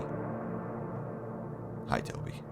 Reminder that we're taking it easy this video. So minor existential crisis aside, the support does do a lot for the deck, like give you actual 1-card combos that don't suck enormous donkey dick. Fire is an incredible card that for some reason we did 2 weeks of discourse about because the only salad play the general public knows about is update access. Yes, locking you to fires keeps you off certain lines, but the amount of lines it opens is well worth it. Being able to search Gazelle and then immediately link off to trigger Gazelle is an extremely strong interaction that gets your advantage rolling early. Its existence also gives you a great target for a Mirage Stalio that can search an extender like Weasel. Weasel, by the way, is a very good extender that can be used in tandem with Gazelle sending Spinny to make Stalio, or I guess Horse Prince if you're fucking stupid. Its effect in the graveyard is unusual, but a free draw is useful, and giving your opponent a Salamangreat can either give you value out of Stalio's bounce turn 1, turning it into Recursion similar to Sunlight Wolf, or give you the ability to lock your opponent under Goes into Rivalry. Tiger is a decent extender that can help get things like Jaguar or Falco out of your hand, and its level modulation means if you don't get locked to fire, it can combo with a 4 to make Baguska or Baron. Having tuners does mean you can try out some overlooked fire synchros like Loubob, X-Lord, and Salamander, and Raging Phoenix is a great addition to the deck, giving you a direct means of searching your Omni-Negate or Quadruple Pop. Demanding the singular Sanctuary summon makes it more difficult to use in tandem with Sunlight Wolf, but it does kind of streamline the goal of Sunlight Wolf anyway. The rest of the cards don't have that much to say about them, Charge being a decent reborn and a mid-pop, while Revive is back to the front, a type of card design Konami seems to think is some sort of stroke of genius. Burst Griffin is neat, being able to instantly set up its own reincarnation, but there's not much to do with its delayed summon aside from somehow set up a floodgate. The truth is, this wave of support doesn't really change all that much of what Salamangreat wants to do, it just gets you there a little more efficiently. From Roar Pass you came, and to Roar Pass you shall return. Make the script now, alright. Volcanic dipshit sucks dick for money. He also summons a monster to the opponent's field so that they can't summon Unicorn. Anyway. Volcanic Trooper searches a volcanic card on summon and can discard a card to give your opponent a bomb. They're bombs. Volcanic, if I make this joke, Saws will kill me, has 2 separate effects that both activate when it's sent to the graveyard but don't share once per turn, either banishing itself from graveyard to mill a volcanic monster, or banish a Blaze Accelerator from graveyard to place a Blaze Accelerator from deck. Volcanic Emperor Stove can summon itself from hand or graveyard by banishing 3 Pyros or 1 Accelerator, burns your opponent for 500 for each banished Pyro on summon, then sets a Volcanic Trap from deck, and dings your opponent for 5 every time they special summon. Volcanic Blaze Accelerator activates by sending a regular Accelerator from hand, deck, or field, can special summon a Volcanic from hand, and can mill a level 1 Pyro to pop a monster your opponent controls. Fire Ejection mills any Pyro, and if it's a Volcanic, either burns times its level or gives your opponent a bomb. Bombs? Volcanic Emission. Either summons or searches a Volcanic from deck, or burns equal to the attack of a Pyro on the field, but only half if it's your Pyro. An Inferno can banish a Pyro to negate a monster effect and ding your opponent for 5, and during your opponent's end phase can recycle 2 Volcanics. Start spreading the news. It's printing today. I wanna be a part of it. Volcanic support. Okay, that's all the song you're getting, although I did write the rest of it. But reminder, we're taking it easy this video. These cards help Volcanic function much better as a control strategy that can succeed by operating on a completely different axis from the rest of the game, focusing mostly on burning over time and having threats that are difficult to fully remove. Emperor taxing your opponent's summons represents an active threat on board that demands an answer, but his ability to come back every turn and burn for a whole chunk when he does punishes your opponent for not being able to keep him down. Rim, I don't need it, can be used to get Emperor into rotation and to set up reload to get a draw as early as turn 1. Triggering it is as easy as using Fire Ejection or Accelerator's effect to pop one of the bombs you've given your opponent. Speaking of my Loubob, giving your opponent a token does more than just give you something to pop and add a couple more 500 pings to your burn calculations, but can of course also stop your opponent from using things like Fenrir, Imperm, or Evenly, and of course can be used to lock your opponent under Goes in a rivalry. Trooper is a great new normal summon which doesn't have to compete with Volcanic's existing good normal summon Rocket, since Accelerator lets you summon both in a single turn. And while Accelerator does require you to play the OG Accelerator as a 1-of Brick, sending it does give you something to banish to summon Emperor early. And Inferno is a good interruption, giving you a negate to go along with Scattershot Oppenheimer styling your opponent's monsters, as well as increasing the damage potential of Emperor and recurring some of your resources that otherwise would get stuck in the banish pile, albeit slowly because 2 recycles isn't even enough to reset Scattershot all at once. The most common hypothesis on how to use these cards is with Runic, as the burn win con, slow advantage based pace, and relatively fewer archetypal disruptions makes them a great fit for the engine that can't do damage, draws 3 cards every turn, and can just randomly add pops and negates to your arsenal of interruptions. The reprints suck again. Like literally there's nothing whatsoever worth noting. They just reprinted every card from the 3 archetypes they could think of, and Volcanic Eruption to push through an errata to take it out of the Volcanic archetype now that Volcanic traps are searchable. It is literally the last card in the set going by set code. They actually taped this on as an afterthought. This set will sell 0 packs, and all of the cards in it will be expensive for no reason for the next 4 years. A plague on all your houses. Thank you to my patrons. I'm going to bed. Age of Overlord releases on October 20th. This set introduces some of the strongest new engines and staples to the game that completely change how some decks are played. Welcome to a new age of the Yu-Gi-Oh! Trading card game. Here's...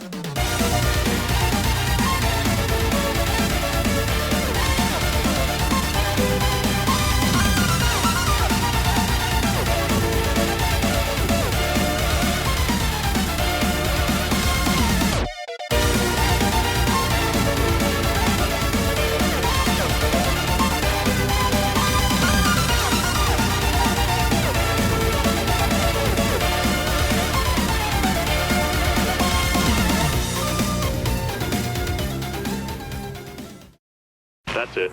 That's his house. Mr. Joshua Schmidt? Relax. Did I win something? My sources tell me you've been calling the Curry Bandits the Crappy Bandits. So? I take these things personally, Josh. Get lost. Sure. Just watch my video, subscribe, and I'll go. Beat it, clown! Listen, punk! I've spent millions of hours improving my editing to tell you everything you need to know. You're psycho!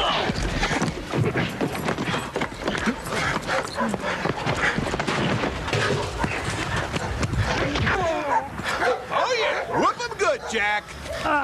Josh, you get to watch my best video ever, and all I want is your honest opinion. Funny. Really? You're not just saying that because I'm kneeling on your spine? No, I shouldn't have called you a dumbass, man. I'm sorry, Jack. Well, I'm sorry about the grass stains. Really? No. Diabellstar the Black Witch can summon herself by pitching a card from hand or field, sets a Sinful Spoil spell or trap from deck on summon, and if she's sent to the graveyard during the opponent's turn, can pitch a card to summon herself again. Wanted, Seeker of Sinful Spoils. Searches a Diabellstar monster and can banish itself to return a Sinful Spoil to the bottom of the deck and draw a card. Arciella makes a level 7 spellcaster you control unaffected by monster effects, but kills it next standby phase, and Slifer's all of your opponent's monsters. Yes, I am abbreviating this effect to Slifer, what are you going to do about it? And Silvera pitches a Diabellstar from hand or field to negate a face-up card, and if your opponent responds to the activation of a Diabellstar or Sinful Spoil, can banish itself to negate that effect. Snake Eye Ash is a level 1 Pyro that searches a level 1 fire monster on summon, and can send itself and another face-up card to summon a Snake Eye from deck. Oak adds back or reborns a level 1 fire from graveyard or banished on summon, and has the same effect effect to summon a Snake Eye from deck. Birch, built-in, summons itself if you control a fire and sends itself and another face-up as a quick effect this time to summon a Snake Eye. And Snake Eye's Flamberge Dragon can push a monster from field or graveyard into the back row, quick effect pull a monster out of the back row to your field, and if it's sent to the graveyard, reborns 2 level 1 fire monsters. The field spell Divine Temple of the Snake Eye places a Snake Eye from hand, deck, or graveyard on activation, and if your opponent summons a monster, can pull a monster out of the back row to your field. Original Sinful Spoil Snake Eye sends another face-up card to the graveyard to summon any level 1 fire monster from deck, and can banish itself from graveyard to search a level 1 fire and put a Snake Eye or Diabellstar from grave on the bottom of the deck. Finally, Startling Stare of the Snake Eyes can activate if you control Snake Eye monsters whose total levels are 2 or more, and either pushes a monster from your opponent's field or graveyard to the back row,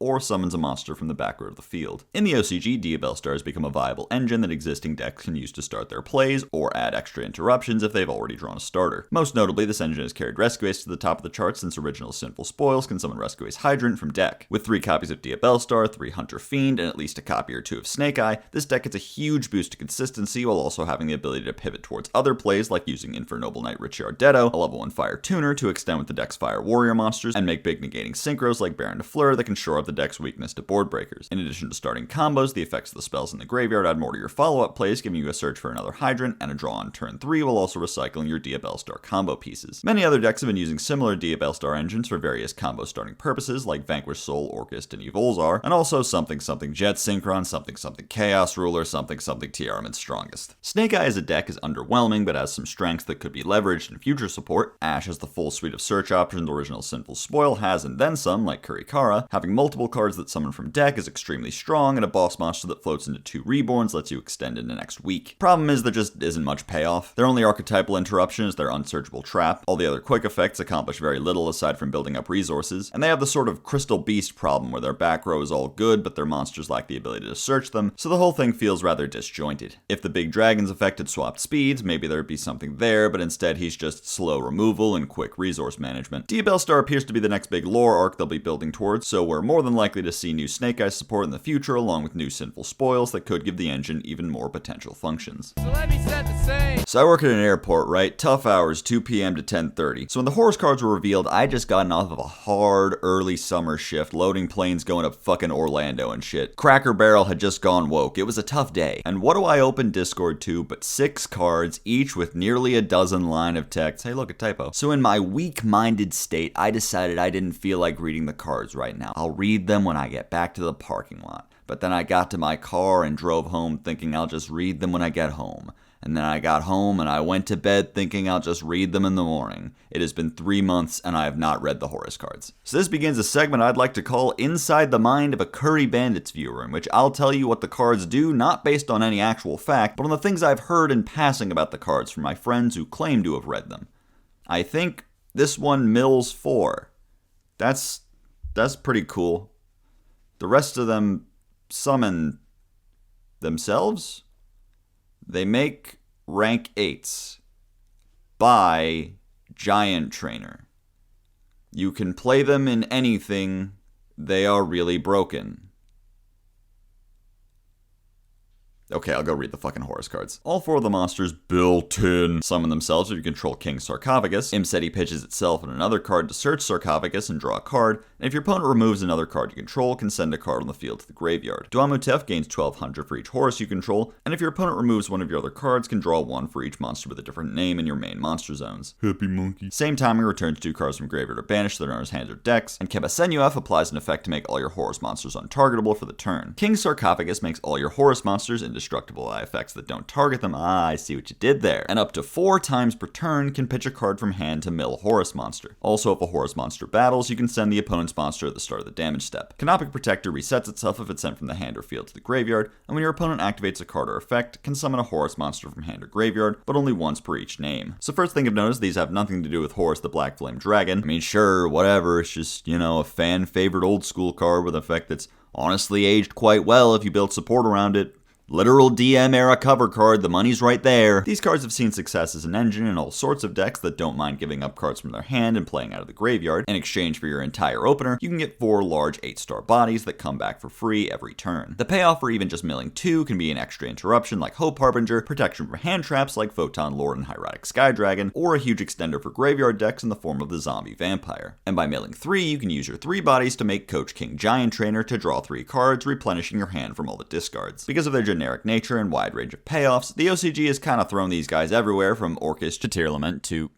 What the fuck is Super Heavy Horus Chimera? I swear Road to the King must be just running bits some days. TG Rocket Salamander is a level 1 Fire Pyro that contribute a TG to summon a different TG from deck, and if you control a machine TG, can reborn a level 4 lower TG. TG All Clear makes all your TGs machines, gives you an extra normal of a TG, and can pop a TG from hand or field to search a different one. Limit or Removal discards a card to search 2 TGs and can banish itself to add or shuffle back a TG. Closes an Omni-Negate Counter Trap if you control a machine TG that resets itself if a Synchro monster is banished. TG Mighty Striker is a level 2 Synchro Tuner that searches a TG back row on summon, quick synchros, and when it's sent to the graveyard, mills a TG card. Over Dragonar Soul charges for TGs on summon, and if it's popped, draws a card. And finally, TG Glaive Blaster can banish an extra deck monster as a quick effect, but only once per turn for each Synchro monster used for its summon, and once per turn if a monster is banished, you can summon that monster to your field. These cards really liven up TG's playstyle, giving them some actual decent starter cards and huge buffs to consistency. Starting from just Rocket Salamander, which is searchable with All Clear, Limiter, and Original Sinful Spoils, you can summon Screw Serpent from deck, reborn the Salamander, and make Over Dragonar, and bring both its material back, putting all 3 material for Trident Launcher on board. But to resolve it, you need a TG in hand, so yeah, not quite a 1-card combo. Limiter Searching 2 does fulfill that requirement though, so we've got that going for us. You also now get an actual payoff. TG's old bosses were honestly not very good at anything. Meanwhile, Glaive Blaster is pretty good at one thing. 2 banishes, one of which becomes a steal, is kind of cool, but only working on extra deck monsters is kind of limiting. Not going to be many targets in the Labyrinth matchup, I reckon. Close is better, but not always an option when you might need to use Mighty Striker's Search to extend. Milling it and resetting it is an option, but to do that you have to banish a Synchro you control, and I'm gonna be honest with you, making the first Synchro costs so damn much that making a second one that probably doesn't fucking do anything because you're locked to TGs isn't gonna be super easy. So where's that leave us? I'd say a fun, reasonably consistent deck that puts up a pretty unique piece of interruption that might not always cut it.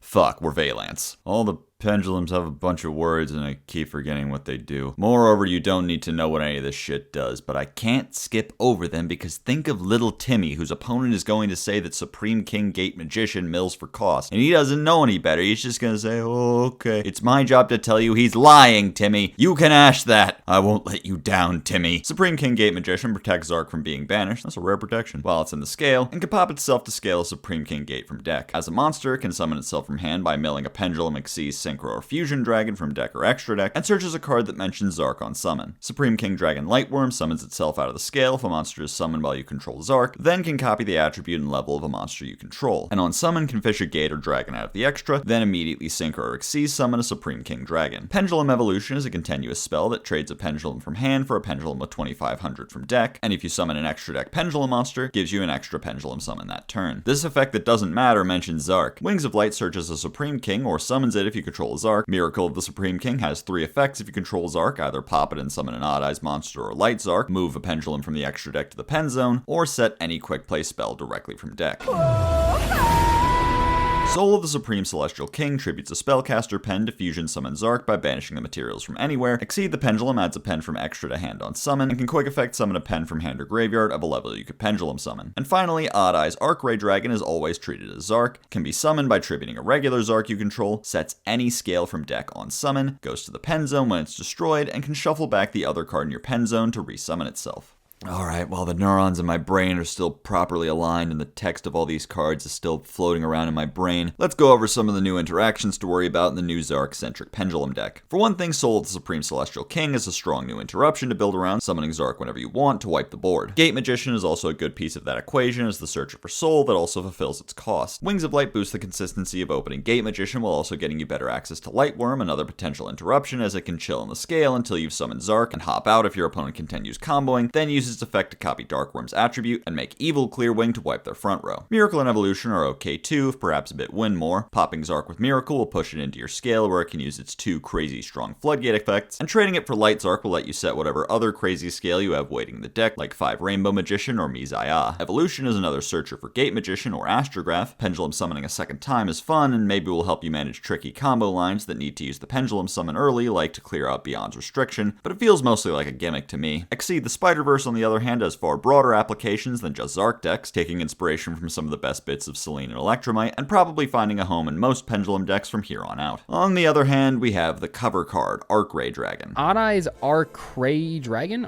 Is that a word? I don't even know what that is. This card carries on the legacy of Charles the Great being a free tag out from an existing boss monster and thus a strict upgrade, but well, his effect to grab a scale out of deck is extremely versatile, but if your plan is to go first and set up the trap card to summon Zark on your opponent's turn, then that means they expect you to summon Light Zark on turn 3, at which point you've already wiped your opponent's field on their turn and probably have game on board. Unlike Charles, who you'd try to make turn 1 and immediately improve your board by tagging him out for Emperor Charles, Light Zark's potential to be useful is kind of come and past by the time you can make him. Kind of odd place for him to be in. Arguable whether he's even worth the slot despite being free to summon if you get Zark on board. At least if you play Miracle as an alternative search target for Gate Magician, he can serve a purpose as the big guy to summon. Xyz Armor Torpedo is a generic rank 3 that can detach 2 materials to draw a card, and while it's equipped to a monster, gives it Armades effect and targeting protection. Xyz Armor Fortress can rank up onto any rank 3 or 4, can't be used as a material while it has material, can detach any number of cards to search the same number of Armor Xyz cards, and while it's equipped to a monster, it gives it double damage. Full Armor Dark Knight Lancer, the Dark Lancer, the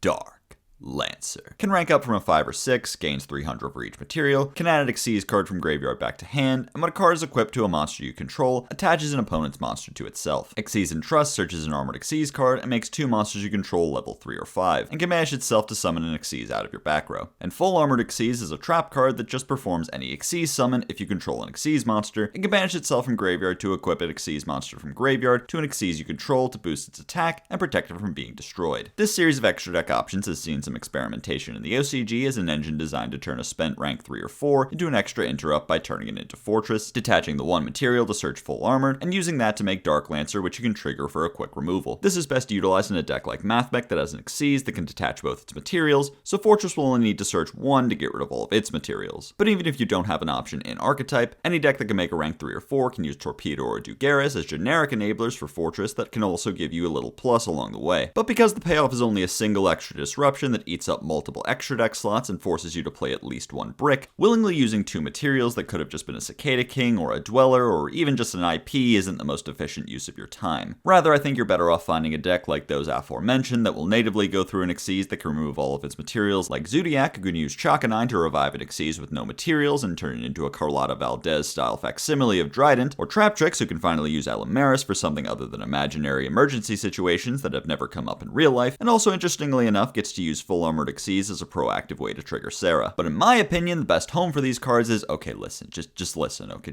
can you listen for 3 seconds? Just fucking listen, alright? Almost every game, Utopia will go through Utopic Sage, but aside from sacking him off for Astraltopia, or having enough extenders to turn him into UDF, he doesn't do much after resolving except set on the field, where his protection effect won't be as useful. The Armored Xyz package is just a free bonus to your board that only costs you a used up combo piece that you'd prefer in the graveyard anyway. Also, very important final note, Full Armored Xyz performs whatever Xyz summon you want. If your opponent attacks so they can Zeus away the board, all you gotta do is flip Full Armored while they're still in battle and make your own Zeus first. Shino Baron Shade Peacock is treated as Baron in hand or field, contribute itself to search a spirit in a ritual spell, and summons itself in the next standby phase after being banished. Shino Baroness Shade Peacock is treated as Baroness, searches a spell or trap that mentions spirit monsters on summon, and also comes back after being banished. And Stars Align Above the Shrine is a field spell that can ritual summon any wind ritual from deck by tributing spirits or Shino Bird tokens, and twice per turn when a wind monster returns to hand, adds a spirit or ritual spell from graveyard or banished back to hand, or sets Stars Align across the Milky Way from deck. If you're unfamiliar with Stars Align, it's a card from Darkwing Blast that has Shino Birds in the art and is really good in Shino Bird, but they forgot to make it searchable, so here we are. These cards help make Shino Bird more consistent and capable of making an actual turn 1 play. Little Baroness can search the field spell, and I really mean this, nothing else even remotely interesting, which can set Stars Align during the end phase, as well as adding back the ritual spell to discard or fodder to tribute over. Little Baron searches even more generically than pre-prep, giving you access to not only the Peacocks and Calling, but also Aratama, Amon Wano Iwado or Incantation Inception. And Stars Align above the shrine has a whopping 8 rituals to choose from, including the ones you're supposed to summon with it, and also bad cards. For what it's worth, both Conductor and Devotee of Nephthys set you up to summon Sacred Preserver, which can search both peacocks. Buford the Ninth is a quick effect bounce, although being level 9, it's extremely awkward to summon. And if you're part of the disproportionately large denomination within my audience this matters to, Knight of Armor Dragon can summon Arm Dragon Thunder level 7, which can tag into level 10, a Dryden. Regardless of the Gen X Blast Van tier combos, the deck's main go is to set up Stars Align's effect to quickly summon a peacock from hand, bounce either the front or back row, and summon a Mogus Impostus to floodgate away any follow-up plays, which is fine. I mean, it sounded a lot cooler before that last part, but also clearly not enough. This support ain't gonna be turning any heads competitively, but if you do run into it, I don't know, better have Droll or something, I guess. Vanquished Soul Xiaolong summons itself if you reveal a card in hand as cost for a Vanquished Soul, and Quick Effect reveals either a fire to change something's battle position, or 2 fires to search a Vanquished Soul card. Snow Devil can reveal up to 1 of each VS attribute, burn for 4 and summon from hand if you revealed 1, burn for 6 more and protect your monsters from card effects if you reveal 2, and burn for 8 more than destroy all monsters on the field if you revealed 3. These cards fill a lot of holes in Raisin's ass in Vanquished Soul's strategy to really make some of their cards work much better. For starters, Xiaolong is a fire that's searchable with Raisin, meaning that Raisin can fulfill the cost for his own pop effect on his own over the course of you and your opponent's turn without having to play Pluton HG. Being another playable fire increases the potency of Stake Your Soul, and their own effects only caring about fires gives you the room to skew your attribute ratio towards fire without the threat of being punished for only having 1 attribute in hand. And Raisin having a free effect to reveal just a fire gives you the ability to summon Xiaolong immediately after searching them. Snow Devil asks a lot of you to bring out its full strength, but is nonetheless a good alternative search target for Mad Love to go with Dust Devil. Just revealing 1 with it can solve the occasional issue of not being able to use both of Rock the Vanquisher's effects in 1 turn. Important to remember that the 2 effect won't protect Rock the Vanquisher, so the full power effect will still destroy it because this deck was designed to be frustrating on purpose. Poissonnière de Nouvelle can target a monster to change its battle position and summon itself out of the scale, searches a level 1 ritual or recipe card, or banishes recipes from graveyard to summon a Nouvelles from hand on summon, and goes back to the scale when it's tributed. Concours de Cuisine summons a Nouvelle Pendulum monster and a Pâtisserie Pendulum monster, 1 to each field, but locks you out of using anything but Nouvelle monsters and Pâtisserie monsters of material for the turn, and can banish itself to target a monster and give it 200 attack for each recipe in graveyard. These cards force Nouvelles to work whether they want to or not, because in Joe Biden's America, new cards don't want to work anymore. To understand the labor shortage, imagine a hungry burger. If you're unfamiliar with the Pâtisserie archetype, it's literally just this one random pendulum fusion that they've inexplicably folded into the archetype. You just fold it in. Concours summoning to both fields gives you access to not only your new searcher for Buria Bays, but also forces your opponent to control a monster you contribute for its effect. On top of that, its effect in the graveyard lets you target a Nouvelles for free as a way to trigger its effect, meaning that, yes, you heard me right,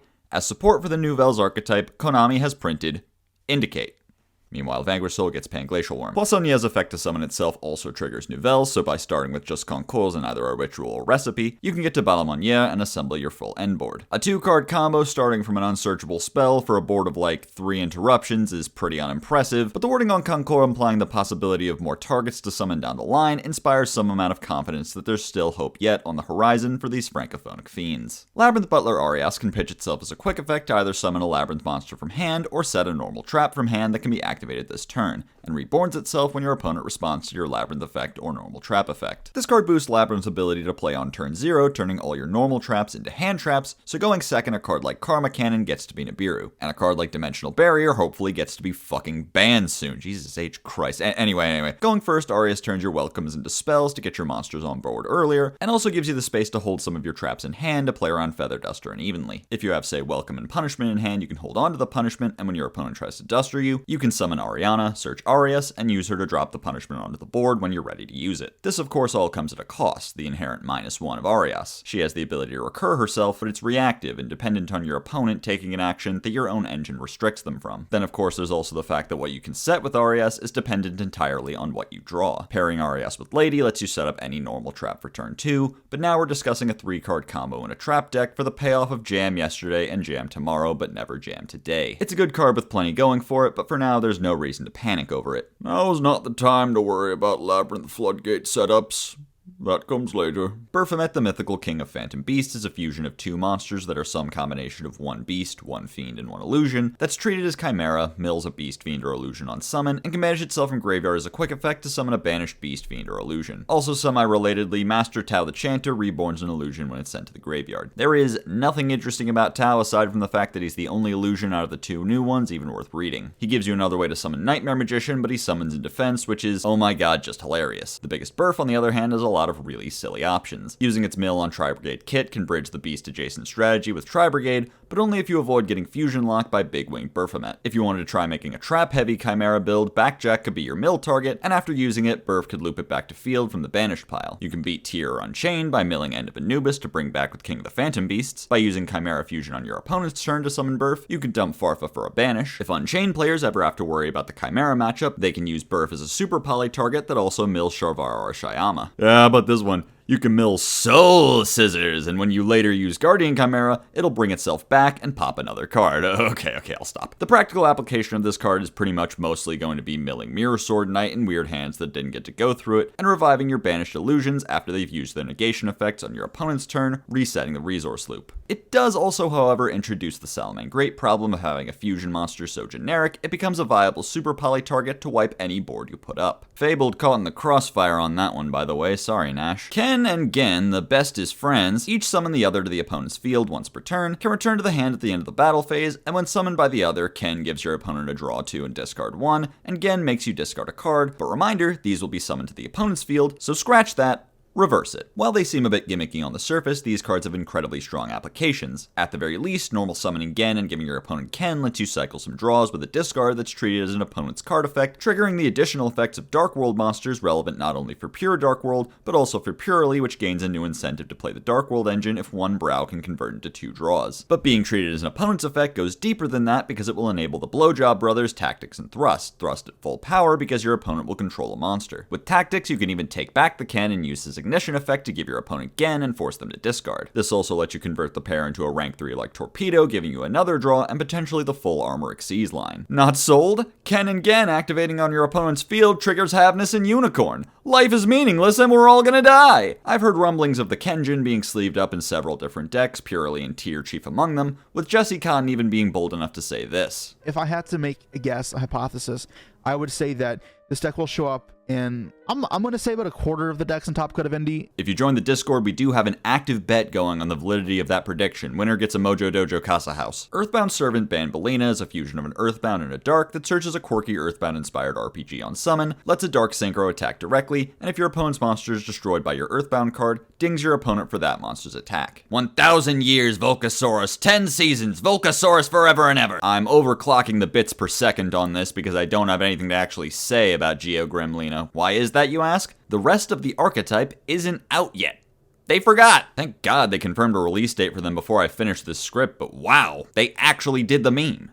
They pre-printed it. I guess it's worth mentioning that Earthbound Immortals do exist and they're still searchable, but no, actually it isn't worth mentioning. Synchro Rumble reborns a tuner or level 7 or 8 Dragon Synchro, and Balinx is for Crimson Dragon or level 7 or 8 Dragon Synchros. Probably the best Crimson Dragon search target, just a no questions asked extender to get the right stars and stat lines back on the field to make more Synchros. Even gets you pretty far along towards making a second Crimson Dragon so that you can tag it out once on each turn. Might even manage to see some play outside Synchron since it can reborn Ass Dragon, giving you the room to use it to make Baron on your turn, while also preserving the option of tagging it out on your opponent's turn. The little bit of protection is okay, not really perfect since you're ending on more 10s than 7s or 8s these days, but I think that's great because it carries on the tradition of cards that mention Crimson Dragon only mentioning Crimson Dragon in minor incidental ways so they can be searchable. Infernal Flame Banshee is a generic rank 4 that detaches 1 to either search or mill a Pyro, and if she's banished while you control a Pyro, she summons herself back and gains a bit of attack. I'll be the first one brave enough to say it, more types should have King of the Feral Imps. Sea Serpent next, it'll be funny. In the OCG, this card debuted after Bonfire, wonder if there's any good targets for that. But in the meantime, decks like Volcanic can utilize rank 4 enablers if they want a buff to consistency. Because Volcanic Blaze Accelerator can summon whatever they search from hand, it's not so big of a deal if they have to burn their normal summon. on getting a Banshee. She also works great with Emperor since she can mill Emperor and then be used as one of the banishes to summon it, at which point she'll return to the field. She's also the first consistent means of triggering Agnimal Candle, a pyro tuner that summons itself if you search it. It can adjust its level so you have a whole range of synchro options. Lastly, unlike Bonfire, she can search Volcanic Queen, a kaiju that eats your normal summon. Card Scanner is a continuous spell that lets you call a card type, check the bottom of both players' decks, and if it's a card of that type, it's added to its owner's hand. Also, if your opponent destroys it, you can make your opponent bottom a card from their hand. In the OCG, runic cards are laced with fentanyl, and therefore put any player who comes into contact with them in a state of delirium in which they accidentally start building Magic the Gathering decks. Card Scanner was used in Runic as a means to immediately add back whatever card you place at the bottom of your deck with Fountain, even if your opponent randomly also has a spell in the bottom of their deck and gets a free +1, guaranteeing you'll have tip in hand every single turn can more than make up for that. I don't recommend this interaction in any Runic deck that isn't on a mono main deck, but still a neat concept to learn from. The new Nemlyria trap isn't skill drain. That's it. That's everything you need to know about this card. You don't actually need to know, but if I didn't tell you, someone would try to tell you Nemlyria is a skill drain now, and they'd be wrong, because none of you could fucking read. We went over this with Sun Avalon Bloom. We went over this with Nordic Shield. I bet you we're gonna be doing this forever and ever in circles. Here's a SpongeBob meme about it. Superstar Slayer Typhon Sky Crisis is a rank 12 that can rank up on top of whatever the monster you control with the highest attack is if your opponent summoned 2 or more monsters from the extra deck this turn or last turn, but locks you out of summoning for the rest of the turn if summoned this way, stops monsters with 3,000 or more attack from activating their effects, and can detach a material to bounce a monster on the field. Like his astral adversary AA Zeus, Typhon is a great generic option for breaking boards. Floodgating out Blue Eyes tier threats like Baron and Mirror Jade protects you from a wide range of end boards. His strongest application, however, is probably for going third. His effects are very clearly designed to match up directly with Zeus, and Zeus by design needs you to special summon from the extra at least twice to make him, and loses all his ability to threaten the board if Typhon hits the field. Now, with the threat of Typhon omnipresent in the format, any monster that sticks on board can threaten to out Zeus if it makes it to open game state. But of course, there's the downsides. Locking you out of summons for the rest of the turn makes it less like your average board breaking tool and more like a last resort after you've chewed through some of your opponent's interruptions but can't keep playing. For this reason, it's better in decks like Labyrinth, it is a fiend after all, to protect your back row from negates when the turn flips back to your opponent. Regardless, the totally generic nature and toolbox utility of Typhon has made it a strong option that's found its way into most decks in the OCG since its release, making it the second best generic extra deck monster in the set. SP Little Knight is a generic Link 2 warrior that can banish a card from field or graveyard on summon if it was made using an extra deck monster, but locks you out of attacking directly. And when your opponent activates a card or effect, can temporarily banish 2 monsters on the field as a quick effect, including at least one you control. This might be the single best card we have talked about on this show. Let's begin with the obvious. This card is without a doubt the best card to summon with IP Masquerena, mission fucking accomplished on the lore, I suppose. Contrasting it with Nightmare Unicorn, it's got no cost, banishes instead of shuffles, and oh yeah, a second banish. And mind you, it'll have not just the destruction protection from IP, but a way to dodge targeting by using its second effect to tag out and take an additional monster with it, which can also be used to protect your other monsters on the field from being targeted, which then, by the way, while we're on the subject, gives you utility turn 1 by phasing out monsters you control to keep them safe from Valor and Imperm. Anyone here lose to Imperm? Meow. Whoop. Congratulations, you resolved. And those protective capabilities also extend to Board Breaker since you can chain Little Knight to things like Evenly and Lightning Storm to get some of your monsters off the field so that when the turn rolls back to you, you get to keep them. Can we talk about its strength as a Board Breaker? I've been dying to talk about its utility as a Board Breaker. When Chaos Angel came out, I joked that it was like if a Link 2 banished on summon. Well, it looks like they called my fucking bluff. Needing an extra deck card means it's not quite as generic as something like Nightmare Cerberus, but that needn't even be a factor for decks that can use Link 1s. Also remember Nightmare Unicorn? Remember how you use a Link 2 to make him anyway? Well, same shit, different shade of brown. And then it goes without saying that even if you don't make it with an extra deck monster, the quick effect can trade with plenty of interaction on its own. Have we even had time to mention the fact that the first effect can hit cards in the graveyard? Fuck, man, while I was writing this shit, the words instant fusion popped into my head and... Our Father who art in heaven, hallowed be thy name, thy kingdom come, thy will be done on earth as it is in heaven. Give us this day our daily bread, and forgive us our trespasses, as we forgive them that trespass against us. And lead us not into temptation, but deliver us from evil, for thine is the kingdom, the power, and the glory forever and ever. Amen. This card has seen play in everything. No two ways about it. It's been a challenge finding decks that aren't playing it. Even if your deck gets locked from it turn 1, shit, Squiddy, there's more turns. Just have the option. Fucking branded players. You know this branded fusion thing can't last forever? Start linking off Albion. It's basically the same as Mirror Jade. I can't name everything this card can do, or even give you any better advice on how to use it than anyone else likely already has. So instead, I leave you with this one suggestion. Start asking your boss if you can pick up some extra shifts or something, because this card will not be common charity legal, I'll tell you that much. Well, I guess now we'll do the Vsauce lore update. Blah. I miss him so bad, dude. Monodium Trillisucta balls is a level 6 tuner synchro that reborns a level 2 tuner on summon and can make any number of tuners you control level 2, but locks you to synchros. This card smooths out some of Monodium's lines, letting you ramp up into Amritra using only a Heart Boy and one of the balls. Notably, it avoids letting you make just any level 8 synchro you want by being a tuner itself, and thus only really being useful for Amritra, who doesn't need non-tuners. This also means Riem Heart can one-card combo into Amritra, which can get you to at least Baron, Dissipate, or Apollo. For the most part, it'll just be a great combo piece to weave into Monodium lines that will save you an extender here or there and take the place of Tri-Edge Master in most cases. Veda Calarcanum is a pendulum monster that gets 3 counters each time a monster is destroyed and summons itself from the scale by removing 12 counters. As a monster, it can only be summoned by that effect and returns to the hand and tags into a different Veda monster during your standby phase, and when your opponent summons from the extra deck, can banish 12 cards face down to end the turn. Realm Elegy Surge is a Veda monster, and when a tuner is destroyed while you control Vsauce, banishes itself from the graveyard to add that tuner back to hand. Realm Eulogy pops a monster you controlled and negate an opponent's monster, and if you control Vsauce, pops it. And if you control Veda, can banish itself from graveyard to pop a monster you control. Sharv Sarga spins a monster on the field if you control Vsauce, but lets the controller of that monster search during the end phase, and adds itself from graveyard to hand if Veda is summoned. And Loka Samsara phases out of Vsauce to summon a Heart monster with 3000 attack from extra deck, but it can only use its effects once and is banished face down in the end phase. Veda is an incredibly powerful interruption, but why? The end goal of a combo deck like Monodium is to assemble a board that will make your opponent unable to play the game. What then is the use of skipping their turn? I suppose the idea is that it lets you skip to the punch instead of more skillfully finding the optimal points to negate, but it comes at the cost of consistency, since to find Veda you'll usually need to burn your Amritra search on Elegy, and by the time you even make Amritra you've likely used up 1 or 2 of your popping effects. I'm just unimpressed, I guess. Eulogy, Sarga, and Loka are similar, just more disruptions that are searchable with Amritra that definitely aren't as good as reframing. Eulogy at least has better utility going second, and Sharv Sarga can act as a follow-up searcher if that's what you need. Loka Samsara's big claim to fame was going to be summoning Macrocosmos, but we can't have nice things anymore now, can we? Final note about Elegy is that it gives you a searchable way to find Veda Carantha, and therefore a consistent path to clear New World through a multi-step search chain. Just follow the flowchart. And finally, Vsauce Samsara is a level 4 tuner that becomes Vsauce on the field or graveyard, can summon itself by shuffling back any number of Vsauces, and can be treated as a non-tuner for a synchro summon. Neat little addition to Vsauce-focused decks that can extend using a Vsauce that's already been used as Astrolaud fodder, and has the benefit of being a valid material for Astrolaud in the graveyard, something Amritra doesn't have. Also, because it can turn into Lightheart, which gets you to Reichheart, which gets you to a rival, normal summoning gets you to an 8-star synchro on his own. In the OCG, this interaction saw play in God fucking— No, you know what? I'm not doing this anymore. Fuck this show. No more everything you need to know. I'm done.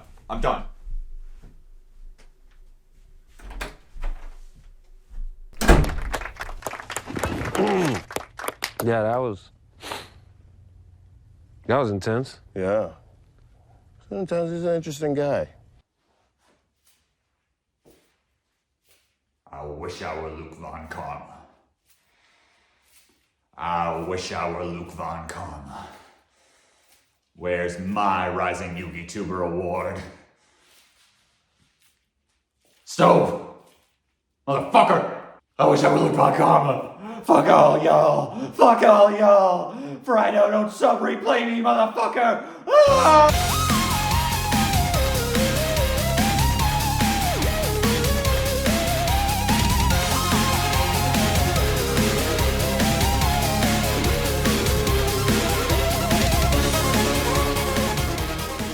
Valiant Smashers releases on November 17th. Like its predecessor, Wild Survivors, this set features 1 new strategy that will see a decent amount of competitive play, and 2 that I think are part of some elaborate bit. Here's everything you need to know. Angelo and Demono Valmonica can each pitch another card from hand to set themselves in the scale and place the other scale from deck. While you have the opposite type in the scale, they each get resonance counters when you gain life points or take effect damage respectively. Angelo link summons a Valmonica when your opponent attacks, Demono lowers the opposing monster's attack points, and during the turn they were summoned can banish a Valmonica back row from graveyard to apply either the life gain or damage inflicting effect. The spells each have an effect that gain 500 and an effect that burns you for 500 that you pick between, but if you don't have a Valmonica on the scale, your opponent gets to pick pick for you. Celta either gains and cycles a card to the bottom to draw 2, or takes 500 to search a Valmonica back row. Versace either digs until you hit a Valmonica card, or mills whichever one you want. And Intonaire either lets your opponent pick a monster in your graveyard for you to summon, or adds a level 4 from graveyard to hand. The field spell searches a monster on activation. Daring today, aren't we? And when exactly the third resonance counter is placed on a scale, steals an opponent's monster for the turn. The traps also have 2 effects, but you always get to pick, and get both if you control one of the link monsters. Chosen Melody makes your Valmonicas untargetable, and negates the effects of a monster, and Followed Rhythm is Dust Tornado and Compulse, none of these effects targeting by the way, that's kind of interesting. The link monsters both require any one effect monster, but can only be summoned if you have the correct Valmonica and scale with at least 3 counters. Zebufera can protect itself from destruction by removing 3 resonance counters from your field,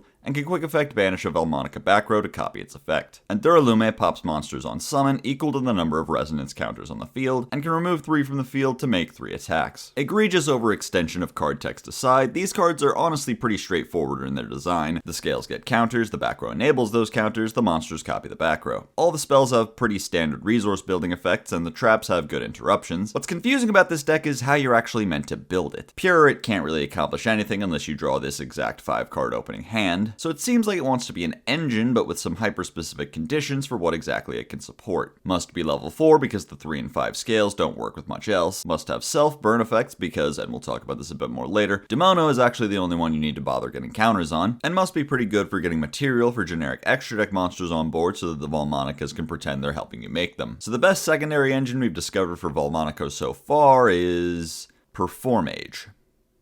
Is this a fucking joke? The only take on the deck I've really seen is to use mill tools like a Shizu to try and get Valmonica spells in your graveyard for your monsters to copy, while also trying to hit things like Trick Clown and Damage Juggler, all with the intent of getting a few more resources and counters on Demono and the scale. You can even do things like use the Valmonica effects in hand to pitch a Kelbeck or a Guido to set scales and then mill 5. One weird one was using Visa Samsara to make Black Feathered Dark Rage Dragon, which mills 5 whenever you take damage so it fits right into the deck, and then can overlay with Vicious Astrolaud for the zombie vampire. But what exactly is this accomplishing? Whole concept has shades of someone tried to draw Tearlament from memory, and flat out none of those engines will do anything if you don't draw one of the Valmonica monsters. Nothing about the archetype prescribes deep milling, and as such no amount of it will get you to your engine if you don't open it. You have 10 chances to see one with the field spell and terraforming, but also I forgot to mention you should probably open 2 Valmonica monsters because you'll want one to set scales with and one to summon so you can use its copy effect. But also remember Demono is still the good one because, as I alluded to before, there's this odd asymmetric design between the life gain and life loss effects all the way down to the roots. All the effects that lose life are controllable. They get you exactly what you want. Meanwhile, all the life gain effects have some amount of unpredictability to them. Drawing random cards after putting one back, digging for whatever the first Valmonica card you find off the top is, summoning a monster from the graveyard selected by your opponent. Outside of the archetype, cards that gain life and have another upside are less common than ones that burn you. Life gain is still technically seen as an upside of its own, so it's easier to find things you'll get value of in cards that take life. And on top of that, the Valmonica Link monster you want to make on turn 1, Zebufera, only asks that you have 3 counters on Demono, while Angelo's Link is I guess good for turn 3. If they had a better way to quick summon it than the battle trick, it would be pretty good I guess. All of this has resulted in the most commonly seen take on the deck being a deep mill strat, using things like Ishizus and Minerva to try and hit spells that your Valmonicas can copy, and Performages that will put bodies on board with some burn attached. But the best payoff for that sort of strategy is pretty limited. You'll pretty much be aiming for IP Bagusco, with the only unique element being Zebufera with a trap or 2 in the trash to copy. A lot of shaky, inconsistent setup for very limited potential. Where the deck goes from here in terms of future support is beyond me. Making it more generic sounds like a nightmare because then we run into the potential of giving decks a Link 1 that says any effect monster. Maybe they just lean into the Performage angle and print a Valmonica spell that's just grass or something. Difficult to get a good enough grasp on what the intention of the deck even was to recommend where it needs to be strengthened. Help! I lost my son at the pizzeria because the waitress was giving me a sloppy. 5 nights at Fetty's. Children absolutely annihilated by some bisexual Thanos and then stuffed into an animatronic like some Thanksgiving turkey, thus giving us the famous Freddy Fazbear, Zootopia's Judy Hopps, Yar, It Be Davy Jones' fursuit, and of course Bobby Lee's Fat and Yellow.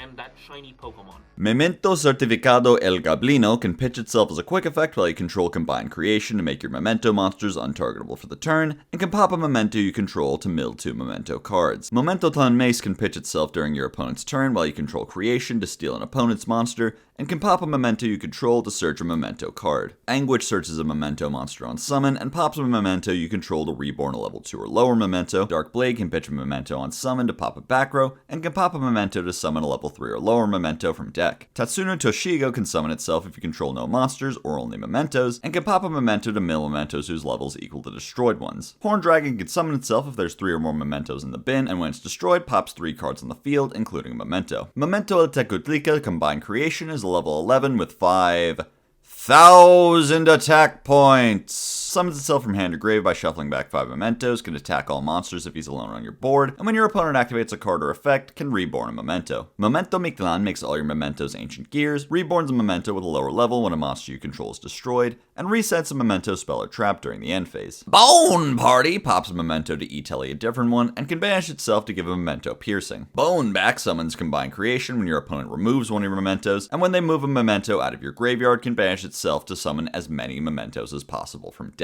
Fracture Dance pops a card if you control Memento, 2 if you control Combined Creation, and also has a battle trick in graveyard, and Cranium Burst forces your opponent to attack your biggest Memento, and once per chain negates a monster effect by cutting Combined Creation's attack by 1,000. These cards form the backbone of a pretty cool new mid-range strategy with some cool proprietary points of interaction. Starting from just Anguish and the field spell, you can combo into a board with Creation backed up by one of the traps, and Mace in hand for a quick steal. Because Cranium isn't once per turn, its Apollo-like effect is only limited by the 5 increments of 1,000 Creation stats can be docked by. If you have enough extension to leave up Horn Dragon, Fracture Dance can turn into 3 pops with its float effect. Also, if you have enough extra gas to get 5 names in the grave while sparing one of Goblin's mills on one of the traps, Memento Mictlan can reset it, giving you access to both traps instead of just one. Combined Creation's Rescue Ace style effect, giving you a reborn whenever your opponent makes a move, is good for follow-up, so even though he doesn't do much on his own, he's a good body to have to leave on board. And with the deck having an on-theme Lone Fire and Emergency, there's quite a few good ways to get to Anguish. On the other hand, the field spell, which is an equally important piece of the equation, is a little harder to find. Without it, there's no way to convert Tatsu's Mills into an additional summon, leaving you without the ability to use Mace to search the trap. And the only searcher for it in archetype is Mace, so even if you use Bone Party or 1-for-1 to get Mace and search your field spell, you're still missing your 5 negates. Trying to mitigate this problem with other engines is difficult because while the deck isn't necessarily xenophobic, it doesn't really play well with others. All their cards only pop Mementos to do things, in most cases just popping themselves. Because of their tendency to fuck off pretty quickly, they don't stick to the board well enough to help with any sort of extra deck plays. Your best bet is probably to run some unobtrusive engine to play parallel to them. There's also some weird deck building considerations that you have to make when building the deck, even in its pure form. Horn Dragon's interaction with Fracture Dance is strong, but he doesn't do all that much else, so most of the time his use caps out as being a name that can be milled and shuffled back for creation. Boneback is even stranger since it does nothing proactive, but if your opponent plays into it, they pay dearly for it. Nothing says don't Bestial me like a soul charge from deck. But given the deck already struggles with consistency, a bricky one-of whose entire goal is never to have to activate seems like a terrible deck building investment. I think this one has the sort of Rescue Ace vibes of a deck we'll look back on as the most improved out of the class, but for now there's not much to do with Sans Dragon and the Bony Boys. Centurion Primera can summon itself out of the back row while it's treated as a trap, protects high-level Centurions while it's a trap, and on summon searches a Centurion card. The Prime Minister of Canada can hop from front to back row and place another Centurion from deck along with it, but can't be summoned for the rest of the turn,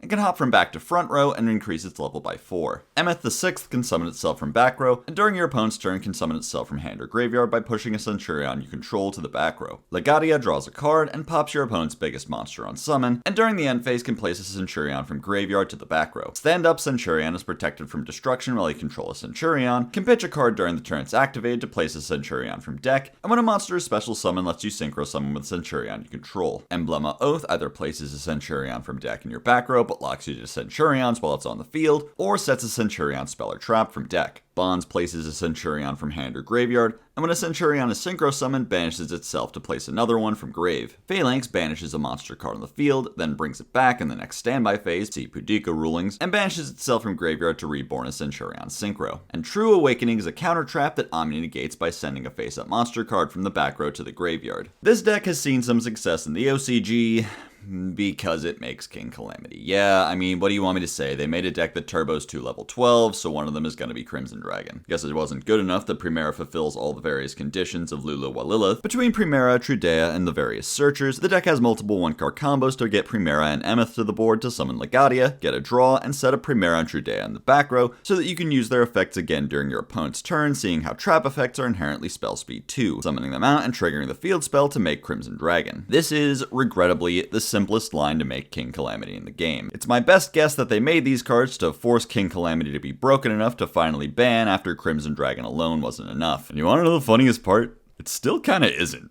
Isn't that fucking crazy? Deck that skips your turn is honestly kinda mid in 2023. Harddrive.com hit my line. Almost would feel bad now if they hit Calamity, cause what exactly is this deck's plan B? Legadia itself is a pretty cool form of disruption, being able to draw and pop if you can resolve the summon effects and the field spell to summon it, and Crimson Dragon can also tag into Cosmic Blazar for, negate. That's a good option to have if you're forced to use Crimson Dragon on Chainlink 2 for some weird reason, since Hot Red would miss timing at that point. There's also Red Supernova Dragon, whose Mass Banish has a bit more potential coverage. Since the deck has sometimes been seen playing Vision Resonator as a tech option to make Baron, you could theoretically slot in Red Zone as a search option for it that can bring back Supernova to be used in additional time. None of that really hits like a good Calamity with a counter trap backing it up to ensure it resolves though. What has stuck pretty well is the inclusion of the Horus engine. 8-star extenders to sync with Primera can give you the flexibility to use her search on cards like Truth or Phalanx, and their ability to make early negates like Photon Lord insulates you from hand traps. We've still got a couple months before we get Bonfire, which this deck sometimes plays as more ways to find the Pirate type Trudea, but we do have Flame Banshee, so similarly to Vanquish Soul, you can use an engine like Super Heavy to find your starter while leaving the option open to make an early negate instead. Hell, by going through Tilting Entrainment, Wakaushi alone can even get you to a level 12 Synchro, letting you resolve Crimson Dragon on both turns if you also do the full Centurion line. Another cute tech Banshee enables is Agnimal Candle, who will immediately summon himself upon being searched, and gives you an additional level 4 to extend or play through Disruption. But despite all this, the numbers just aren't there in the OCG. They're struggling to even make the pie chart sometimes. It's like Hot Red is just cursed to always be Cope no matter how effortless they make it to summon. You'll certainly see a lot more of this deck floating around at events than you'll see the others, and it should be noted that you might also see some amount of the engine as seen in decks like Naturia and Labyrinth in the OCG. Throwing in some amount of 1-card starters for Hot Red into your deck that independently does other things could yield more results than one-tricking Hot Red, but far be it from me to opine as to whether a concise package of 1-card starters has any business being played as an engine in other decks. I'm not mad, I'm actually quite calm right now. I don't feel the need to talk about reprints anymore. There's usually nothing interesting to say beyond this expensive card will be cheaper now. It's important for deconstructing because I like showing how you'd build with just 3 structure decks, but in most recent sets, the state of reprints has been so lackluster. The Rarity Collection inspires confidence in some respects, being a 79-card set of nothing but banger reprints,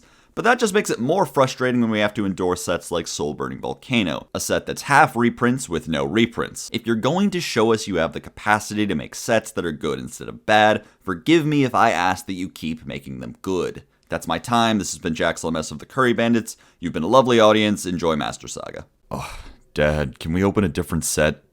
I haven't pulled anything in a week. Can we? What? Harry, Maze of Millennia is what is known as a once-a-year product. We are obliged to open as many as we can. Look at it, Harry. Look at the ultra-rare thrust. We didn't have reprints like that when I was a kid. Peter, do you got any Rarity Collection? I need plus value. God damn it. Harry, you forgot your midstream Maze of Millennia box. Yeah, thanks, Dad. This is Peter. Peter, Dad. Nice to meet you, Peter. Say, what do you know about Maze of Millennia? Maze of Millennia? Oh, I don't know. Bonfire's cool, I guess. Well, Peter, you see, Maze of Millennia releases on January 19th by Japanese multinational entertainment company Konami. Following the mixed reception to its predecessor, Maze of Memories, it was unexpected for the product line to continue, but Konami brought it back to import 2023's Animation Chronicle after Battles of Legend launched without them. Dude, what the fuck was that about? I'm telling you, man, I haven't seen a secret rare in weeks. Bonfire searches any level 4 or lower Pyro monster. That it? Oh, Damn, if I'd known it was going to be cards that simple, I'd have made the McRib beam longer. Alright, so obviously very easy to understand, but very strong nonetheless. When this card first came to the OCG, the joke surrounding it was that it would be interesting to see how good a Rhoda for the worst monster type would be, but then immediately things started changing for Payne's underprivileged pals, and long story short, Pyro's good now. Obvious first option is Volcanic, the perennial example of a Pyro deck. With its new support, Volcanic can use Bonfire to get Rocket or Trooper for normal summons to get your plays going, as well as Rimfire and Shell as good discards. Centurion gets to use Bonfire to grab Shoutout, one of their better starters, but that does introduce a point in the combo that can lose to Droll. All the level 1 Snake Eyes are on the table, but the best play with Bonfire for them is still a little bit away, so we'll come back to that in due time. TG's recently got Salamander, so Bonfire can grab a starter for them too. If Prank Kid ever starts existing again, surely it's the 30th kid that gets you. In all of these decks, there's the option of playing a copy of Agnimal Candle, a tuner that summons itself upon being added to the hand as an alternative option if you've already got enough engine. So too is their Nemesis Flag, which can search Eschatos, the type counterpart to Protoss that can win just about any matchup with the aid of Reproducus. In the future, keep it in mind for Gen X, maybe Ritual Beast, Flamvel support any day now, I guess. And of course, it goes without saying, any Pyro monster printed from this point on can be judged a lot more favorably given the existence of both a Rhoda and a Broad Bull for the entire type. This past year has given the Disciples of Pain a whole new lease on life, but don't take it for granted. As was seen with Rocks in 2020, what is given can also be taken away. Misbehave and we'll never print a good Pyro again. Holy shit! It's Squandrew, Squidward's saxophonist half-cousin. Play those funky notes, Squandrew.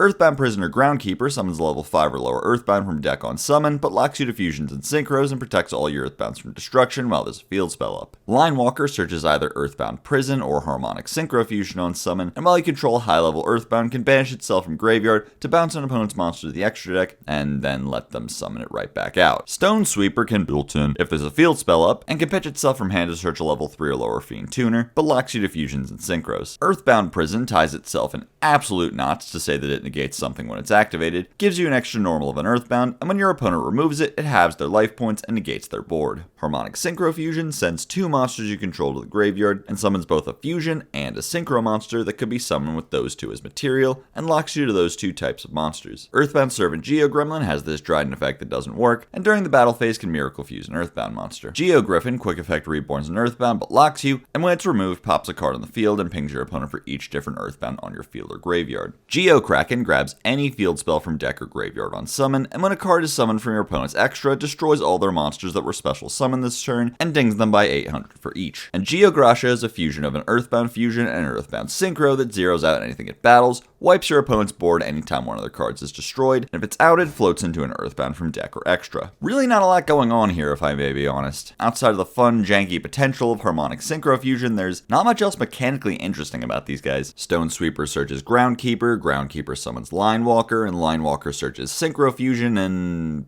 then what? You got 2 tuners on board, that doesn't do anything. The only non-tune in the archetype is Stone Sweeper outside of the Immortals, who have nothing whatsoever to do with the Synchro Fusion stuff. And even if you draw a second Stone Sweeper, you can't summon unless you draw a field spell. Prison's not really good enough to play 3 copies, and the only archetypal way to search it is Kraken and Linewalker, so that's a no-go. Geo Griffin can summon back the Stone Sweeper you pitched to search, but if you want to normal that Groundkeeper, the best way to summon Griffin without the normal summon is E-Telly for Psy-Reflector. Assault Mode Engine in a post-Grand Creator's world. What are we doing here? So it seems like you're just gonna have to load up on level 5 extenders like, Jesus Christ, Kaiser, Vorse Raider, Red-Haired, Hasty Horse. These are not real cards. Ready and Instant Fusion can get you 5s for Synchros that double as fusions for Dragostopelia. The reason 5 is the magic number here is because it lets you make a Muddy Mud Dragon with Groundkeeper so that HSF translates to both Hot Red Abyss and Grapha for 2 negates. Geo Kraken is kinda cool because it can grab a Floodgate like Necro Valley or Zombie World while also having its own Torrential-like effect to punish your opponent's extra deck summons. To make him, you pretty much have to get a Stone Sweeper on board though, so that's even less consistent. Really just not a lot of consistency or flexibility with not very much of a payoff either. Stone Sweeper does of course have a pretty decent pool of search options, and as such will at least see play in Resonators. Gives them one more way to Soul Resonator that doubles as a way to find most of your tuner extenders. Not much else willing to get locked for that search though. Kaido is a level 4 dinosaur that searches Polymerization, and when it's banished summons itself and adds Poly from graveyard to hand. Hornsaurus is a fusion of Kaido and any dragon or dino that attacks directly the turn it's summoned, places a field spell from deck on summon, and gives you an extra normal of a dragon or dinosaur. Interesting new little engine. Kaido with any other dino or dragon in hand gets you a field spell and an extra normal. That's the first real in-engine way for Dino to search Lost World, that's pretty nice. And since Kaido has the same effect as Giant Rex, you can almost perfectly swap it into that exact slot with maybe the attack stat or attribute coming up once in a blue moon. I hear what you're thinking, why the fuck would I play Poly in Dino? But no need to worry because Dino is actually already playing a fusion spell. Ground Xeno is an excellent searcher for Scrap Raptor and Meteorus, but unless you choose to play the lackluster Gigantozowler, it just rots in the graveyard after that with nothing to use its fusion effect for. Converting that into Lost World and an extra normal adds a lot to existing Dino lines with very little actual opportunity cost. And of course, the ability to pivot to a different field spell is great, maybe ending off a combo by putting up a Necro Valley or getting Ravine to try and do some sort of Dragon Link play like milling Absa and grabbing Rocket Synchron to use that extra normal on. Silly concept, I know, but that does lead us into the fact that the reverse is also true of Hornsaurus maybe being an option in Dragon Link, given that every mention of dinos on the card also mentions dragons for whatever reason. If you don't want to force Kaido Terra into your list, Muddy Mud Dragon exists. I guess that's kind of true for any deck, a level 6 Synchro play plus the most generic dragon, probably this thing. And boom, any field spell in the game. Although fair warning, being able to grab any field spell doesn't make him good with all of them. Placing the card from deck isn't the same as activating it, so you won't get searches from cards like Perloreno. Being a level 6 does make it quite easy to convert into Ancient Fairy Dragon, so you can get Ravine for Destruda just to trade the Ravine in for something you want in hand. Being a 6 does also make it really good as a material for Lars or Beatrice. I think the card's got a lot of potential that hopefully we'll see more labbing with in the TCG than it got in the OCG. Transaction Rollback is a normal trap that can pay half your life to copy a normal trap in your opponent's graveyard. It can banish itself from graveyard and pay half your life to copy a normal trap in your own graveyard. If this card only had the first effect, there probably wouldn't be much to talk about. Just an overly reactionary going third card you have little to no control over. But when you can copy any normal trap effect in the game of your choosing without needing to pay any of the costs just by getting in the graveyard, what do? You play Floodgates. This card has seen huge success in Labyrinth as a discard for furniture that then copies a Floodgate like D-Barrier from the bin for an easy lingering Floodgate. Stuff like Barrier is the most justifiable as a card you're already playing anyway, but you can go much further by playing a copy of Ghost Meets Girl to dump to the graveyard, floodgating your opponent out of all special summons other than from the graveyard for the turn, while also skipping the cost of tributing a Mayakashi or Shiranui. Splitting the difference, there's also Eradicator, so you can clear your opponent's hand of spell or trap cards without having to sack a lady. If you can't manage to get a Floodgate or Blowout like that in the trash, it can also just copy one of your disruptive traps like Punishment and Karma Cannon, giving you extra value off your once per turn interruptions. And if you use 2 pieces of furniture to pitch Rollback and Evenly during the end of the battle phase, you can Chainlink 3 Rollback to copy Evenly and make your opponent banish down to 0 cards. Since Beatrice can dump Rollback on your turn and whatever trap you want in your opponent's draw phase, a simple rank 6 play sets this up on its own, Virtual World mentioned. With the banning of Agito and Kelbeck, maybe Tearlament could use a new angle like this to convince us it's still real. I really dislike having to say they made another light purple Yu-Gi-Oh card and it's the most obnoxious shit ever every couple months, but clearly Konami is no longer interested in doing really anything with this entire third of the game aside from an extra archetypal disruption here and there and Floodgates. I don't know what I'm meant to make of that. Armored Xyz, the Yu-Gi-Oh card, not to be confused with the archetype Armored Xyz, which this card is a part of, is a spell card that doesn't do jack shit. The reason we're here talking about it is because it's the second search target for Xyz Armor Fortress, and therefore there's 2 reasons you might need to play it. So to preface, if you've forgotten how this engine works, Fortress can't rank up into Dark Knight Lancer if it has any material, so if you draw the trap card Full Armored Xyz, there won't be a target left in the deck for its effect to search, and therefore no way to detach its one material. Armored Xyz is a justifiable include to give you a second option so you never get stuck unable to use the engine. Secondly, since its effect has to search different names, if you rank up Fortress on top of a monster that still has a material, you'll need 2 differently named targets in deck to get both the mats off. Will any of this really matter? Ha! No! The only deck so far that's seen any success with any part of this engine, Mikanko, hasn't even used Fortress at all, correctly recognizing that it kinda fucking sucks. Instead, using Digital Bug Korobage to convert a rank 3 into a rank 5 so you can put Lancer on top of it, and using the equip effects inherent to the Mikanko archetype to trigger its effect. I don't know if this archetype is hopeless per se, but as someone who's an expert in the field of being hopeless, I could say that its prospects aren't looking amazing. Chlorless, Chaos King of Dark World, is a fusion of Old Rainbow and 2 or more Fiend monsters with 1,000 attack for each material that nukes your opponent's board on summon and can quick effect discard a card to make a card you control untargetable for the turn. This card has a huge amount of inherent strength, being potentially 2 interruptions for Dark World. Dark World's fusion spell Accession is a quick play so you can launch the board wipe on your opponent's turn and adds itself back with upside so you can use it to summon Graph on your own turn while still being able to set it for your opponent's turn. The innate technique of accession, treating cards fused from hand as being discarded, means you can also use it to trigger 2 or more Dark World effects on your opponent's turn, like Grapha for a pop or Snow for a search. And the curse technique reversal, letting you banish material from graveyard, means you can also choose to summon it while losing no card advantage at all. And the quick effect isn't inherently disruptive, but like accession, gives you a free chainable way to trigger a Dark World like Grapha, making it kind of like a Dairy Crane style Dryden effect. Of course, the major drawback is that you have to play Rainbow, who doesn't do anything. Unlike most Dark Worlds, he only has an effect that triggers specifically when he's discarded by the opponent. You can of course force that with Grapha or Ceruli, but most of the effects you could be triggering this way are already more desirable than a choice between Raigeki and Duster, without even taking account the ability of all these cards to do something proactively. But hey,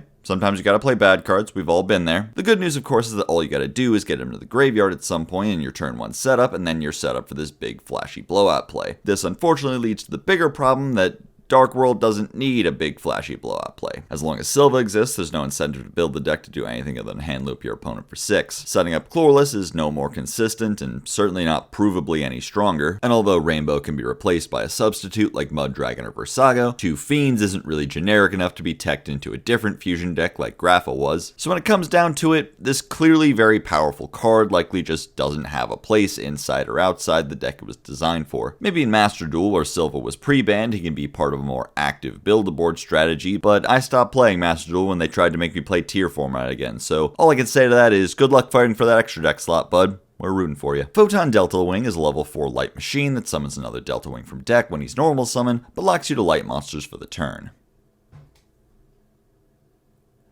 Listen. Number 1 Infection Buzz King is a rank 8 that rips a card from your opponent's extra deck on summon, attaches a card from your opponent's graveyard during your standby phase, and can detach a material to pop a card your opponent controls, and if it was a monster, burn them for half its attack. The Volcasaurus tier list, coming to twitch.tv/Sazetta just a week away. This card's a strong addition to the rank 8 lineup for blind second 8-axis decks, with its pop effect alone being a huge step towards pushing for game, and its other 2 effects being useful to stifle follow-up plays or for the unfortunate scenario where you're forced to go first. Turn 1, an extra deck rip can be debilitating for decks not built to respect it, as we've seen in recent formats, and going second can take away cards like Access Code that would give your opponent the ability to swing the tempo of the game back in their favor. Meanwhile, starting your turn by slurping up a card out of your opponent's graveyard can potentially disrupt their options to play on your turn, while replenishing materials to use the pop. Outside of these more dedicated strategies, decks with rank 8 axis like Fire Kings have this card as a good option, and also, listen! Arcana Force 15 the Fiend is a level 7 light fairy that can pitch itself to add Light Barrier, and I am not reading the coin flip effect. It's about time Arcana Force got a way to search the only card that makes the deck work, if you can even call it that, but in terms of the practical application of Light Barrier, the World FTK, it seems kinda like it's well and truly missed the boat. Like, come on, there's been 2 generic field spell searchers in this video alone, 2 more in Battles of Legend last year. So no matter how you slice it, it's kinda unlikely that searching this thing as a stepping stone to Light Barrier is gonna be the easiest way to search it next time someone tries to turn skip. Best we can hope for is that this will be the harbinger of some new Arcana Force support to come that completely refreshes the deck's identity and,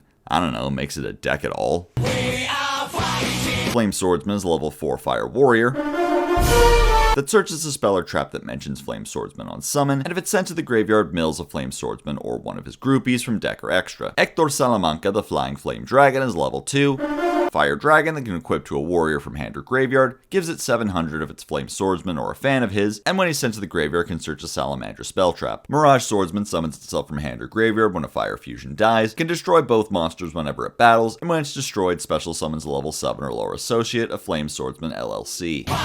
Flame Dragon is a fusion of a dragon and fire warrior that can quick effect equip itself from field or graveyard to a warrior fusion you control, to give it 700 and an extra attack. Ultimate Flame Swordsman can pop an opponent's monster and ping them for 500, let's just pencil it in for lawful neutral in the Volcasaurus alignment chart, and can do it as a quick effect while it has an equip. Also, when it battles it can double its attack, but it dies in the end phase. The Flame Sword is a quick play spell that can search a card that shouts out Flame Swordsman, pop a card when a fire warrior battles, or negate an effect that targets a friend of the channel. Flame Sword's Realm makes the normal summon window of fire warriors unrespondable, can sack a monster from hand or field to summon Flame Swordsman from extra deck, and when an attack is declared, can cut the attack of a warrior you control by 1,000 to give your other monsters 1,000. Salamandra Fusion is an equip spell for fire warriors that gives 700 destruction replacement, and if it's equipped to a fusion monster, can sack it to summon Flame Swordsman or a fusion that mentions it from extra deck. Salamandra with chain, Mr. Squidward, with chain, equips to a fire monster and flips a monster face down, and you can banish it from graveyard to fusion summon a fire warrior or dragon fusion monster by shuffling back materials from hand, field, or graveyard. Make note of how this one doesn't mention Flame Swordsman, meaning it's only searchable with Flying Flame Dragon. And finally, Flame Sword's Dance activates when a monster is special summoned to summon a level 7 or lower Flame Swordsman looking ass fusion monster, then flip a monster on field face down, and during your opponent's battle phase can banish itself from graveyard and tribute a face down monster to summon any of Flame Swordsman's mutuals from deck or extra deck. First and foremost, this is a huge step up from last year's Gate Guardian support. I mean, geez, the only DM vanilla older than I am that the deck makes you play is in the extra deck. That's a major improvement right out of the gate. But there's also like 1-card starters, worthwhile payoffs, splashability. It's like night and day, like they remembered how to make cards or something. But I'm getting overly preoccupied with cards we're not talking about today. Let's get back to the task at hand. Starting from fighting, you could search Realm, trade fighting for vanilla, fighting mills Salamandra, Salamandra searches fusion, and fusion trades vanilla for ultimate, to whom you can equip Salamandra, giving you a quick effect monster pop. Flame Sword grabs fighting in the draw phase for some wiggle room against Droll, and if you don't need the search or have an extra copy in hand, its other 2 effects insulate your board from things like SP and Zeus. The traps, both being Book of Moons with upside, gives you a strong alternate search target for each of your spell and trap searchers if you already drew the spell you need for combo, and since both Chain and Fighting Flame Dragon equip at spell speed 2, there's some decent synergy with Infernoble Knight Emperor Charles and the blue one, whose current best trigger point is Roland, whose activation is locked to the main phase. Perhaps there's a world where, in the rebuilding process of Infernoble, there's room on the team for a small package of Flame Swordsman cards just so you can equip Salamandra with Chain to Charlemagne, or maybe there's room in the Flame Swordsman extra deck for the best card of 2017 as a ready fusion target to tune fighting into Charles. Ready, instant, and armament all seem like reasonable options in the extra deck since they can all summon the OG, although how you proceed in a hand like that is not exactly the clearest line in the world. It'd be like, what? Normal fighting, search fusion, activate ready, equip fusion to vanilla, make ultimate, and then what? Are you getting flying into the graveyard? They should make a Link 1 for Warriors. This is a good idea. Listen, it's still early. This is what's great about TCG exclusives. We get first crack at showing what these cards can do, and we've still got some time to figure it out. Maybe this deck won't be all that great, but there's a really good basic framework here that I think will be fun to cook with. Okay, summary paragraph. Bonfire and Transaction rollback are gonna be good. I think Hornsaurus and Flame Swordsman are cool. Rest of the set is pretty uninteresting. There's reprints again, and I think they suck again, except they has Thrust, but it's an Ultra, so it's going to be like $40. Good job, Konami, but also go fuck yourself. Join us for next year's Maze of Masturbation, where we discuss the potential of the Guardian Elma retrain and Mikanko or whatever. Phantom Nightmare releases on February 9th. Following up on Age of Overlord, this set expands the potential of some of the new engines that are already dominating the game. Things are heating up in the metagame, and it's only getting hotter. Here's...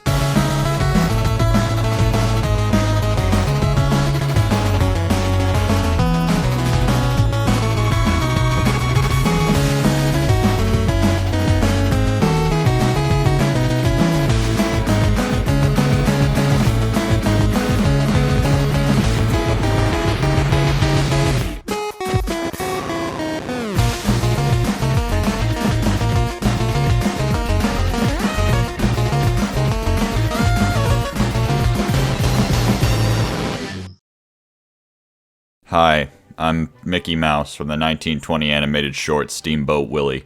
You may be wondering why my voice is so deep, but that's because Mickey Mouse actually didn't speak until 1929. He did, however, contrary to popular belief, have red overalls and yellow shoes and promotional materials from the time, but that's neither here nor there. The reason I'm here today is to let you know that I, Mickey Mouse from the 1920 animated short Steamboat Willie, am a longtime fan of the Curry Bandits, and have been subscribed to them ever since, every Sprite Combo 3. If you want to be like me, Mickey Mouse from the 1920 animated short Steamboat Willie, you too should subscribe to the Curry Bandits and maybe their Patreon too. Also, I did 9/11. I'm Mickey Mouse from the 1920 animated short Steamboat Willie. Snake Eye Poplar is a level 1 pyro that summons itself when it's added to hand, searches a Snake Eye spell trap on summon, and when it's sent to the graveyard you can target a fire in the graveyard and place it in the back row. Dramatic Snake Eye Chase places a Diabellstar monster from hand, deck, or graveyard, and during the end phase can banish itself from graveyard to summon a monster from your back row. Briefly going over Chase, it's not really that great right now. On its own, it represents an activation of Diabellstar in the end phase, which is no good for original Sinful Spoils line, but can get you Arciella or Silvera if that's your jam. In tandem in with other Snake Eye cards, you can do a bit more. The Diabell Star in your back row can be used as a free send for the effects of Snake Eye monsters to summon from deck, and once it's in the graveyard, you can reborn it with something like Selene. Also, if you use Flamberge's effect-efficient IP that you linked off during your combo out of the bin and put it in your back row, Chase can push it onto the field in the end phase, meaning you're not forced to end on Flamberge just to get it on board. And thankfully, it is now searchable because they gave Snake Eye a spell trap searcher. Poplar resolves that glaring hole in design space that made a bunch of their cards practically unplayable, and they're just using it as more copies of Diabell Star. By using the newly released Bonfire as a means of searching it, decks that benefit from the original Sinful Spoils can use Poplar as yet another searcher for it with a unique upside. Since it can place itself in the back row after being linked off, you can search Snake Eye, make Link Karibo, then place Poplar to use as the cost for Snake Eye. This leaves you with one extra body on board that you otherwise wouldn't have had in a Diabell Star line, notably an excellent potential material for SP. The downside is of course that this line is more vulnerable to droll and a little less repeatable. Draw Phase Wanted is one of the most common lines you'll hear in an event these days for a reason. The quick play speed of Diabell Star Searcher is an important part of what keeps the combo safe, as is Diabell Star placing from deck rather than adding. Both Bonfire and Poplar give your opponent an opportunity to droll you, so for common Snake Eye targets who are known for searching, Diabell Star is still mostly preferable. Also, Bonfire only searching the deck, unlike Wanted being able to scoop out of grave, means that once you use your one copy of Poplar, the other copies of Bonfire in your deck are dead unless you're on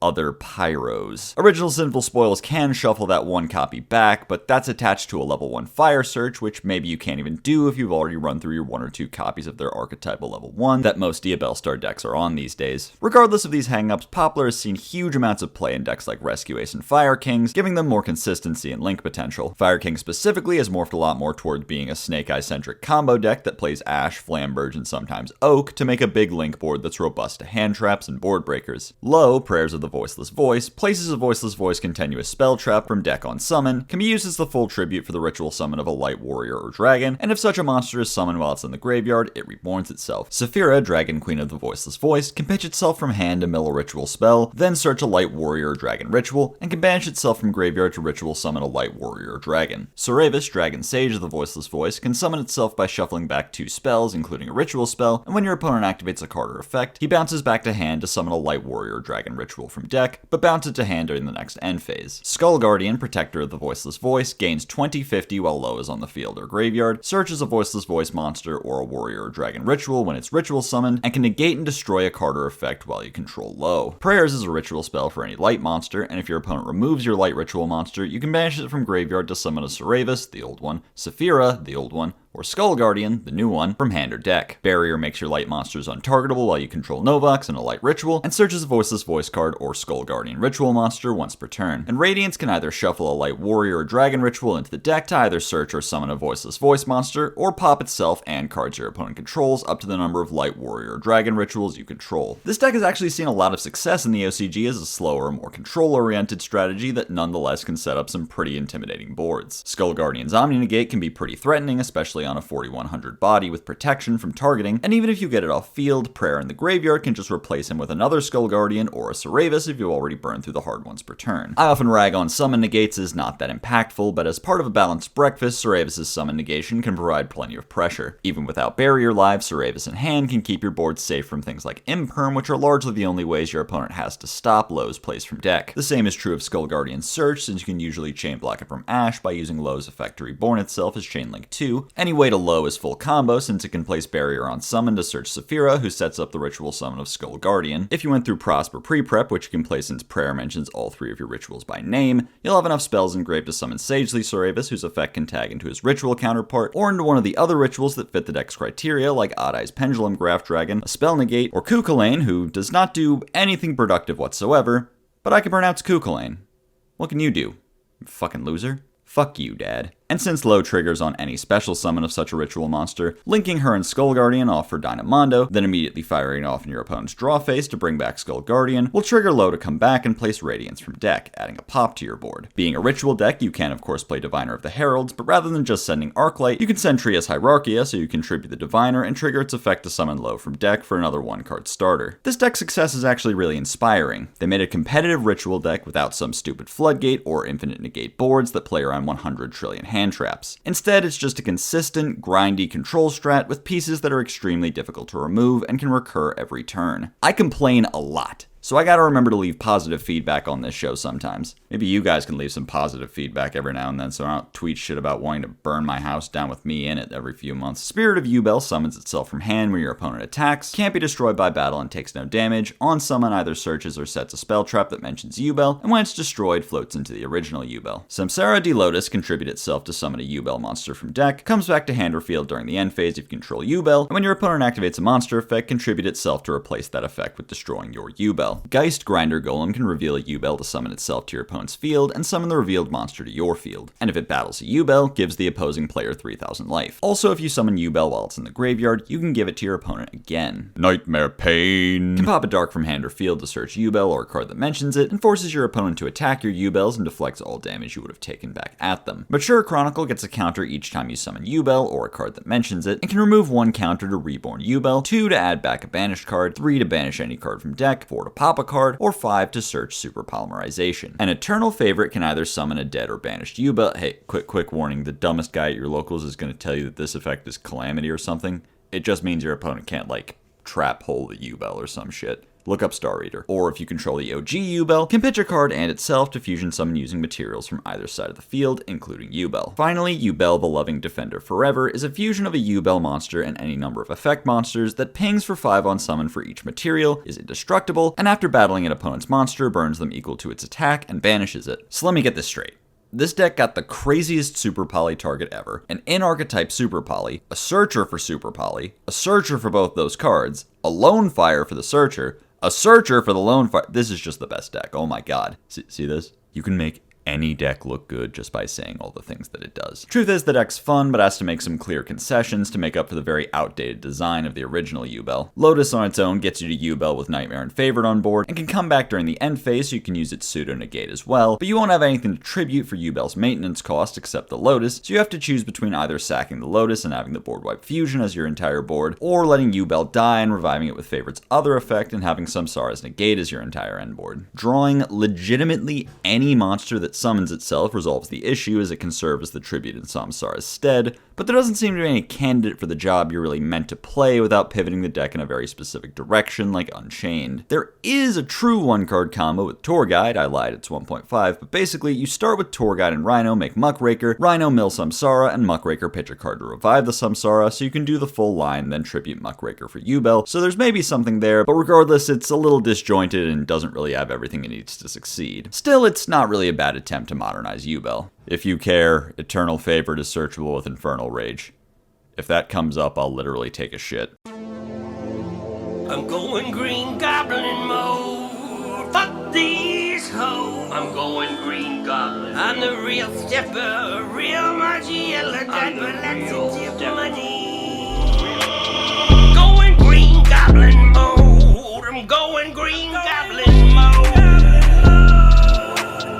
Going Green Goblin mode. I'm going Green Goblin mode. Goblin Biker Doug Charger can summon itself from hand by detaching material from any monster on field, and when it's summoned, searches a Goblin Biker spell or trap. Clattersploder can summon itself from graveyard during your opponent's main phase by detaching a material from anywhere on field, and on summon, reborns a Goblin monster. Yeah, that's right, we got 2 different layers to this archetype, do your best to keep track. Mean Merciless summons itself from the graveyard during your main phase by detaching material and summons a Goblin from hand on summon, and finally, Boom Mock can summon itself from hand or graveyard during either main phase by detaching a material, no once per turn to attempt it, only once per turn if you succeed. Goblin Biker Grand Entrance searches a Goblin, then can detach a material from a monster to summon a Goblin from hand. Also, you can banish it from graveyard and detach a material to add back a Goblin to hand. Grand Bash gives every Goblin 300 for each Goblin you control, gives you an extra normal of a Goblin, and can take 2 Goblins you control and either match their levels or combine them. Grand Stampede can Xyz summon any monster using only Goblins, and if you control a Goblin Xyz, can detach a material to negate a monster on the field. Big Gabonga searches a Goblin monster on summon, attaches a Goblin to itself from deck in the end phase, and if materials detached from a monster, can target a face-up monster to attach to itself. And Goblin's Crazy Beast can detach 2 materials to suck up a spell trap, protect a monster from being destroyed by card effect by detaching material, and once per duel can come back from the graveyard and attach a Goblin from graveyard.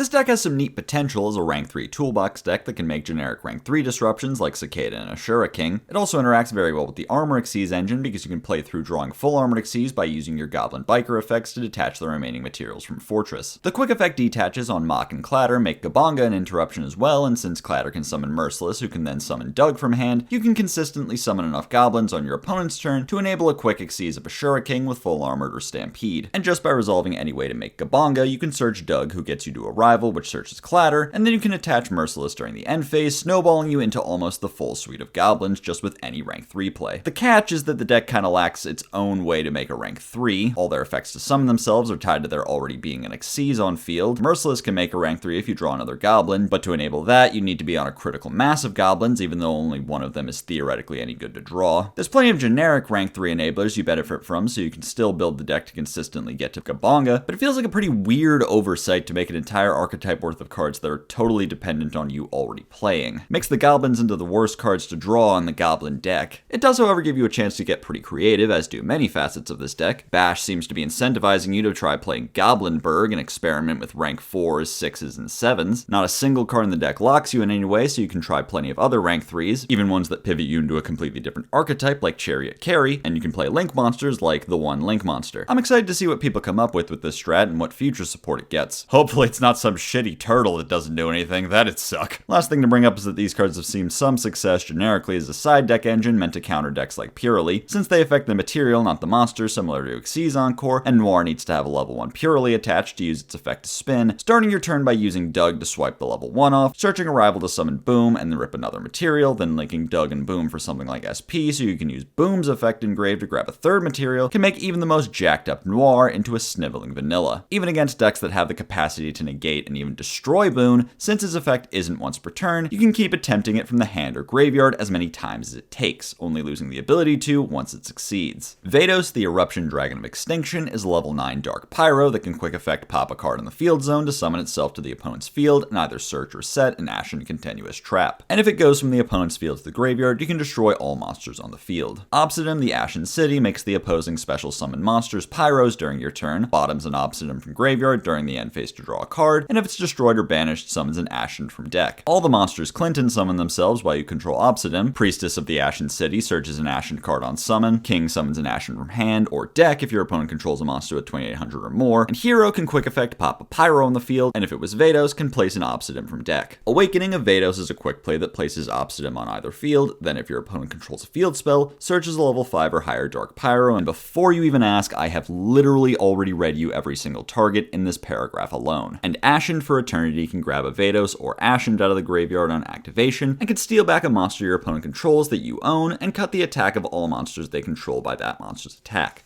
Okay, 20-minute lunch break to figure out how to break these things. Let's fucking go.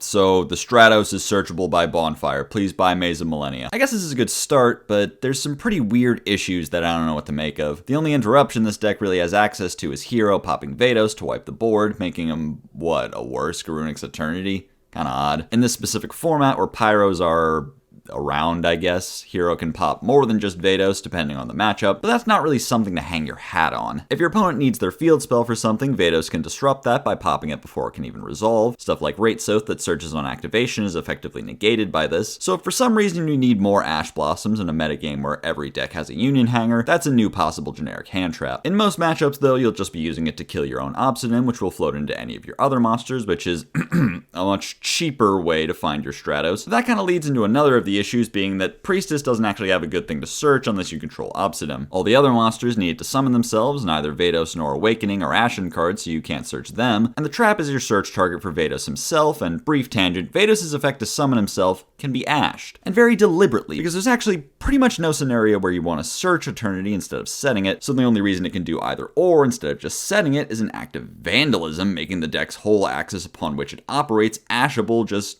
cuz. Just fucking strange. This deck would probably go crazy for pre-errata Ancient Fairy Dragon. Pop Obsidian and then add another one to resolve countless issues with the deck, I imagine. I don't know though. I feel like I'm talking myself out of this deck. The more I think about it and think through how it's meant to operate, the less I feel like this is as strong of a start as I thought. Hopefully the next wave has ways to search Vados cards so that your 6 copies of Make the Deck Function Juice are more consistently available without having to pivot through Banshee. And hopefully there will be more cards that can serve as a real goal for the deck's turn 1 beyond Dark Hole Pass. Also, Joseph, hey, eyes up here. The trap isn't Snatch Steal, it's Owner's Seal. Magispector Porcupine Yamarashi is a wind spellcaster with the standard Magispector protections that can quick effect summon itself if you control a Magispector, and resets a Magispector spell from the bin on summon. Wind can optionally tribute a wind spellcaster as cost, then summon a Magispector from hand or graveyard if you didn't, or from deck if you did. Magispector Draco Ryu is a generic rank 4 pendulum that can twice per turn detach a material when a monster is tributed to summon a level 6 or lower wind spellcaster from deck. When it dies, it goes to the scale where it can search a Magispector card, then pop a card in the pen zone. Magispector Orthrus Nue is a link 2 that requires 2 pens, including a Magispector, that on summon can add back up to 2 Magispectors from extra deck to hand, then place up to 2 Magispectors from deck in the extra, but locks you to Magispector and Draco Slayer monsters for the turn. These cards hugely speed up the Magispector archetype, giving them some actual consistent turn 1 lines with 1-card starters for multiple interruptions and follow-up. Bunbuku can search Porcupine, who can summon itself to make Nue, whose effect will add back both its materials to set scales with, and load up the extra with 2 Magispectors that will grab one of the deck's disruptive back row to end on. Or you can set up Honorary Magispector Majesty Pegasus, who can search Secret Village, or Majesty's Pegasus to trigger Ryu turn 1, getting you 2 more Magispector summons for the price of 1. Searching the field spell also lets her act as a starter in jankier hands where you draw one of the worst Magispectors like QB and Ogama, since she can pop the other one from the scale to search Dynamite Powerload, who you can then scale to pull her out of the back row to trigger her effect, so that the field spell can summon Bunbuku from deck. Less convolutedly, Yada being able to search Wind lets you do full combo as well by using Wind to trade Yada for Bunbuku. At which point, Yamarashi will have a target engraved for its reset effect, giving you another piece of follow-up. And Ryu is fantastic as a piece of the end board for its ability to reimburse you for the tribute cost of all your back row, letting you summon things like Bunbuku and Nikotama during your opponent's turn to not only maintain the same amount of board presence, but also get you some searches to use for turn 3. And unlike most of the shit we reviewed on that other show I do largely for shits and giggles, Assault Mode activate tributes, oh my god! Cooking king crab on the stove with the formula! her non-archetype restricted summon has a couple kind of interesting targets provided you're not locked under Nue. Gen X Blast Fan can grab Birdman from deck for an easy to summon tuner. Blue Dragon Summoner is a critical piece of the Exodia FTK that may be in the market for new lines following the death of Isolde. Elfuria is a floodgate against Xyz decks. Ice Spell is a fucking time card, god. If you want, you can even exploit the twice per turn restriction by summoning Blast Fan on the first activation to get Birdman, then summoning Droll on the second activation to bounce to hand with Birdman. Foolishness, but hey, we gotta keep the rent prices in Yu-Gi boomers' heads as low as possible, so sometimes you just gotta shoot a floodgate-shaped gun out the window and fire at the sky. It probably goes without saying, but all this would be much better if we had Kieran. Not you. Not you. Are there any more Kierans I need to know about? No.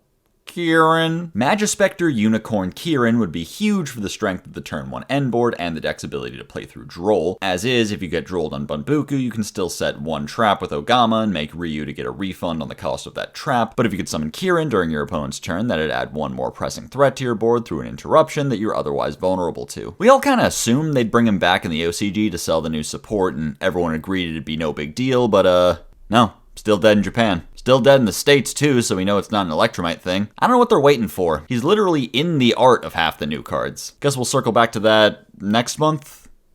Please? Aroma Lilith Rosalina can quick effect pitch itself to gain life equal to half the attack of an Aroma you control, and on summon she summons a non-tuner Aroma from deck, but locks you to plants for the turn. Aroma Blend pitches a card to place Humid, Dried, or Blessed Winds from deck, and can banish itself from graveyard to fusion summon a plant fusion monster. Miraculously, if your life points are higher. Healing gives you 1000 life for each Aroma card you control, and can banish itself from grave to reborn Aroma and gain 500. Magnolia is a fusion of an Aroma and any plant that protects your plants from card effects while your life is higher. You can pay 2k to banish cards on the field equal to the number of winds you control, and if you gain life, can give all plants that much attack. An Aroma Lilith Rosemary searches an Aroma card on summon, summons Aromas from hand to its zones when you gain life, and contribute a monster it points to banish a card on the field and gain 1000 life. These cards have some cool potential in Plant Link. Rosalina can be another 1-card starter by summoning Laurel from deck, whose effect to gain life when it's linked off for Jasmine will trigger her effect to search, getting you an extender that Jasmine can tag in the Lone Fire, who can then tribute Jasmine to summon Lokai, clearing the EMZ for Dryas in the process. This line is neat, but isn't really optimal, although the deck has already started playing Laurel as part of an adaptation to cope with the limit of Dryas and Healer. Getting locked to plant and forced to burn Jasmine's hard once per turn effect that early can be pretty detrimental. For example, the extended extender you search with Jasmine is usually going to be Lily Borea, who can still use her effect to search Disc Coliseum, but you won't be able to summon Regulus, so he'll just have to chill in your hand for follow-up, I guess. Furthermore, most of the lines constructed around these cards were made immediately after they were revealed before the most recent ban list, and since the only person in the community who really tries to keep up with every new card between their OCG and TCG releases,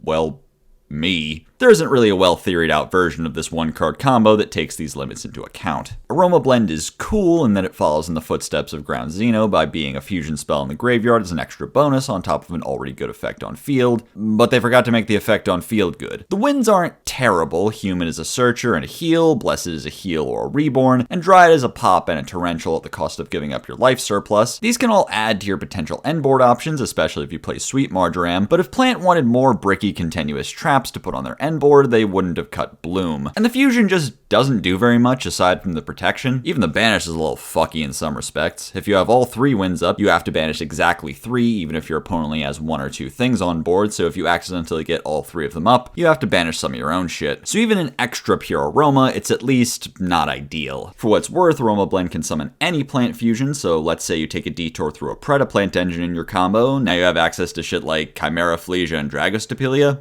At least I'm trying. So that just leaves Rosemary, who is actually pretty good. The soul charge from hand is a little wonky. Summoning from hand has kind of been power crept on a conceptual level at this point, but I'm sure it's crazy and pure. As a piece in Plant Link, you could search Blend if you choose to go in that direction, or Angelica, who can pitch herself to gain life, triggering your Jasmines on board, and then summon herself out of the graveyard for extension. The banish is alright for breaking a board too. Also, I cannot figure out what healing is supposed to accomplish. There's like 20 Aroma cards that do everything it does better. Like, how much more basic does it get than gain life points, summon an Aroma monster? I think probably every Aroma card does that. Raid Raptor Norlanius can target a Raid Raptor you control and search a Raid Raptor with a different level, and can banish itself from graveyard to modulate all your Raptors up or down a level. Bloom Vulture can summon itself and a second Raid Raptor from hand if your board is clear aside from birds, and if your board is completely empty, can summon itself and another level 4 or lower Raid Raptor from graveyard. Brave Strix is a rank 5 that can detach a material to set a Raid Raptor spell or trap from deck, or if it has a Winged Beast as material, can detach a material to search a rank up magic. Roost is a continuous spell that searches a Raid Raptor back row when your Raid Raptor is summoned from the extra deck, and can bottom 3 Raptors from grave or banish to draw a card. Glorious Bright is a normal trap that negates a monster if you control a Raid Raptor, or any face-up card if you control a Raid Raptor Xyz, and banishes itself to add back a Raid Raptor from grave or banished. Rise Rank Up Magic Raid Raptor's Force is a quick play you can activate in either main phase or your opponent's battle phase to target 2 or more Raid Raptor Xyz monsters from your field or graveyard, including one on field, and summon an Xyz monster with a rank equal to their combined ranks and attach all the targets as material. The year is 2024. You can now synchro summon Xyz monsters. And finally, don't know what you heard, but Raid Raptor Rising Rebellion Falcon is a rank 13 and thus quantifiably the biggest bird. Say the line Bart, unaffected by card effects, wipes your opponent's board on summon and burns them if it has 3 or more Raid Raptor Xyz monsters attached, and it can detach 3 materials to copy the effects of a Raid Raptor Xyz in the trash. These cards streamline Raid Raptor's existing support into some tight 1-card lines for boards with a mix of big unaffected guys and a few impactful disruptions. Brave Strix can be summoned by the effects of Raider's Knight, so he's basically just a rank 4, and with his ability to search Skip Force, you can turn him into Liverpool Falcon to grab any level 4 Winged Beast from deck. Noir is a good searcher, giving more purpose to your off-level birds like Heel Eagle, who can't as easily be a 4 Strix material, but can be half of Y Strix, no problem. Bloom is a crazy good extender that gets multiple bodies on board without even needing your normal summon to stick. Roost is extremely strong as a way to recycle copies of 4 Strix, which you often run through quickly in a turn 1 combo. Spending your Mimicry Lania search on it isn't even that much of a commitment, since its first effect can search whatever Raid Raptor spell trap you would have otherwise searched. And Glorious Bright is a great choice for that, a quick spot negate to fend off any big threats to your World Trade Center. And Rise Rank Up makes it easier than ever to summon your extravagantly high-ranked Towers birds by adding up the ranks you've gone through to make things like Ultimate Falcon on your own turn, and Rebellion Falcon on your opponent's turn to wipe the field while they're...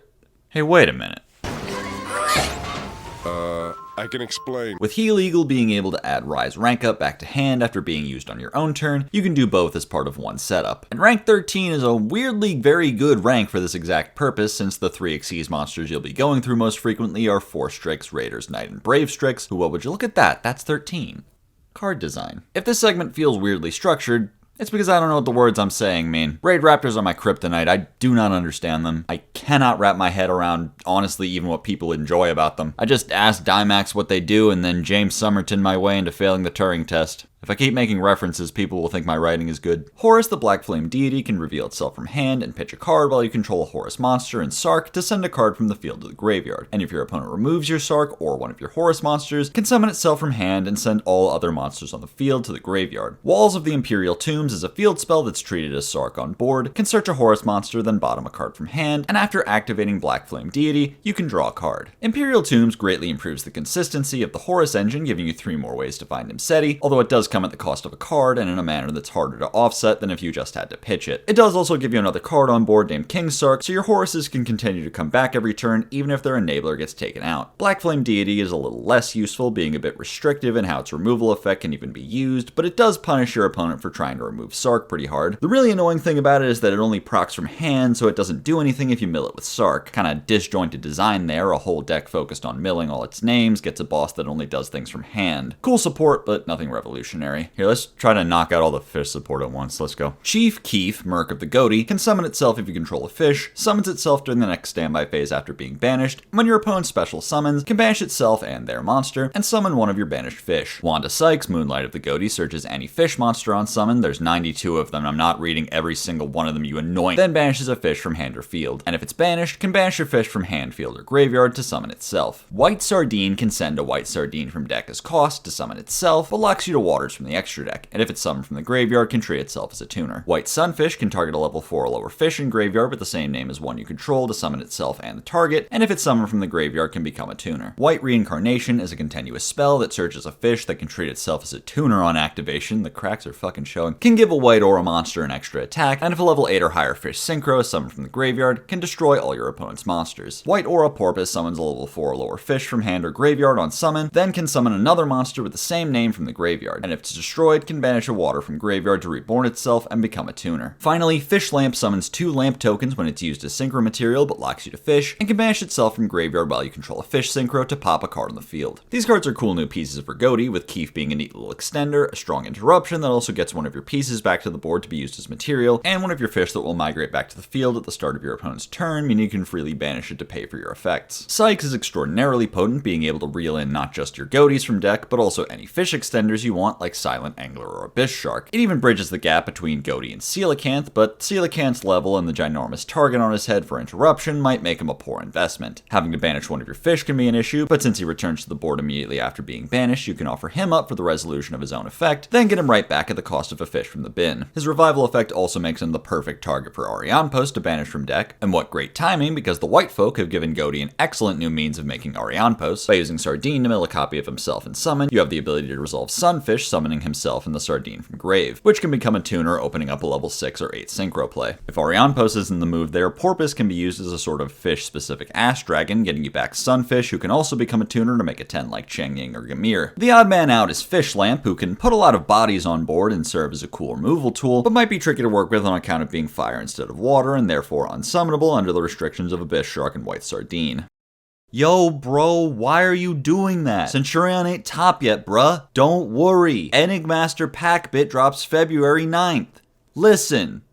I was never dick smart at penis shot. I actually didn't write the song. I forgot. I was a busy day at work. Enigmaster Packbit is a level 8 Cyberus Synchro that on summon or on being sent to the graveyard can discard a card to put a monster from your graveyard or your opponent's field in the back row as a trap. And while it's treated as a trap, can quickly summon a monster out of your back row. This card's got a couple neat applications in decks like Centurion, since it specifically turns the monsters from your trash into traps instead of spells. You can use them in scenarios where your play gets stopped in a way that leaves you on 2 level 4s on board to place Primera in the back row to summon during your opponent's turn, like a level 8 version of Legadia. On the opponent's turn, you can use Stand Up to turn Primera and Packbit into Legadia, triggering both Legadia's effect to pop and draw, and Packbit's effect to push one of your opponent's monsters to the back. In the Horus variant, where you're likely to play rank 8s like Photon Lord, you can use him as Xyz material so that when he's detached, you get that push removal as well. Changing topics, he also provides a great option to send with Terahertz. Normally, Aggregator is the only worthwhile option for Terahertz to send on your opponent's turn for a disruption, but he's like really bad at that, because trigger effects that negate a monster need to be very precisely timed and not be too late to do anything, especially when taking player priority into account. A triggered removal effect is much more flexible as disruption. There is, however, the issue of the discard cost, which,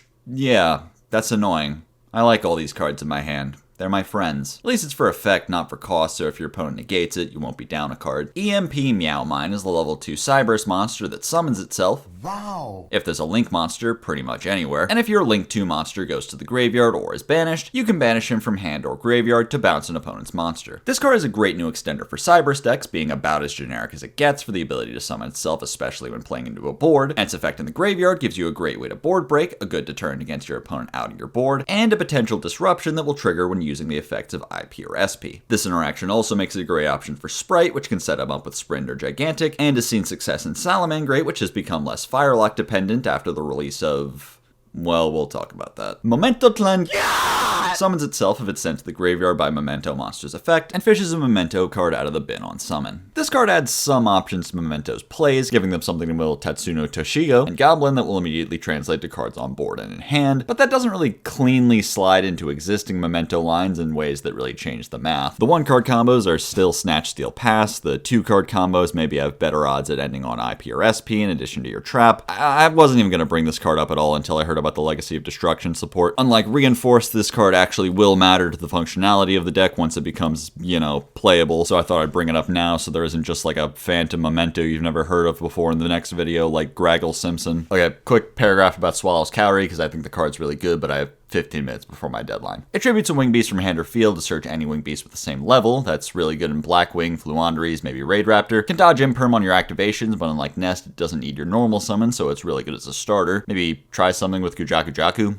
I don't know. Oh, well, also it's a quick play, so it can play around Droll, and it kind of gives you the ability to pivot off of lines that lose to Droll when your opponent reveals they have it by essentially going, never mind, I'm searching something else as Chainlink 2. Emissary from the House of Wax is an illusion with the illusion gimmick that summons itself when your opponent attacks, and at the end of your opponent's battle phase, warning points your opponent's whole board until their next battle phase. Battle Fader is a dying art. A role in society that has gone the way of the dodo bird and the fax machine. But every now and then, it becomes clear that they refuse to die. Emissary is a crazy punisher for going to battle phase without a negate on board or a way to destroy a monster. Since illusions, mostly, are safe from battle, your opponent will be forced to go to main phase 2, at which point everything they built up in main phase 1 will be pinned in place, unable to even help them rebuild. Obviously not that great generically, but in Chimera, you can use your Gazelle search on Emissary to use as a deterrent against your opponent trying to out your board with the battle phase. As with all battle tricks, it's less of an active threat when your opponent knows it's there, but like Relinquished Anima, even if it never resolves, that means it's doing its job. Master of Ham is a fusion monster whose materials are 1 copy of Instant Fusion that summons any flip monster from hand or deck face down on being summoned or flipped, and can banish 2 flip monsters from grave or face up field to reborn itself face down. I don't actually know of anything particularly worth saying about this card, but I was informed that if I failed to mention him, the trans community would finally cancel me once and for all. I'm already on thin ice after the grave mistake of being right about Earthbound prisoners. Anyway, the flip link agenda continues. By Angel of Mischief, Orphis Scorpio is a 1-card guard doglock. Iron Thunder is a counter trap that pays half your life to negate a spell, trap, or monster effect on the field, then destroys all cards in the same column as the activated card. While it's an extremely strong card with access to some of the best parts of both Judgment and Strike, it has its pitfalls. If you want to use it in a way that a deck like Spiral, for example, would have used Judgment to stop Dark Ruler, your opponent can play around that by activating Dark Rule in the same column as one of your threats. If they go Dark Rule in the same column as your Baron, Iron Thunder might not be as profitable a trade as you might have hoped. I think this is going to be some day 1 cope you should know how to easily exploit. Vsauce lore update. Come on! The Black Goat Laughs can declare a monster card name to make both players unable to special summon that monster for the turn, except from the graveyard, and can banish itself from the graveyard and declare a monster name to make both players unable to activate that monster's effects for the turn. You know what? Fuck it. I'll be the one to say it. What an annoying piece of shit. I mean, seriously, fuck targeted floodgates for different matchups. Now you just pick what you're floodgating every time, like the final form of Dimensional Barrier. No chance of getting screwed over by back row removal like Prohibition, just 2 turns of telling your opponent's key card to shut the fuck up for a minute. The first effect is best used on an extra deck card since there's no way to summon them from the graveyard without first summoning them from the extra deck. Something like Hugin comes to mind, although the best that does is chain to a runic spell and force them to activate a second one. A lot of the best decks right now aren't as dependent on extra deck cards though, so against decks like Rescue Ace and Fire King, the most you're doing is heavily restricting the lines through which they get to Turbulence or Garunix. Notably, this set does make it absurdly easy to summon fire monsters from the graveyard, but are we there yet? We get there when we get there! It's the second effect that you really want, the guarantee that whatever you call is going to be quiet for a turn. That's where Labyrinth comes in, because we're never going to talk about a trap card ever again without mentioning the word furniture. Obviously, Black Goat is a great option to grab from deck with Lady, but as early as turn 0, you can furniture pitch Black Goat to inform your opponent opponent that, contrary to popular belief, they've actually lost the die roll. By the time it hits the graveyard, it's too late for even DD Crow to save you. They can chain to a shifter in draw phase, so that's not good enough. Seems like the only way to counter that would be either Skullmeister or Engraver of the Mark. Ugh. Now imagine combining this with Transaction Rollback, who can copy Black Goat's first effect to restrict the summon of 2 different mission-critical monsters in your opponent's deck, or let you apply both its Summon Floodgate and Effect Floodgate in the same turn. Frustrating. This is mostly seen play in Labyrinth, where of course they have many axes on which to interact with it, but I don't really doubt that it could see side deck play in a world where the format is too wide for any one particular floodgate to cut it. Promethean Princess Bestower of Flames is a generic Link 3 Fire Fiend that locks you to only special summoning fires while she's on the field, can reborn a fire once per turn, and when a monster is special summoned to your opponent's field, can target a fire you control and a monster your opponent controls, pop both, then summon herself from the graveyard. This card does a little bit of everything. With both a powerful extension effect and a great interruption, she serves multiple purposes in fire-focused decks, which are already taking up a huge chunk of the metagame. In Fire King, she's become a vital piece of the end board, letting you turn a Link 3 into a Link 4 with ease, although the options of Fire Link 4s are a tiny bit limited, leading to the rehabilitation of Amblowail's image. Amblowail seems very well suited to being the exact off-ramp for Princess, with an effect that will trigger upon being destroyed by Princess to reborn a Link 2 like Sunlight Wolf or Hida, and when you pop Princess on board with Kieran, Amblowail will trigger in the graveyard, banishing itself to pop yet another opponent's card. Meanwhile, if you sequence a little differently and use Kieran to pop Amblowail, its effect can reborn links of another attribute, meaning if you go through IP or SP while climbing to Princess, you can reborn them. Also, if you reborn Sunlight Wolf into the zone under the EMZ, you can later use Sanctuary to summon Eternity to that EMZ, letting you chain block the board wipe with Sunlight Wolf's effect, reducing your opponent's options of playing around your board. Speaking of Sunlight Wolf, there's nothing stopping you from using Princess to make him, especially if your other material is Flamberge, who will trigger to summon 2 level 1 fires, triggering Sunlight Wolf to add something back, and putting material on board for an Apollo while still getting Princess in the graveyard to use her effect at some point. Jumping over to Rescue Ace, Princess some fucking how made Turbulence harder to negate. Because Turbulence is an ignition effect, pairing it with SP doesn't fully insulate it from Impermanent Valor, since they can be used on summon. But if they do that, you haven't yet attempted the effect, so if you link off SP and Turbulence into Princess, you can reborn the Turbulence to try it again, meaning that your opponent needs 2 Imperms or Valors to stop it. After that, you can make Princess and Turbulence into Sunlight Wolf, who can recur stuff like your now limited Airlifter, and serve as the target for your cool new interruption that doesn't lose to evenly matched. Both these decks can also take advantage of the interactions between Princess, Raging Phoenix, and Zealantis. As a Fire Link 4, Raging Phoenix is among the exclusive club of actually a Link 3 with Princess, so while your opponent controls a monster and you have an extra fire on board, you can turn Princess into Raging, then terrestrialize Raging into Zealantis, who can blink the whole field, summoning a monster your opponent's board, which triggers Princess. Princess will pop both their monster and your extra fire, which will trigger Raging Phoenix in the grave, summoning itself and gaining the Destroy Monster's attack, which could be fucking 0 for all I care, since 28 plus 27 plus 25 would just take a fucking look at that. Card design. I don't have time to explain why we call this the Transfo OTK, because now we have to talk about Salamangreat. Not only is Raging Phoenix a Link 3 now, it's a generic Link 3 now, meaning you can go through some of Cyberus' other tools like Cyberus Wicked, which has started seeing play as a way to search Weasel. This pivot away from the fire restriction of cards like Of makes it easier to use extra material for generic stuff like SP. And with Weasel's effect, you can even use Princess to play around Nibiru. Since Weasel can summon itself regardless of what's on board as long as your trash is Salaman good enough, you can summon next to your Nibiru token, then link it off to trigger its effect to summon a Salad to your opponent's field, which triggers Princess. From there, it kind of depends where they nib, but to sum it up, you can Balinx protect your monster to retain as material for Raging, or if you have Raging in graveyard already, it'll trigger upon your guy getting destroyed so it can come back and reincarnate. Or if you've already used Sanctuary this turn, you can link it off with the Princess to reincarnate it. The year is 2024, Salad doesn't lose to Nib! Other than that, the card's kind of whatever. It's been out in Master Duel for a while now as part of some sort of community outreach program like the Peace Corps, or that time Michelle Obama tried to get kids to play outside. All it really seems like she's doing there is blooping pendulum cards and being generally forgettable. I think the lesson we're meant to take here is that she's not objectively that good of a card. No pros are peeling oranges for her the way they are for SP. Instead, she's just part of the culmination of months of fire support that have spawned these really impressive fire combo decks that she fits right into. So I guess that begs the question, are they gonna call it here? Is the year of fire over? Or is more and more stuff just gonna get piled on top until it's impossible to say who the problem card even is anymore? It's Snake Eye.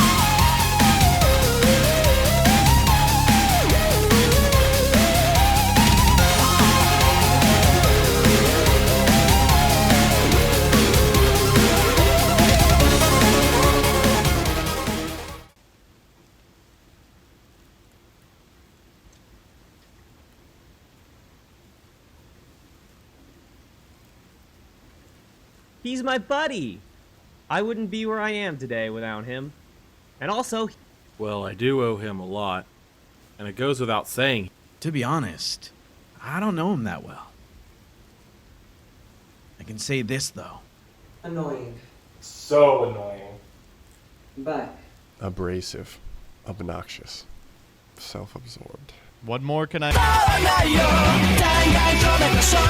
Shining Sarcophagus can't be destroyed by monster effects, searches a card that mentions it once a turn, and if your opponent reborns a monster, can pitch a spell card to send it back to the grave. Gadget Trio searches Shining Sarc or a spell trap that mentions it on summon, and if it's destroyed, set Stronghold the Hidden Fortress from deck. Save us some time, it's a trap monster that gets kinda big and has a battle trick. Silent Magician Zero gains a level each time your opponent draws, gains 500 for each extra level it's acquired, and while you control Shining Sarc, can negate a spell and gain a level. Silent Swordsman Zero gets a level once each standby phase, has the same attack boost, and can negate an effect that targets Sarc or a card that mentions it. More Marshmallow is Marshmallow with glasses while you control Sarc, can summon itself during the opponent's turn while you control Sarc, and if it's destroyed, floats into another More Marshmallow. Gandora G, the Dragon of Destruction, summons itself if you control Sarc, gains 300 for each banished card, and can pay half your life points to destroy and banish all cards on the field, then summon a Shining Sarc associate from deck and give it an extra level for each card you destroyed. Future Silence searches a monster that mentions Sarc, then if it's the battle phase and you have Sarc up, both players draw to 6 cards. Turn Silence gives one of your monsters 3 levels, then if you activate it in response to a monster effect while Sarc is up, that effect is negated. Also, it can banish itself from graveyard during damage calc to end the battle phase. And Ties That Bind can summon 2 level 4 or lower monsters that mention Sarc while you control Sarc and a friend of his, but you can't summon from the extra deck for the rest of the turn. Hard to judge this one fully. There is a clear game plan with plenty of 1-card starters, but the payoff is pretty much just a spell negate, a target negate, and a good hand with more than 1 starter or a monster negate tacked on there. And yet, let's not downplay the possibility that Shining Sarc's effect to send something back to grave will come up, but of course you do need specifically a spell to discard, so on top of being pretty easy to play around, it also might just not be live at all. Gandora G is deceptively powerful, on top of his ability to clear your opponent's board, get really big really quick, and summon out a Silent Magician with a shit ton of levels to end the game. It also works as an E-Telly going first to get one of your negates up. If you draw into him, you can use your Gadget Search on turn Silence, then use Gandora to kill Gadget and replace him with Magician. This will also trigger Gadget's effect to set Stronghold, but that leads us right into some of the more frustrating aspects of this archetype's design. From the effects of Gadget and Marshmallow, it's evident that there is an intent here to have Gandora pop things that then will float on destruction, but the only 2 in-theme options so far are some guys that are kinda hard to get over in battle. Maybe they want us to throw in like gold, silver, and platinum so that when you cut them open you get Trio and another search, but Trio being the only machine in the deck makes those cards only do anything proactively if you've already drawn Trio. Really anything you try to mix it with, you're gonna end up in some strained lines to avoid killing too many of your own cards with Gandora, but also you have to kill at least some of them because he can't summon from deck unless he succeeds in destroying at least 1 card. And it can't even be the Sarc that you just used to search Gandora because they were nice enough to give it protection from your board wipe. Blessing and a curse in some ways. The best attempt I've seen at making this deck work is as a minimum investment engine mixed with Horus so that you can consistently get to Magician, then use Gandora and Horuses to make Giant Trainer and try to draw some non-engine to support your modest end board. Tenpai Dragon Pydra searches or sets a Sangen spell trap on summon, nullifies the battle damage you take when your Fire Dragon monster battles, and soft once per turn can quick effect Synchro Summon during either battle phase. Chandra is a tuner that summons itself if you control a Fire Dragon, summons a level 4 or lower Fire Dragon from deck at the start of the damage step, and also quick synchros during the battle phase. Fadra reborns a Fire Dragon on summon or at the start of the damage step, protects your Fire Dragons from being destroyed by battle, and you guessed it, quick synchros. Sangen Kaimen either searches a level 4 or lower Fire Dragon, special summons one from hand, or both if you activate it during the battle phase. Sangen Summoning makes your Fire Dragons unaffected by your opponent's activated effects during your main phase 1, can search a Tenpai, then pitch a card each turn, and if it's destroyed during the battle phase, can double the attack of a Dragon Synchro. Sangenpai Biden Dragon is a Synchro tuner that requires dragons, reborns a Fire Dragon on summon, but locks you to dragons, and if 3 or more attacks have been declared this turn, can quick effect reborn itself, then pop a spell trap on field. Finally, Sangenpai Transcendent Dragon makes all monsters on the field stand on business on summon, forces all your opponent's monsters to attack, locks them out of using any cards or effects during the battle phase, and if 3 or more attacks have been declared this turn, can quick effect reborn itself and pop any card on the field. Neat new strategy, but unfortunately if you hadn't heard, the battle phase is over. Konami removed it sometime around 2017 for convenience purposes, so I can't really see how...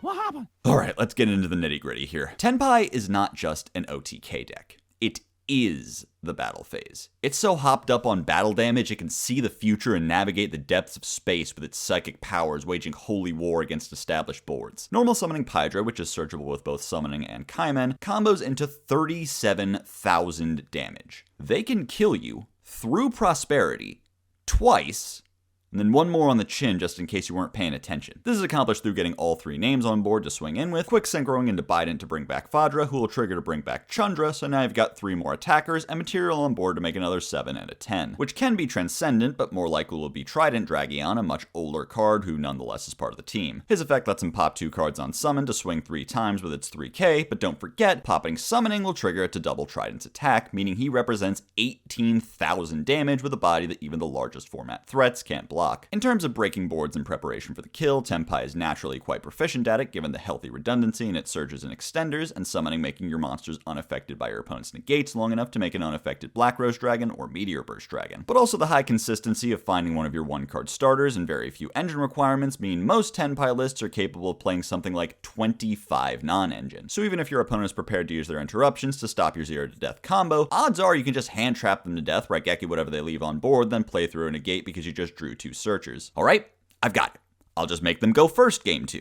This is where our story actually gets crazy. Tenpai will OTK you during your battle phase. Without adding any additional bricks to the deck, you can easily end on the strongest end board in the game's history, Seals Pass. And if your opponent makes the mistake of trying to attack over the seals, it'll tribute itself and float into Fadra, who will reborn the Chandra you used to make seals, and climb through Bident into Transcendent, who will force everything they have on board to swing into it. Maybe it's an exaggeration to say you'll consistently die to this, but I hope the message is clear that even when forced to go first, they can still present a major threat with seals backed up with all the hand traps they can draw. But then there's also the possibility of using your Tenpai starters to make Romulus, letting you operate more like a basic Dragon Link deck going first with rockets in the main deck to end on things like Borrowland. Then there's the theory of using Bident and AFD to reach Zolkin, which you can even trigger on your opponent's turn by using seals to summon Pydra and set from deck. Hey, let's talk about AFD. All your starters are also 1-card AFDs, and I don't just mean they summon AFD, I mean any of these cards you see on the screen gets you to a position in which AFD and a field spell are on the field at the same time. By comparison, Revolution Synchron, which for some reason we hyped up as a way to make AFD last year, is practically incompetent at it. You have to just already have a level 4 on board and a field spell on board. Those two can be connected, but it's entirely separate from the so-called AFD enabler. In the Zolkin build, they've been using this to search Necro Valley, which they can set to trigger Zolkin before activating as part of their end board, but also I guarantee the dude at your locals who either plays ABC or Generator is about to make some poor economic decisions for the 3rd year in a row. Do not fucking ask me what this has to do with Nirvana High Paladin or Telefon FTK or why they fucking semi-limited Kaiser Coliseum. Just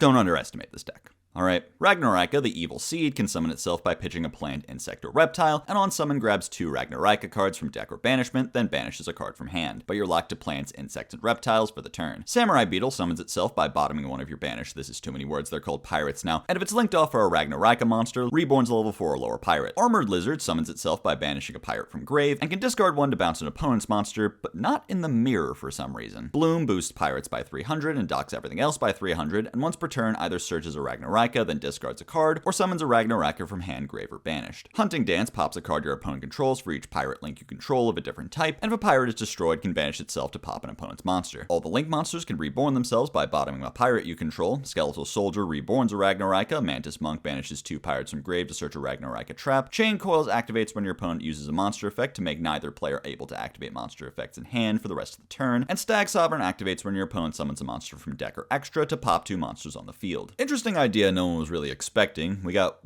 25 types? One of them doesn't count? We can divvy those up into 8 groups of 3. Give everyone a tri-type. Who wants rocks? These cards are pretty strong tools for link climbing in existing plant, insect, and reptile decks. Evil Seed is a strong normal summon, being able to grab 2 cards, and the downside being close to negligible because Bloom can get whatever Ragnaraka you banish from hand back to the field. Through this line, Seed on its own can represent 4 link material due to Beetle and Soldier's reborn effects, which in engine means getting to Monk in the trap card. This also puts 2 plants and an extra body on board, meaning you can instead pivot to a Jasmine line to access any other plant engine you want, or you could pivot at the point you have 2 insects to Invincible Atlas and access a Bee Trooper engine. The link monsters all having the ability to trade 1 random guy on board to return to the field also adds an interesting new dimension to combo through. Once you go through them, at any point later in the turn, you can trade a single link material for 2 or 3. This also gives you the ability to make Chain Coils and Stag Sovereign early in the turn, link them off to do other plays, then bring them back by giving up 2 random bodies you have no other use for. It's also great as a means of recurring your combo pieces, since at the end of the turn you can use Soldier to put a good draw brought back for the grind game, then ladder through the other 3 to put the whole suite of names back in your extra deck to be used on follow-up turns. The flashiest way to implement this ability that looked good in YouTube thumbnails is on Serpentine Princess, who you can get on board with Snake Rain and pure Ogdotic Ingenuity, and will net you whatever level 3 or lower monster sounded funny in your head. Speaking of B-Trooper and Ogdotic, these cards do something very special for them, giving them a good payoff that's more or less unique to them. And they are quite good as payoffs, Stag Sovereign being a double pop, and Coils locking your opponent out of some of their most important options for extending as early as their very first play of the turn. Probably the smartest home for them is in plant decks like Traptrix and Sun Avalon, in which you can use Jasmine to get to seed and all the advantage that comes with it. Traptrix works well with them since all their cards fit within the pirate locks, and their own infrequent 2-type lock only stops you from summoning the least important link monster. Having a normal trap is a huge plus, and while it may seem like a deck of half insects can't consistently make Jasmine, any Traptrix can become Sarah, so you can tank Choice Band Surging Strikes or use Jasmine from a board state of any 3 Traptrixes. In Plant Link, they're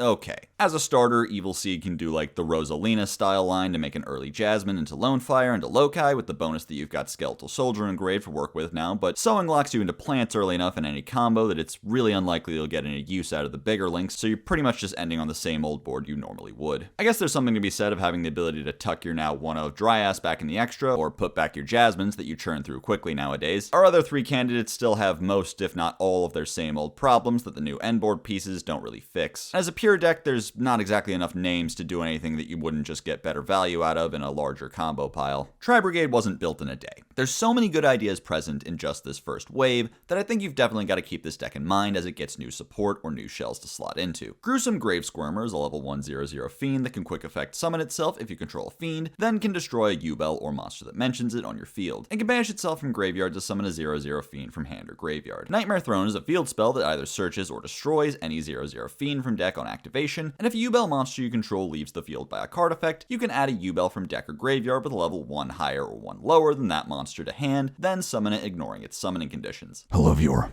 For the past 7 seconds, you have been silently wondering why Nightmare Throne adds the monster to hand before summoning it. Hidden somewhere in the description of this video is a 3-page document going into expansive detail on the proper summoning rulings that have led to this card working the way that it does. Make sure to read it carefully, because if you leave a comment asking about something that could be answered in the document, the toilet seat your ass cheeks are currently superglued to, with 15 kilograms of TNT in the bowl beneath you, will flush. And let's say it'll turn into your own Nightmare Throne. These cards are huge boosts for Yubel's consistency and their capacity to build boards. Nightmare Throne gives you access to both of the best normal summons in the deck, Beckoning Beast and Lotus. You already wanted to open both of them as often as possible because Beckoning couldn't access any of your Yubel cards on its own, and Lotus didn't really end on much aside from Yubel Favorite Pass without Beckoning Beast getting you a bunch of free extra bodies, so having a consistency piece that can get to either of them is a huge step up for the deck. But also the ability to destroy Spirit from deck, triggering its effect to summon Yubel, opens up several lines that don't even go through Lotus, who can lose pretty harshly to hand traps. By leading with Beckoning Beast, you can set up Djinn Buster and then use the opening effect to bring back the Spirit you popped from deck, getting you your search for Nightmare Pain, protection from all manner of rocks and blossoms, and 2 fiends on board ready to make Yama. If you want to search an extender, look no further than Squirmer, whose effect to summon himself is as generic as they come, and with a completely optional self-pop attached to it, he can be used to stop Spirit from being hit with Imperm or do more complex things like get Terror Incarnate in the graveyard early, so that when you want to summon it with Throne, the add to hand doesn't get blocked by Droll. And the graveyard effect extends your plays even further, getting back things like Spirit to ladder through your Yubel floats again, or to get your plays started in lines that start with Throne popping Spirit. The summon effect of Throne might seem odd because most Yubels already float into the next level up, but Spirit breaks that pattern, so popping Spirit while Throne is up will let you float into 2 bodies instead of just 1. It also lets you float even if your Yubels get taken out some other way, like getting hit with Nib or fused away with Super Poly. Since Squirmer mentions Yubel, you can consistently access him through Nightmare Pain, which is still your best search with Spirit because unfortunately Throne does not mention Yubel. It mentions Yubel monsters. Imagine being the idiot that gets screwed over by that ruling, right? Ghost Rare Eye of Timaeus that I own. So yeah, you won't have access to pretty much the best card in your deck every single game, but even without it, the deck now has the gas to do some strong 1 and 2 card combos through hand traps that end on boards of Apollo, Soul of Rage, and this rank 10 that I haven't talked about yet because unfortunately I have to talk about the cards in some sort of order, and it usually makes more sense to get through the archetypes before the free agents. Trust me, if I had my way, these videos would be written in the non-linear language of the aliens from Arrival. Last thing to note about Nightmare Throne is that it searches banishes both Kepler and Copernicus, making it an option for DDD as well. Just the first of possibly many other decks with 0/0 Fiends worth playing a searcher for. Refrain, the Melodious Songstress, searches a Melodious monster on summon, and if a Melodious Fusion is summoned while it's in the extra deck, can go to the scale. As a spell, it can mill a Melodious monster to give a Melodious Fusion 200 attack times that monster's level. Couplet can reveal itself from hand when it's searched to summon a level 4 or lower Melodious from hand or graveyard. It also goes from the extra to scale when a Melodious Fusion hits the board, and in the scale it can search a Melodious spell trap. Concerto fusion summons any fairy using materials from hand, field, or your pen zones, and if a Melodious Fusion goes to the graveyard, can bottom itself from grave to draw a card.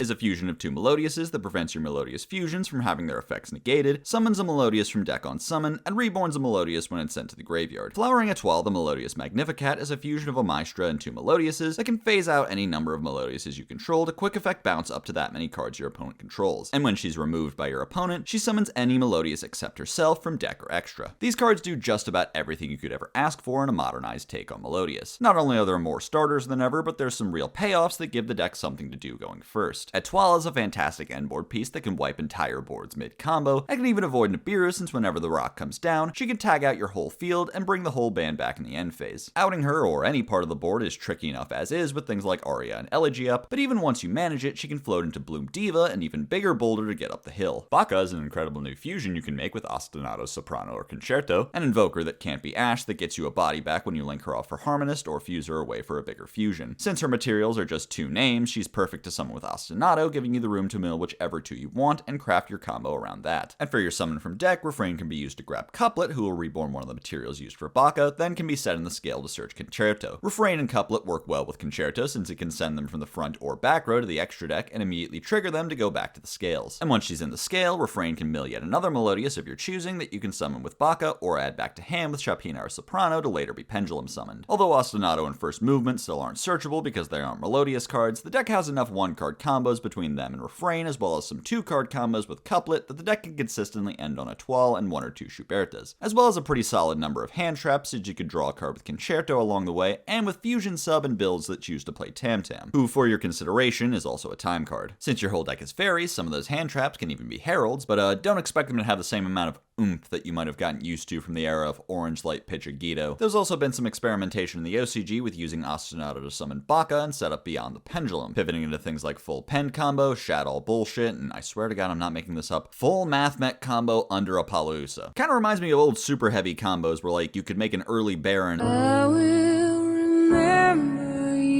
and then make a rank 4 to pivot into whatever the fuck else your deck does. Ostinato and Refrain both work as starters, but Refrain is way worse to lead with, so I don't know, I don't think that's gonna catch on. Lightsworn Dragonling summons itself from hand if there's a Lightsworn in your graveyard, mills a Lightsworn on summon, and if it's sent to the graveyard, searches a dragon monster with 3000 attack and 2600 defense, and that's literally just the 2 it's supposed to search. Weiss, Lightsworn Archfiend, is a level 4 tuner that can place a Lightsworn from hand on top of the deck to summon herself, then mill 2, and when she's milled, you can reborn a Lightsworn. Aegis is a hot red for each Lightsworn you control and sets itself after being milled. Minerva, the Athenian Lightsworn, protects your Lightsworns from being banished, mills Lightsworns on summon up to the number you use to summon her, and can banish up to 4 Lightsworns from graveyard to mill that many cards off the top. Enlightenment Dragon must be summoned by banishing 1 Judgment and 1 Punishment, 1 from field and 1 from graveyard, can quick effect pay 2k to banish both fields and both graveyards, and if it's destroyed by your opponent, adds both materials back to hand from banished, then summons them ignoring their summoning conditions. Hello, viewer.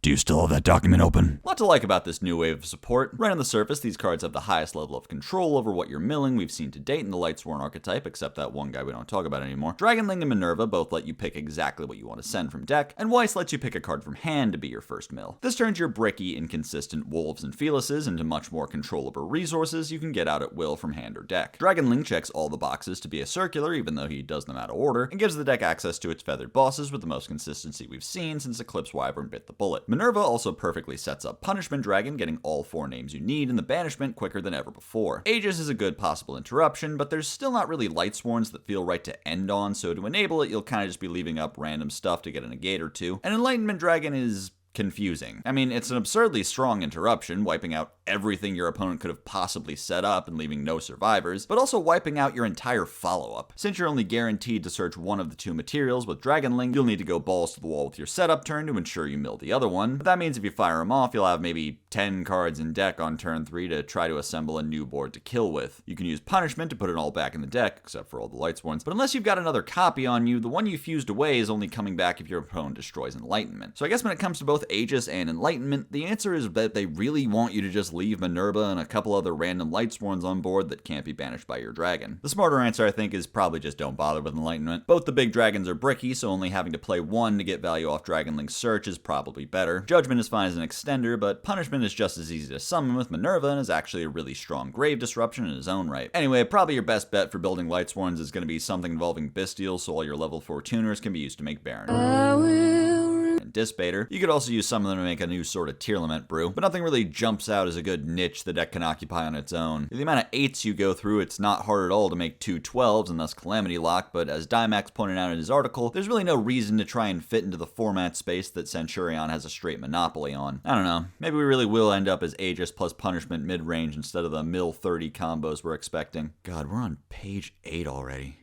Do you think I can get away with saying Ancient Gear is still bad and moving on? Centurion Gargoyle II is a level 8 that summons itself by sending a face-up Centurion card to the graveyard, comes back to hand when it's used as Synchro material, and can summon itself out of the back row while it's a trap card and decrease its level by 4. Wake Up Centurion is a quick play spell that while you have a monster in the back row summons a token of level 4 or 8 and can banish itself from graveyard to mill a Centurion card. Centurion Auxilla protects your face-up back row from being destroyed, searches a Centurion card on summon, and during the end phase places a Centurion from graveyard or banished in your back row as a trap. These cards add even more options for Centurion to extend through interruption, with more ways to summon bodies of precisely the levels you need for your different plays. More ways to a non-tuner 4 in engine makes it easier to do level 8 synchro plays like Packbit, but the real star of the show in more ways than one is Auxilla. While it doesn't do much of anything when it's summoned on your opponent's turn like Legadia, in practically every other respect Auxilla outclasses her predecessor. Rather than a random draw off the top, Auxilla can grab one of your archetypal traps, adding an extra point of interaction to your existing one-card combos. And the combo doesn't really change at all from that point forward because they ripped Legadia's place from graveyard wholesale onto her replacement, and then one-upped it by letting it place from banished, keeping your Primera from being spirited away by a Bestial. And to top it all off, Auxilla also protects your backroad Centurions, keeping you even safer from removal than you already were. Want more? Unlike Legadia, Auxilla is dark, meaning that her and Crimson Dragon can't be super polyed into Mud Dragon, a common fate for a board with Legadia. Similarly, being a dark dragon makes her a target for Shadow's Light, to summon the opposite attribute but same type Crimson Dragon for absolutely free. She also makes Waka Ushi into a much better one-card combo, rather than going through Banshee to find a starter, or go through Enchurining Entrainment to make an extra 12, you now get to do both, making Auxilla grab whatever starter or extender you like the best, then using that starter to make a turn 1 Crimson Dragon, and either fire it off turn 1 to add Blazar to your end board, or hold it to use in your opponent's draw phase, giving them far fewer chances to play before Calamity hits the board, and leaving your summon with stand-up free to use on Legadia. But that brings me to my larger, more schizophrenic point. If Waka Ushi is a one-card full Centurion combo, what else is? With the bare minimum engine required of 1 stand-up, 1 Primera, and 1 Gargoyle, any deck capable of making a single 12 now has a pipeline to Crimson Dragon and King Calamity. As a Dark Dragon, Auxilla can even be made in Resonator, bringing us full fucking circle and putting Calamity back in the Red Dragon Archfiend deck. Calamity was of course banned in the OCG before these cards came out, so the TCG is the last testing ground we have left for the designers to absolutely beg us on their hands and knees to break King Calamity, while we continue to go, it's kind of bricky, loses to all sorts of outs. I still think SP Baron clears. Memento Fusion is a quick play fusion spell for any fusion monster as long as you use at least 1 memento, and can shuffle back material from graveyard if one of your mementos was destroyed this turn. You can also banish it from graveyard and destroy a monster you control to search a memento spell or trap. Memento Twin Dragon is a fusion of 2 mementos that banishes any monster your mementos run over in battle, destroys a memento from hand or field on summon to search 2 memento monsters, and if it's destroyed, reborns a level 6 or lower memento. These cards fix up mementos draw the field spell or die strategy, giving you the connective tissue, so to speak, to search all the important pieces along the way starting from just 1 card. With just Anguish, Darkblade, or Tatsu, you can get to a position of Mace popping itself to search Fusion, turning on its Miracle Contact mode, and getting you to Twin Dragon's double search using recycled material. And like Gaddock, Twin Dragon comes with an effect to reimburse you after destroying him to pay for an effect. So when you use Fusion's graveyard effect, shooting him in the head to get the field spell, he'll bring back something to further extend your combo. From this line, you can end on a board with Combined Creation, one of the traps, Mace in hand, and an IP or SP depending on how much you fear God. You can also adjust the line to make use of the 2 Fiend monsters in the deck to make Yama and end on a Soul of Rage and Escape. Or you could trade out your set Trap for a set Fusion, letting you make things like Guardian Chimera on your opponent's turn. If you make Twin Dragon this way, you can kill your Horn Dragon to get 2 searches, then trigger it to pop 2 of your opponent's cards and your Twin Dragon, which can then float into Anguish for yet another search, maximizing your interrupts and follow-up. Celatris Valmonica searches a Valmonica card when it's normal or pendulum summoned, and if it's sent to the graveyard and you have 2 Valmonicas in the scales, returns to the hand. Valmonica Invitare either summons a Valmonica from deck but locks you to only using the effects of Valmonica monsters for the turn, or if you control a non-pendulum Valmonica, adds a Valmonica pen to your hand and 1 to your extra deck. Disharmonia places a resonance counter on whichever scale you want, then either gains 500 and adds back a banished Valmonica, or takes 500 and adds back a Valmonica from the graveyard. With this new support, Valmonica finally feels like it has some amount of direction in terms of how you're supposed to play it. Celatris searching any card gives you a much clearer link between the highly searchable monsters and the spells they rely on. Celatris searching Invitare gets you to both a name in hand to set scales with, and 1 in the extra to pendulum summon that can then copy 1 of your spells in the grave. And if you already have scales set up, you can pendulum out both names to copy 2 spells. Celatris' effect to return to hand combos perfectly with Angelo and Demona's effects to pitch a card to set scales, since you'll see on resolution of the chain that you have both names in the pen zones and jump right back to hand, from which you can be normal summoned to grab Celta, which will search Invitare, getting you to that board with both copy effects ready to be used. Another perk of this recursion effect is the ability to summon her with Invitare's less desirable E-Telly effect, link her for Artemis, and in doing so get her back to hand to normal summon. Although the deck still doesn't have 1 card combo since you still kind of need a way to get to 1 of the pens and a way to Celta, the complex web of searchability gives you several 2-card lines that can end on Zebufera with a trap engraved to copy, and maybe even 1 on field, as well as an IP and the field spell that can use its steal effect when the trap gaining you life points puts a 3rd counter on Angelo. And it's easier to control that interaction than ever with Disharmonia. First of all, both effects being around the same strength, brilliant.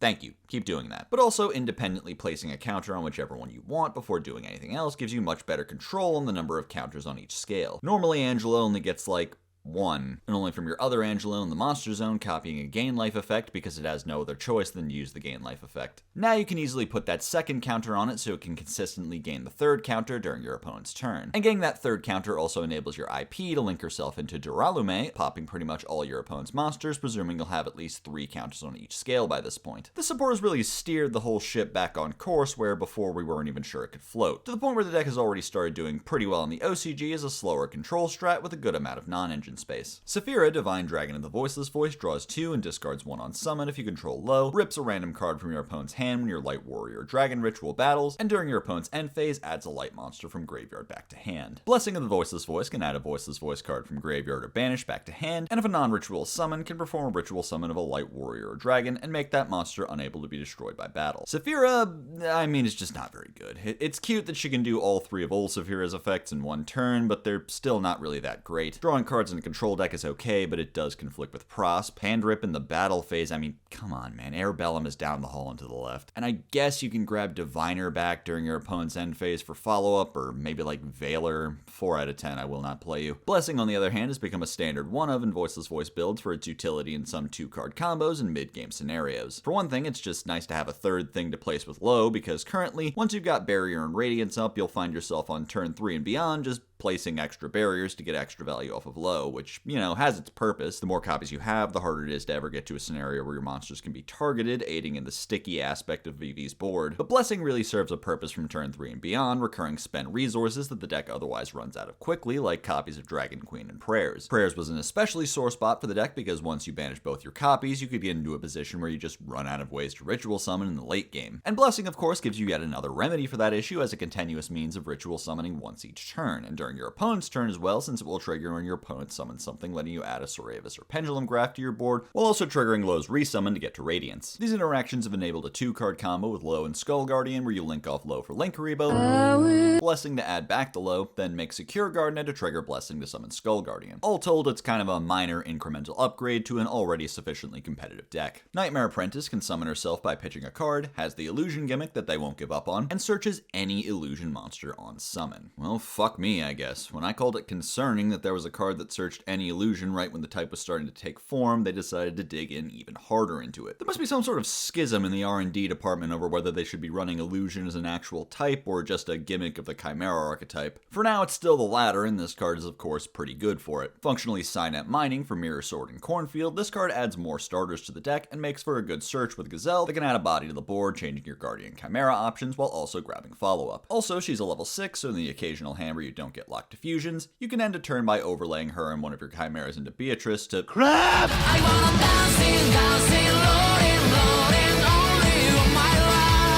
Code of Soul is a level 3 fire Cyburst that can summon itself. How original. Hey Squidward, shut the fuck up.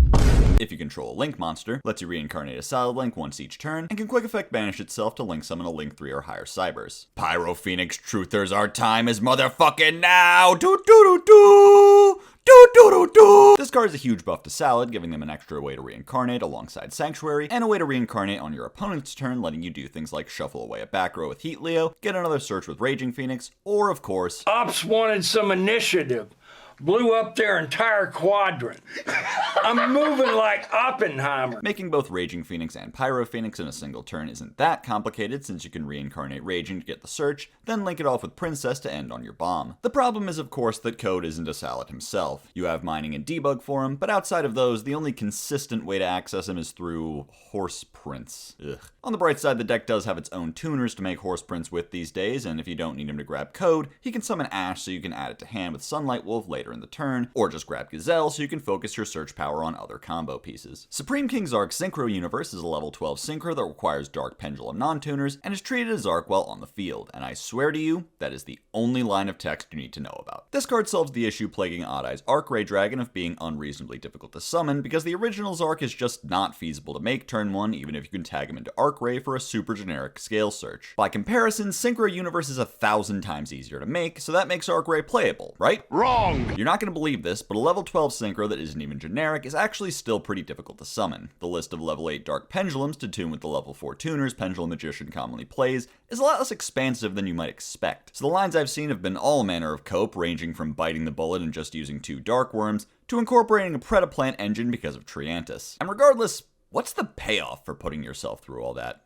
A search? 90% of the time you're not even making Synchro Universe until after Pendulum Summoning, so you'll have to clear out one of your pen zones and have something pretty spectacular waiting to be tutored out if this is really the line you want to take with this deck. I think I'm realizing more and more that it wasn't really Zark's fault that Arc-Ray was too hard to summon. Arc-Ray is just dog shit. I feel like you could print a normal summon that can tag into him and he'd still be kinda mid. Probably the only cool thing he ever accomplished was being part of this transition that I had in my head for 6 months before pulling it off in the AGOV video. Vatardras, the final bringer of the end times, is a rank 10 that can quick effect detach to negate an opponent's card, then detach an extra material to destroy a card in the field. It also pops a card when it attacks and when it's destroyed. Obviously a rank 10 Omni is extremely strong, although whole level 10 archetypes aren't exactly common. It'll for sure open up some lines for Earth Machine in hands where they can get to the material before being locked, and maybe come up in decks like Eldritch and Nemlyria. The real deck to watch out for this card in though is Yubel, where frequently you can get to both a copy of Original and Spirit to add a big beefy Omni negate to your board of mostly monster disruption. The pop attached to his negate being free to go after whatever you want makes it profitable to negate a normal spell that's leaving the field anyway, then destroy a permanent on board, getting practically double the value. And you can even get a disruption off the last effect by ending on Abyss Actor Super Producer, which can quick effect pop a face-up card to control, and then optionally do some Abyss Actor bullshit that you don't actually gotta do. He's already seen a bit of play in Unchained as an option to go into for a free pop during either turn, and playing him opens up some lines in Yubel that play well into Nib, so it's not too bad of an idea to save an extra deck space for him, and sometimes be able to end on him with Vatardras so you can trigger it to pop an opponent's card. Blink Out is a quick play spell that bounces a Link monster on the field, then can special summon one of its Link materials from your graveyard. Smart move from Konami not letting it summon all of the materials. I can't imagine the EDO Pro replays that would be farmed from a fully fledged D-Link row. Instead it takes more inspiration from D-Fusion, being a decent removal tool and interruption to use on your opponent's Link monsters, just telling them to fuck off back where they came from real quick. A fun use case for it is if your opponent stole your monster with tactics, then linked it off, you can out their Link monster and get your guy back in the process. It's also like okay in conjunction with Link 1, since then the sort of trade your guy for Monster Reborn aspect of it isn't so minus. Maybe you want to make Marinsa Sea Angel early so you can get to your spell, then blink it out to get the material back to make Blue Slug. I don't know if that could even possibly come up, why are you asking me? Not really a big deal. Metaltronus summons a monster from hand, deck, or extra that shares at least 2 of these stats with a monster your opponent controls, negates both the summon monster and the opponent's monster, then if they have the same name, banishes them face down, and your opponent cannot activate their monster. monster in response. Another quick play 1-for-1 removal tool, Metaltronus is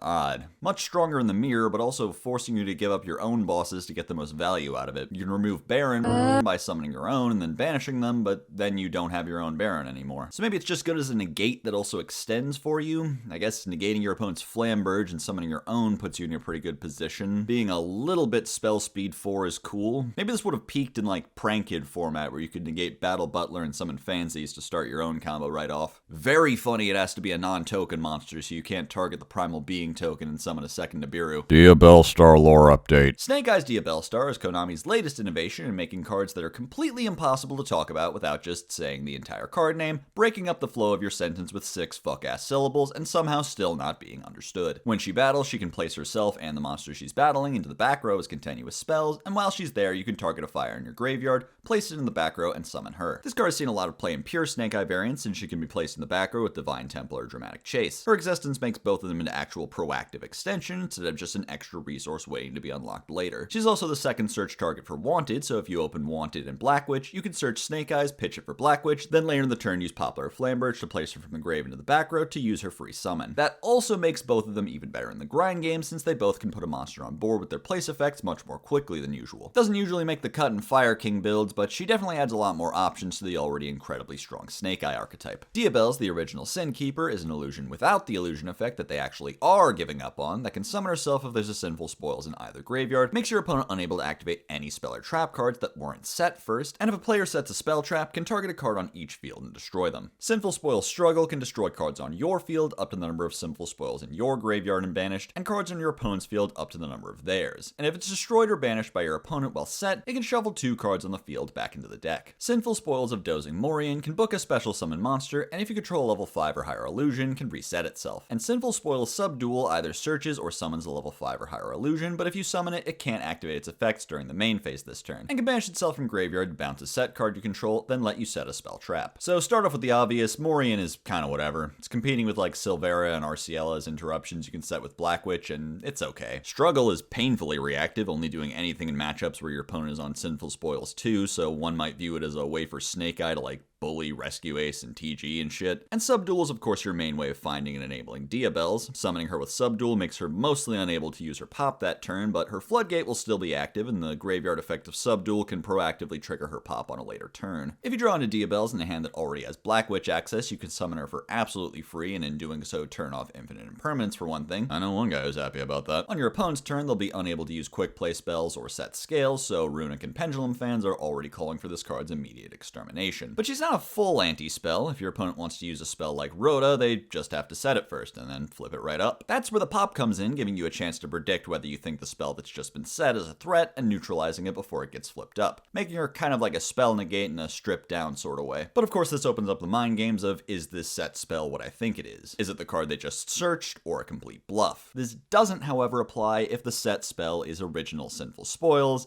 and it was set by Black Witch, because although it has broader application, this too is a card designed for the mirror. I mean, come on, your opponent can't use quick plays? Like Wanted? I'm starting to get the sense that Konami might just be a little embarrassed of this lore arc they've embarked on. Like, they didn't mean for it to immediately revolutionize the game on release, and just like their last lore arc, create a tier 0 deck in the second leg of the story. So now they're trying to make support for the deck that's also anti-support, but they can't make it too good at that either, or I don't fucking know. Diabell's has not seen very much play in Snake Eye so far, but you better believe they're playing her in Chimera, because she's an illusion monster that does something. You can get her into rotation with Gazelle, Apprentice, or Mythical King, then use King of Phantom Beasts or Big Wing to summon her, from which point she'll shield you against stuff like Evenly or Called By, and be able to pop something when your opponent tries to use a spell card. That's kinda it.